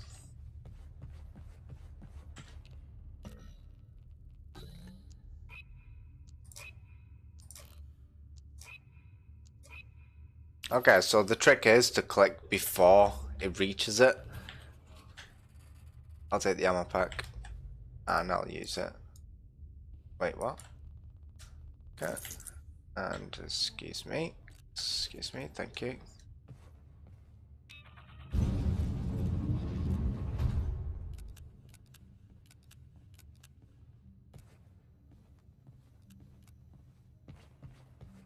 good.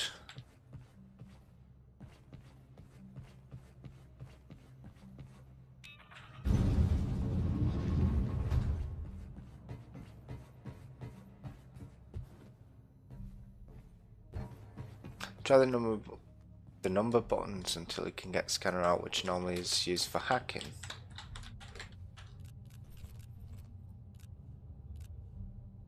Oh, number 7.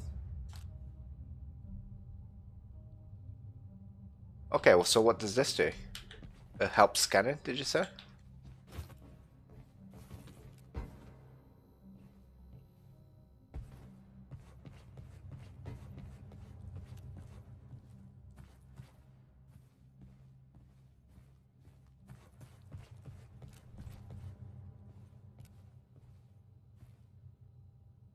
Yeah, while standing in circle, it's faster. Okay.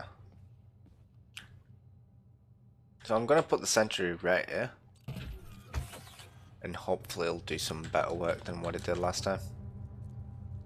Close the door.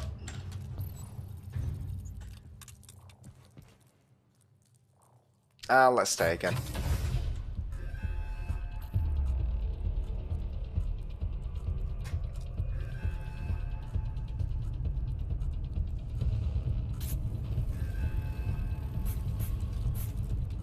Yeah, it's much faster now.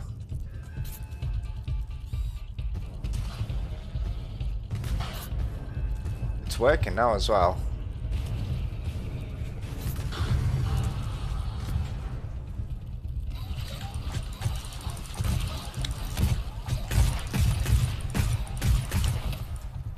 Damn. Okay, so how the fuck do you do this?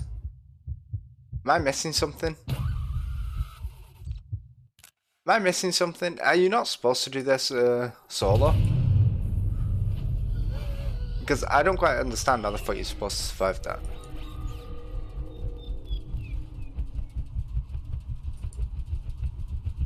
It's possible.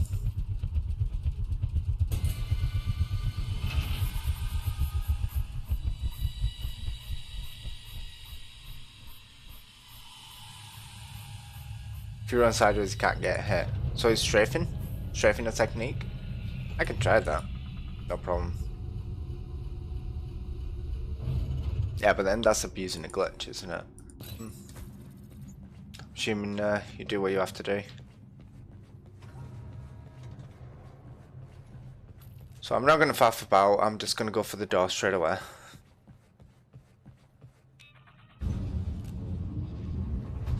That's not the door, is it? Oh no, it is.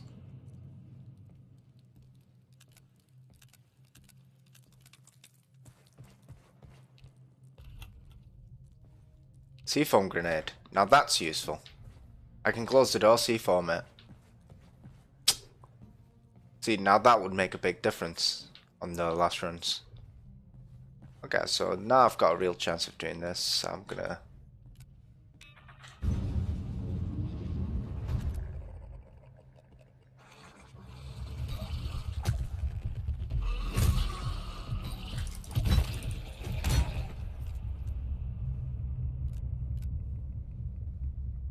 Okay, did not expect that.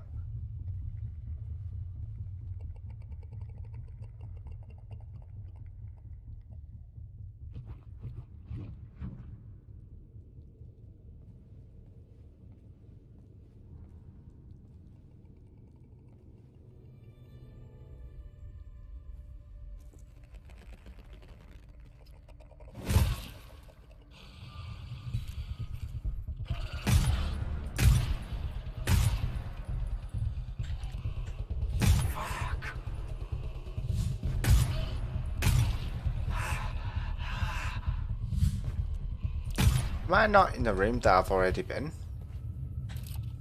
Yeah, this is the other room. I really need to learn how to be stealthier though.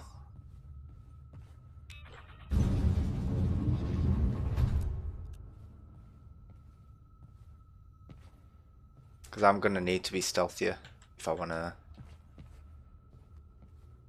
ever get anywhere. I just didn't expect that guy to be there in the first place, and then somehow I'm getting seen from people miles away. Maybe I just need to learn how the AI works. How I get detected. Then maybe it will be okay. Not too sure.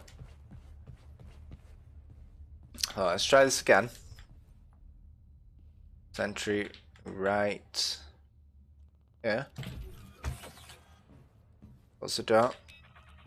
T-foam grenade.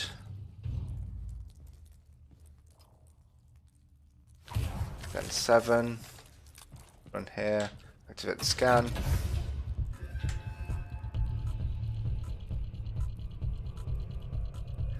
If I throw another a C-foam grenade, does it help me? Does it reinforce the door yet again?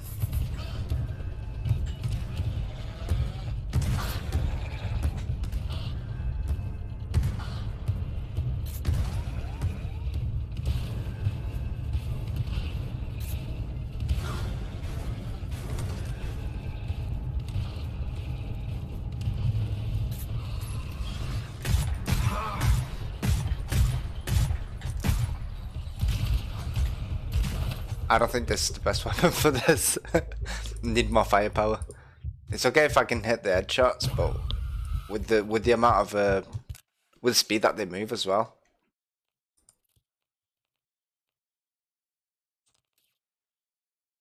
Don't stay in the room, run outside. Definitely worth trying that. But I feel like need a lot more firepower. If you can't run, you'll die. That's true. They're not very good when you're on the move, are they? But then I have to go through all of them anyways.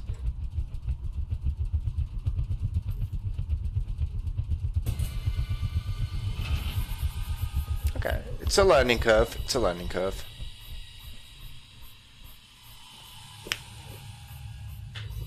The C-foam grenade definitely helped though.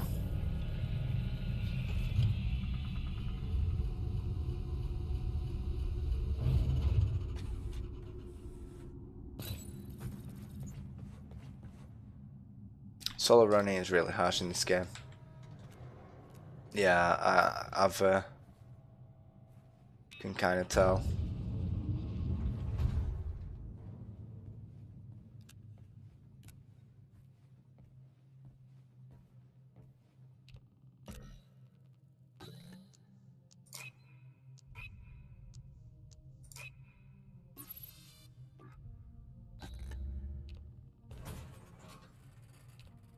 Excuse me. Use these ammo packs. No reason not to.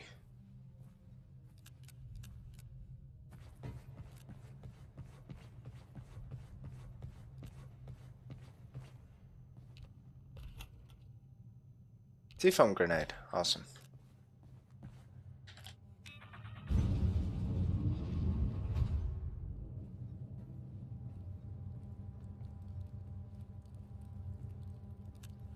Don't hear anything. Okay.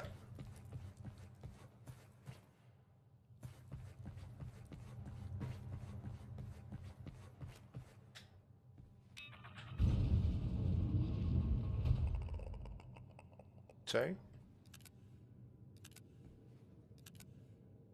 One there.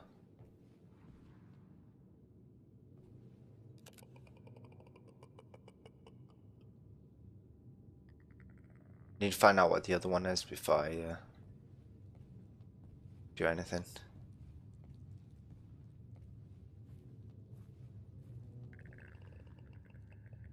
I think he's down there somewhere. Should be safe to take this guy down.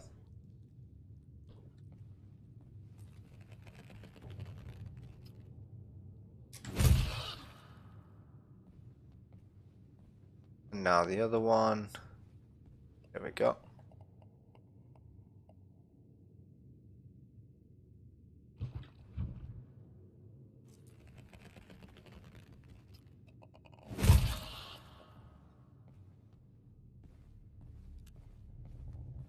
Sounds clear. Normally you can hear him. I'm not too worried. Tool refill pack. I'll take that. Oh, itchy nose. I'll take that because it might be useful. C4 grenade. 2 users. Yeah, 2 users is better. Even though I probably will not survive that door. Still interesting to try. And get everything at least. Glow sticks, no thanks.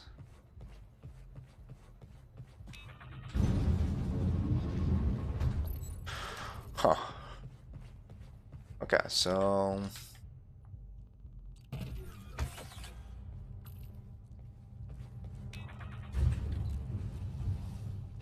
So it's that. No, give me the C4 grenade and then switch to 7, click on this. Then I'm gonna try and run outside. Can I throw another C4 grenade onto it? Will it make it hold longer, basically?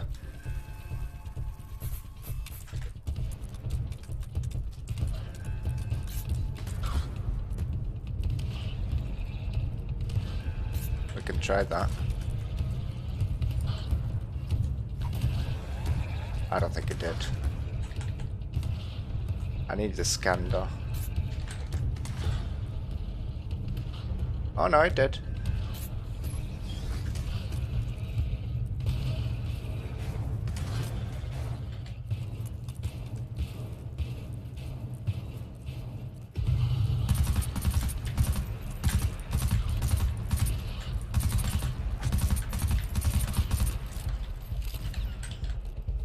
Three machine gun.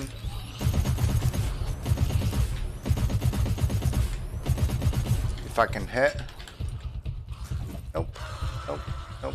Nope. Nope. I'm okay.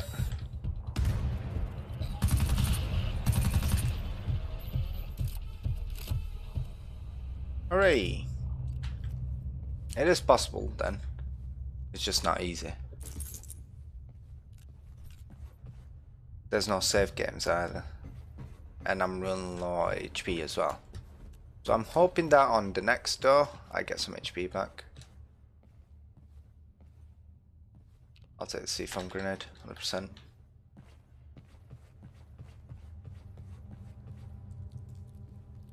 least you got through, yeah, to the first room in the game. Well, second room in the game.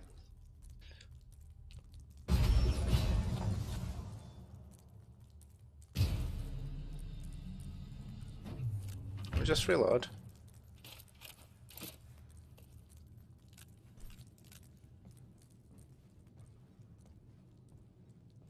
I think those 2 C4 grenades really helped as well.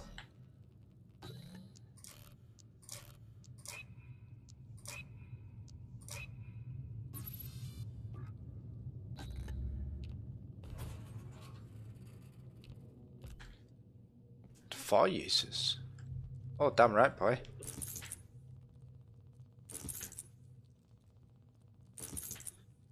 I'm even going to use the last one because I've got one here. Okay.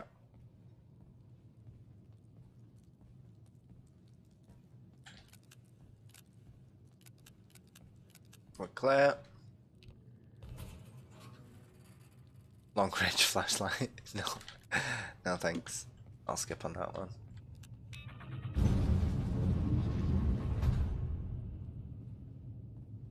So this is on 50. So I'm assuming one of the keys is going to be here somewhere.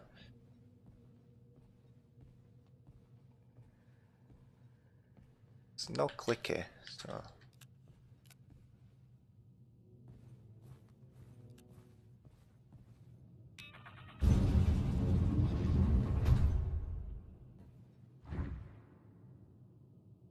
What was that? I heard a noise, but I don't see anything. Okay, so that's the next area. Yeah, 50F. I'll go there after. I've left a lot behind.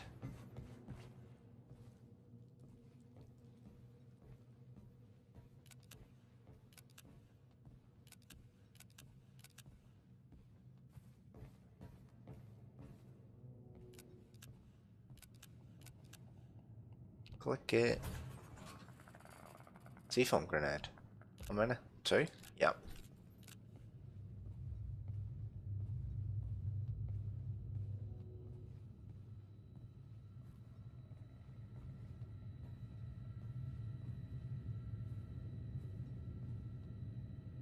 Oh, that's a big one as well.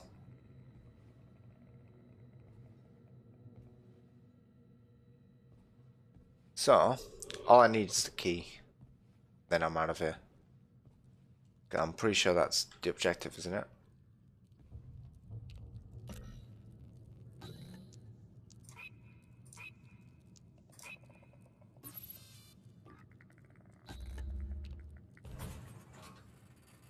Ammo pack.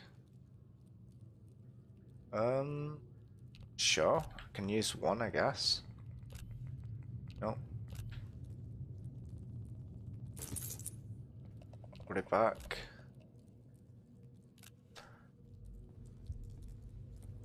Oh, that's a big dude, isn't it? Oh, it's a small one.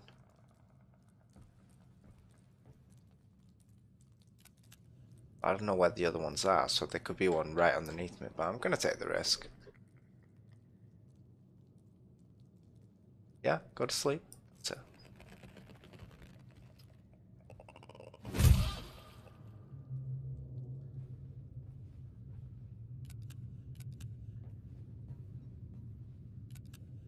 Yeah, clear.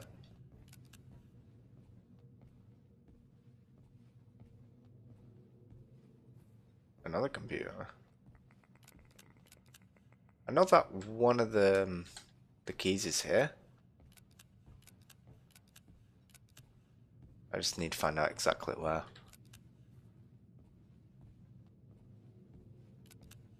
I could ping it, but I'm pretty sure that will alert.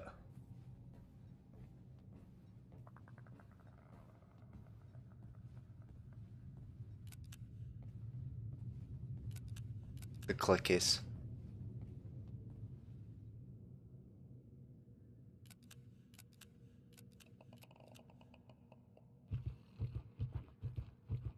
No, you're not.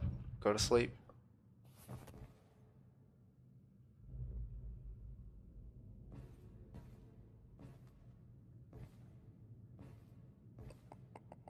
Nope, not moving. Can hear him clicking.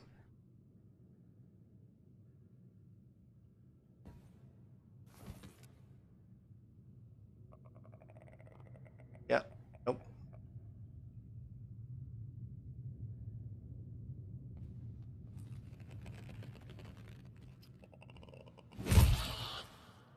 Okay, good night.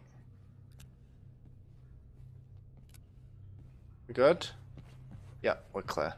So I might just ping it, because it gives you a couple of seconds, isn't it, before it pings. I'm pretty sure I should be able to ping it, come out of the computer,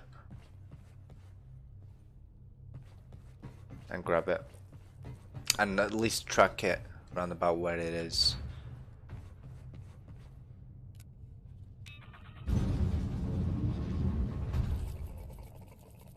Oh boy. That's like 5 of them.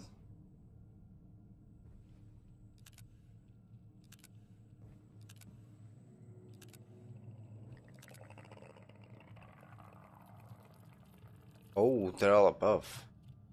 Okay. Wait, is that a scout? Yeah, that's a scout. Yeah, I'm not staying here.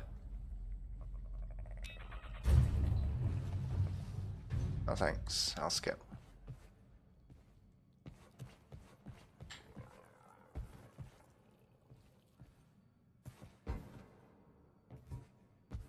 I can't climb that. Okay, fine. I'll go around. Know how this game goes? You'll probably tell me that it's inside that door. So it was pink key, white key 573. Wait, what?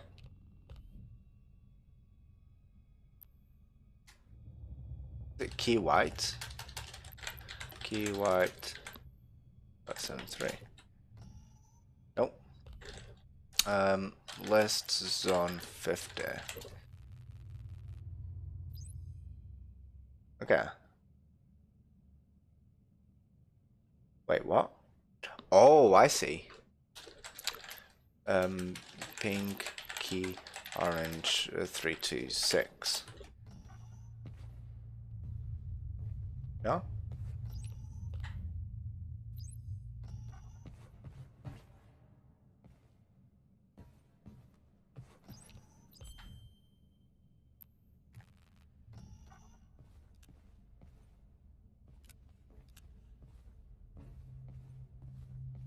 Don't tell me I have to be on the PC for it to pink.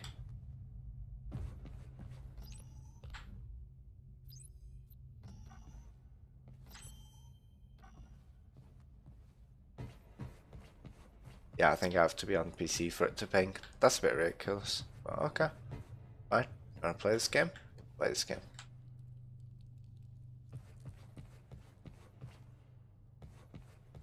I think that leads out to a bigger area, which I don't want to go to just yet.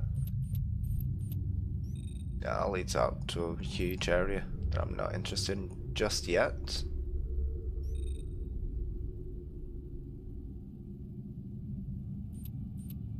I might be wanting to go the opposite direction, which is that way.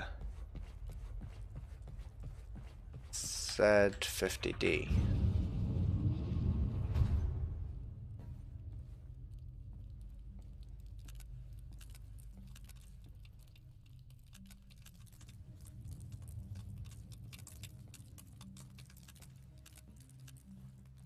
No, nothing.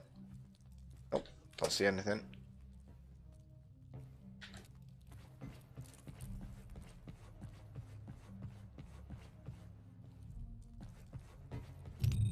So that's clear, let's go up. It's gonna be in that fucking room with all the others, isn't it? God damn it. Right, okay. Ooh, what's this? Scan sequence? Does this... No alarm on this one, is there? Oh, that's 51 though. I don't really want to go there.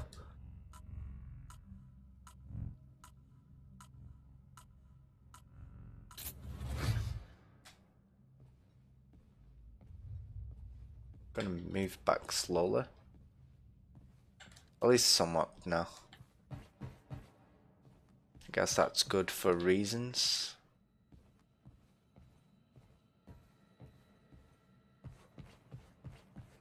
So before I have to absolutely go down that fucking door with the scout, which is there, I'm going to go down here first.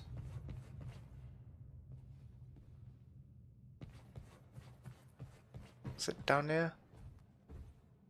It was somewhere. Wait, what? That's the scout. Yeah. Oh, that's the other door. Where's the other door that will lead her? Oh, there we go. So I need to go back. Okay.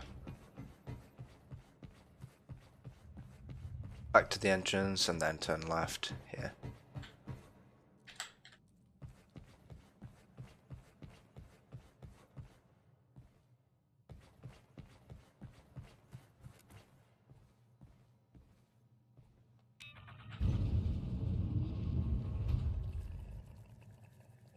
That's a scout as well.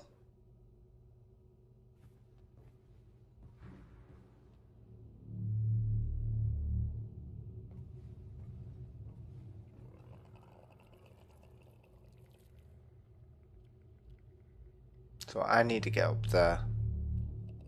I'm not sure if there's ladders anywhere.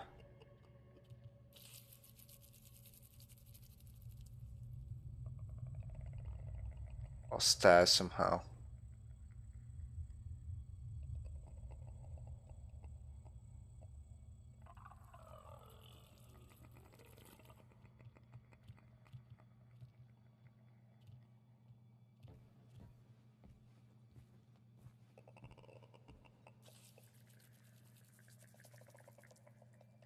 So I'm gonna try and completely avoid the scout.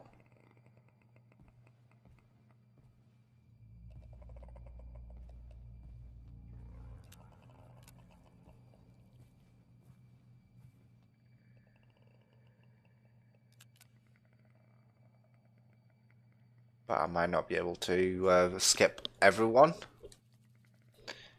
I think that's a thing.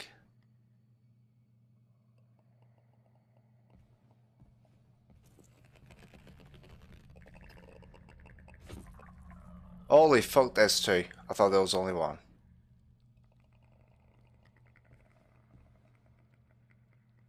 And the scout's coming, and this guy's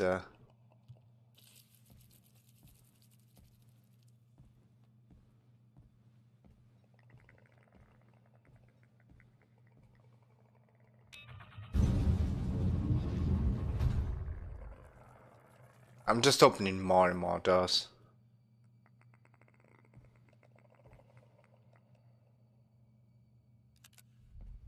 And this is probably gonna end terribly, but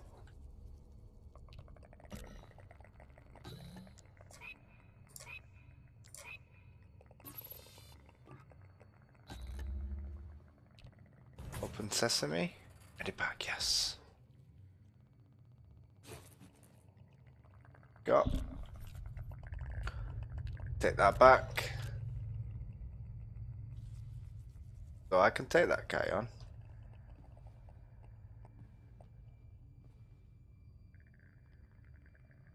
Can't take them two on. I'm gonna close this door.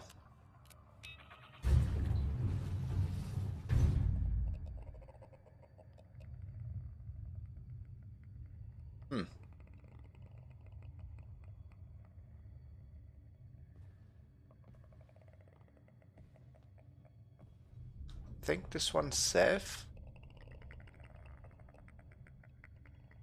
to take off, to take down, I mean.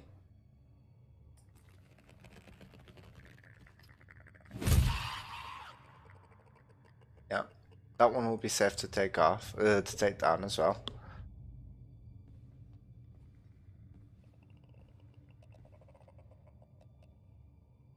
Give it a bit of time. It's not like I need to take them all down, it's just that if it goes to shit, I'd rather only have 5 instead of 20 to fight.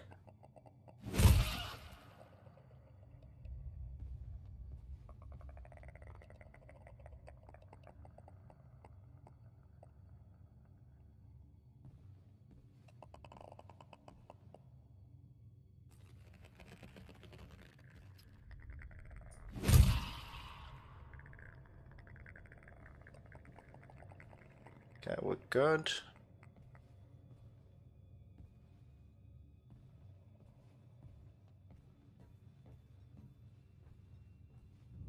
I could potentially take 2. It's possible. No, you're not. Good. It is possible to take 2 down. It'd be a big test on my skill right now. Because 1, I've never done it, and 2, you need to be pretty precise with the hits.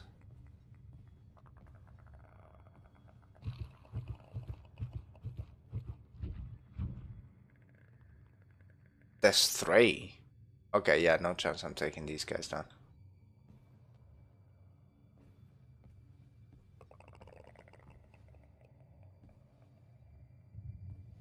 It can be skipped though, which is a good thing.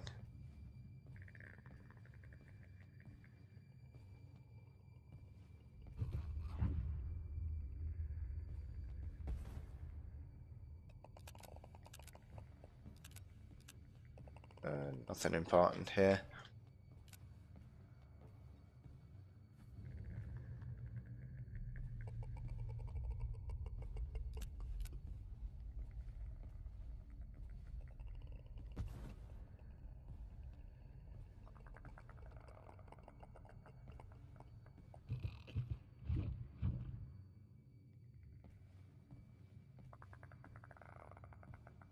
They're a bit too close together for comfort.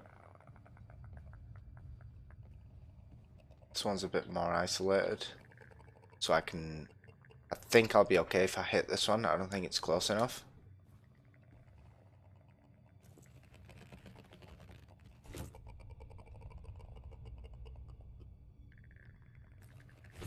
Come on.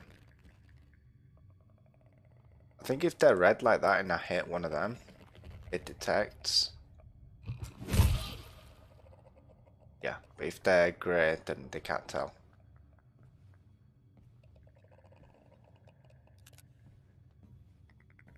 Just scout underneath first. Yeah, nothing there.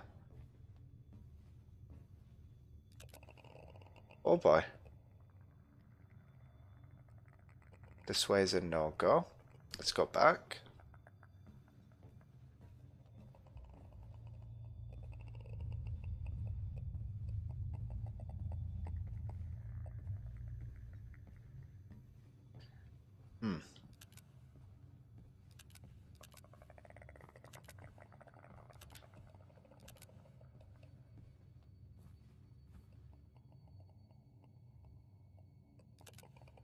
Okay. No, you did not see me. Just stop. Stop. Okay.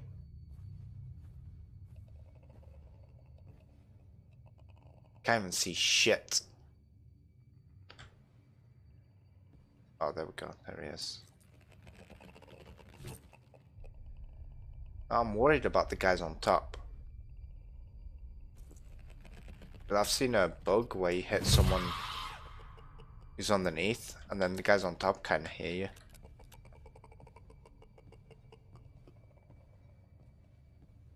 Okay, so that's clear. Nothing here for me.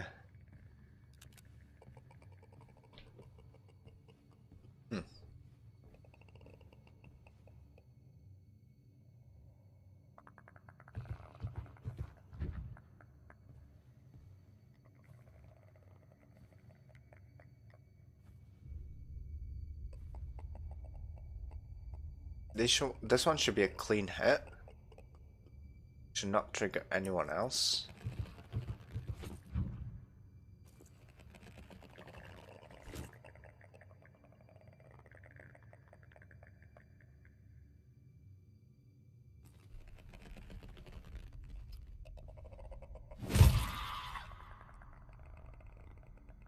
We good? Yeah, we're good.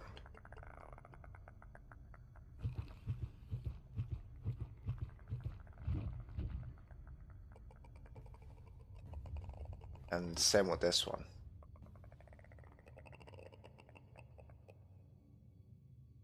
Should be just a clean hit. No fuss caused.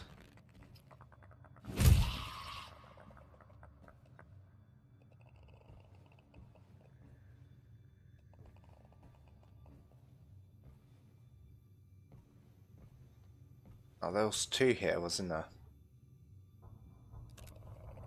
Yeah, so there's two there. There's two down there.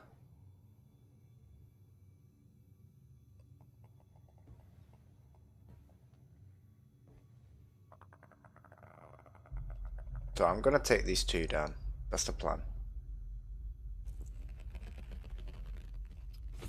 You figure out where the other one is. There we go. Now I know, so I'm gonna hit this one first and then go for that one. Actually, this one first.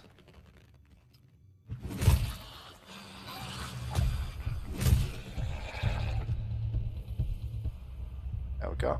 Got a hit, which is a bit of a shame, but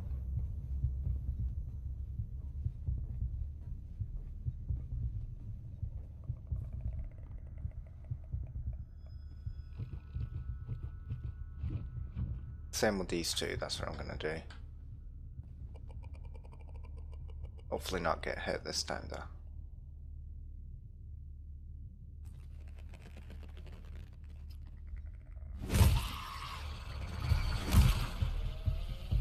You don't need a full charge for them either. That's something I realized. Now these three. I'm gonna ramble this shit.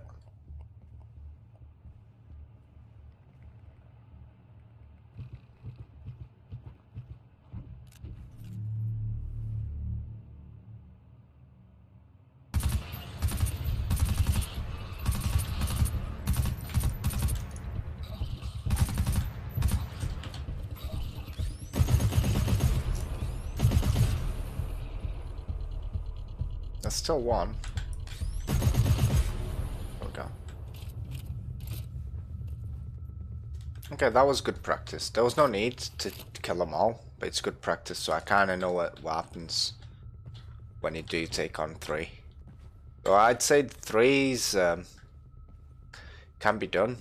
You need a really good weapon for it, and this fucking assault rifle's shit for that.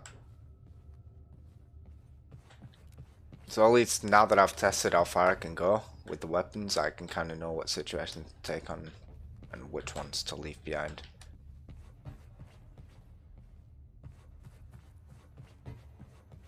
Let's just make sure I didn't miss anything. Yeah, that was clean.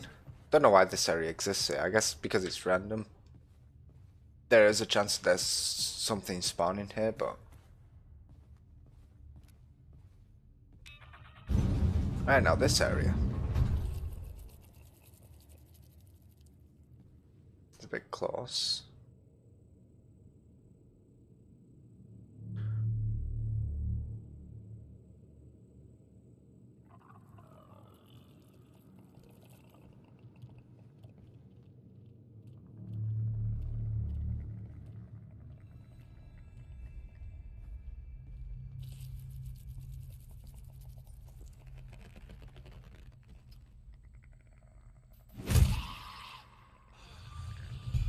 Wait, what?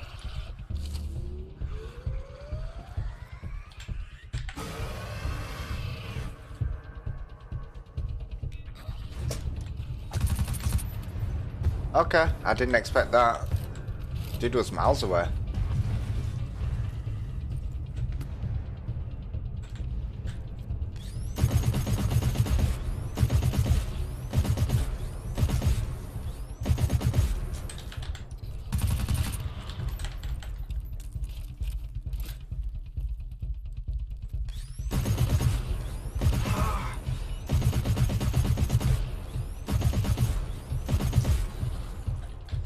I put myself in the corner.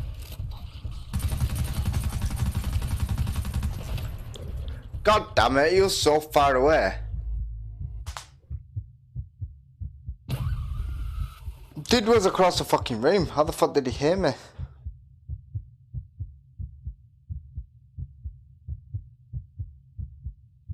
Was it because he was red and I didn't fucking notice?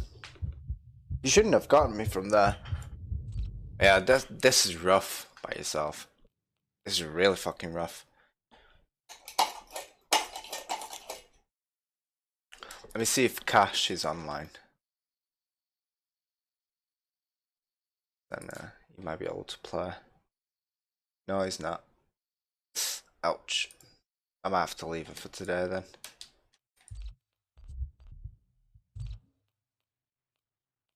Yeah, that was... didn't expect that.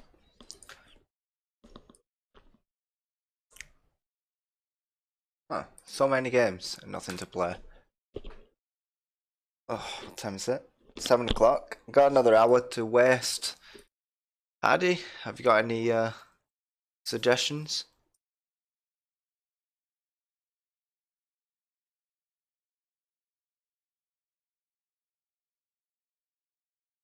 I probably should have got changed the category.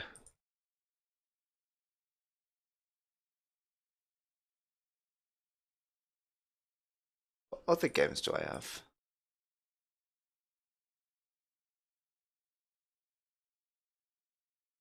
I'm not playing with a friend, so see ya. I know where it is. I'll see you later. Oh, my cam's off. Okay. Yeah, I'm gonna finish the stream anyway. Finish it a bit early today.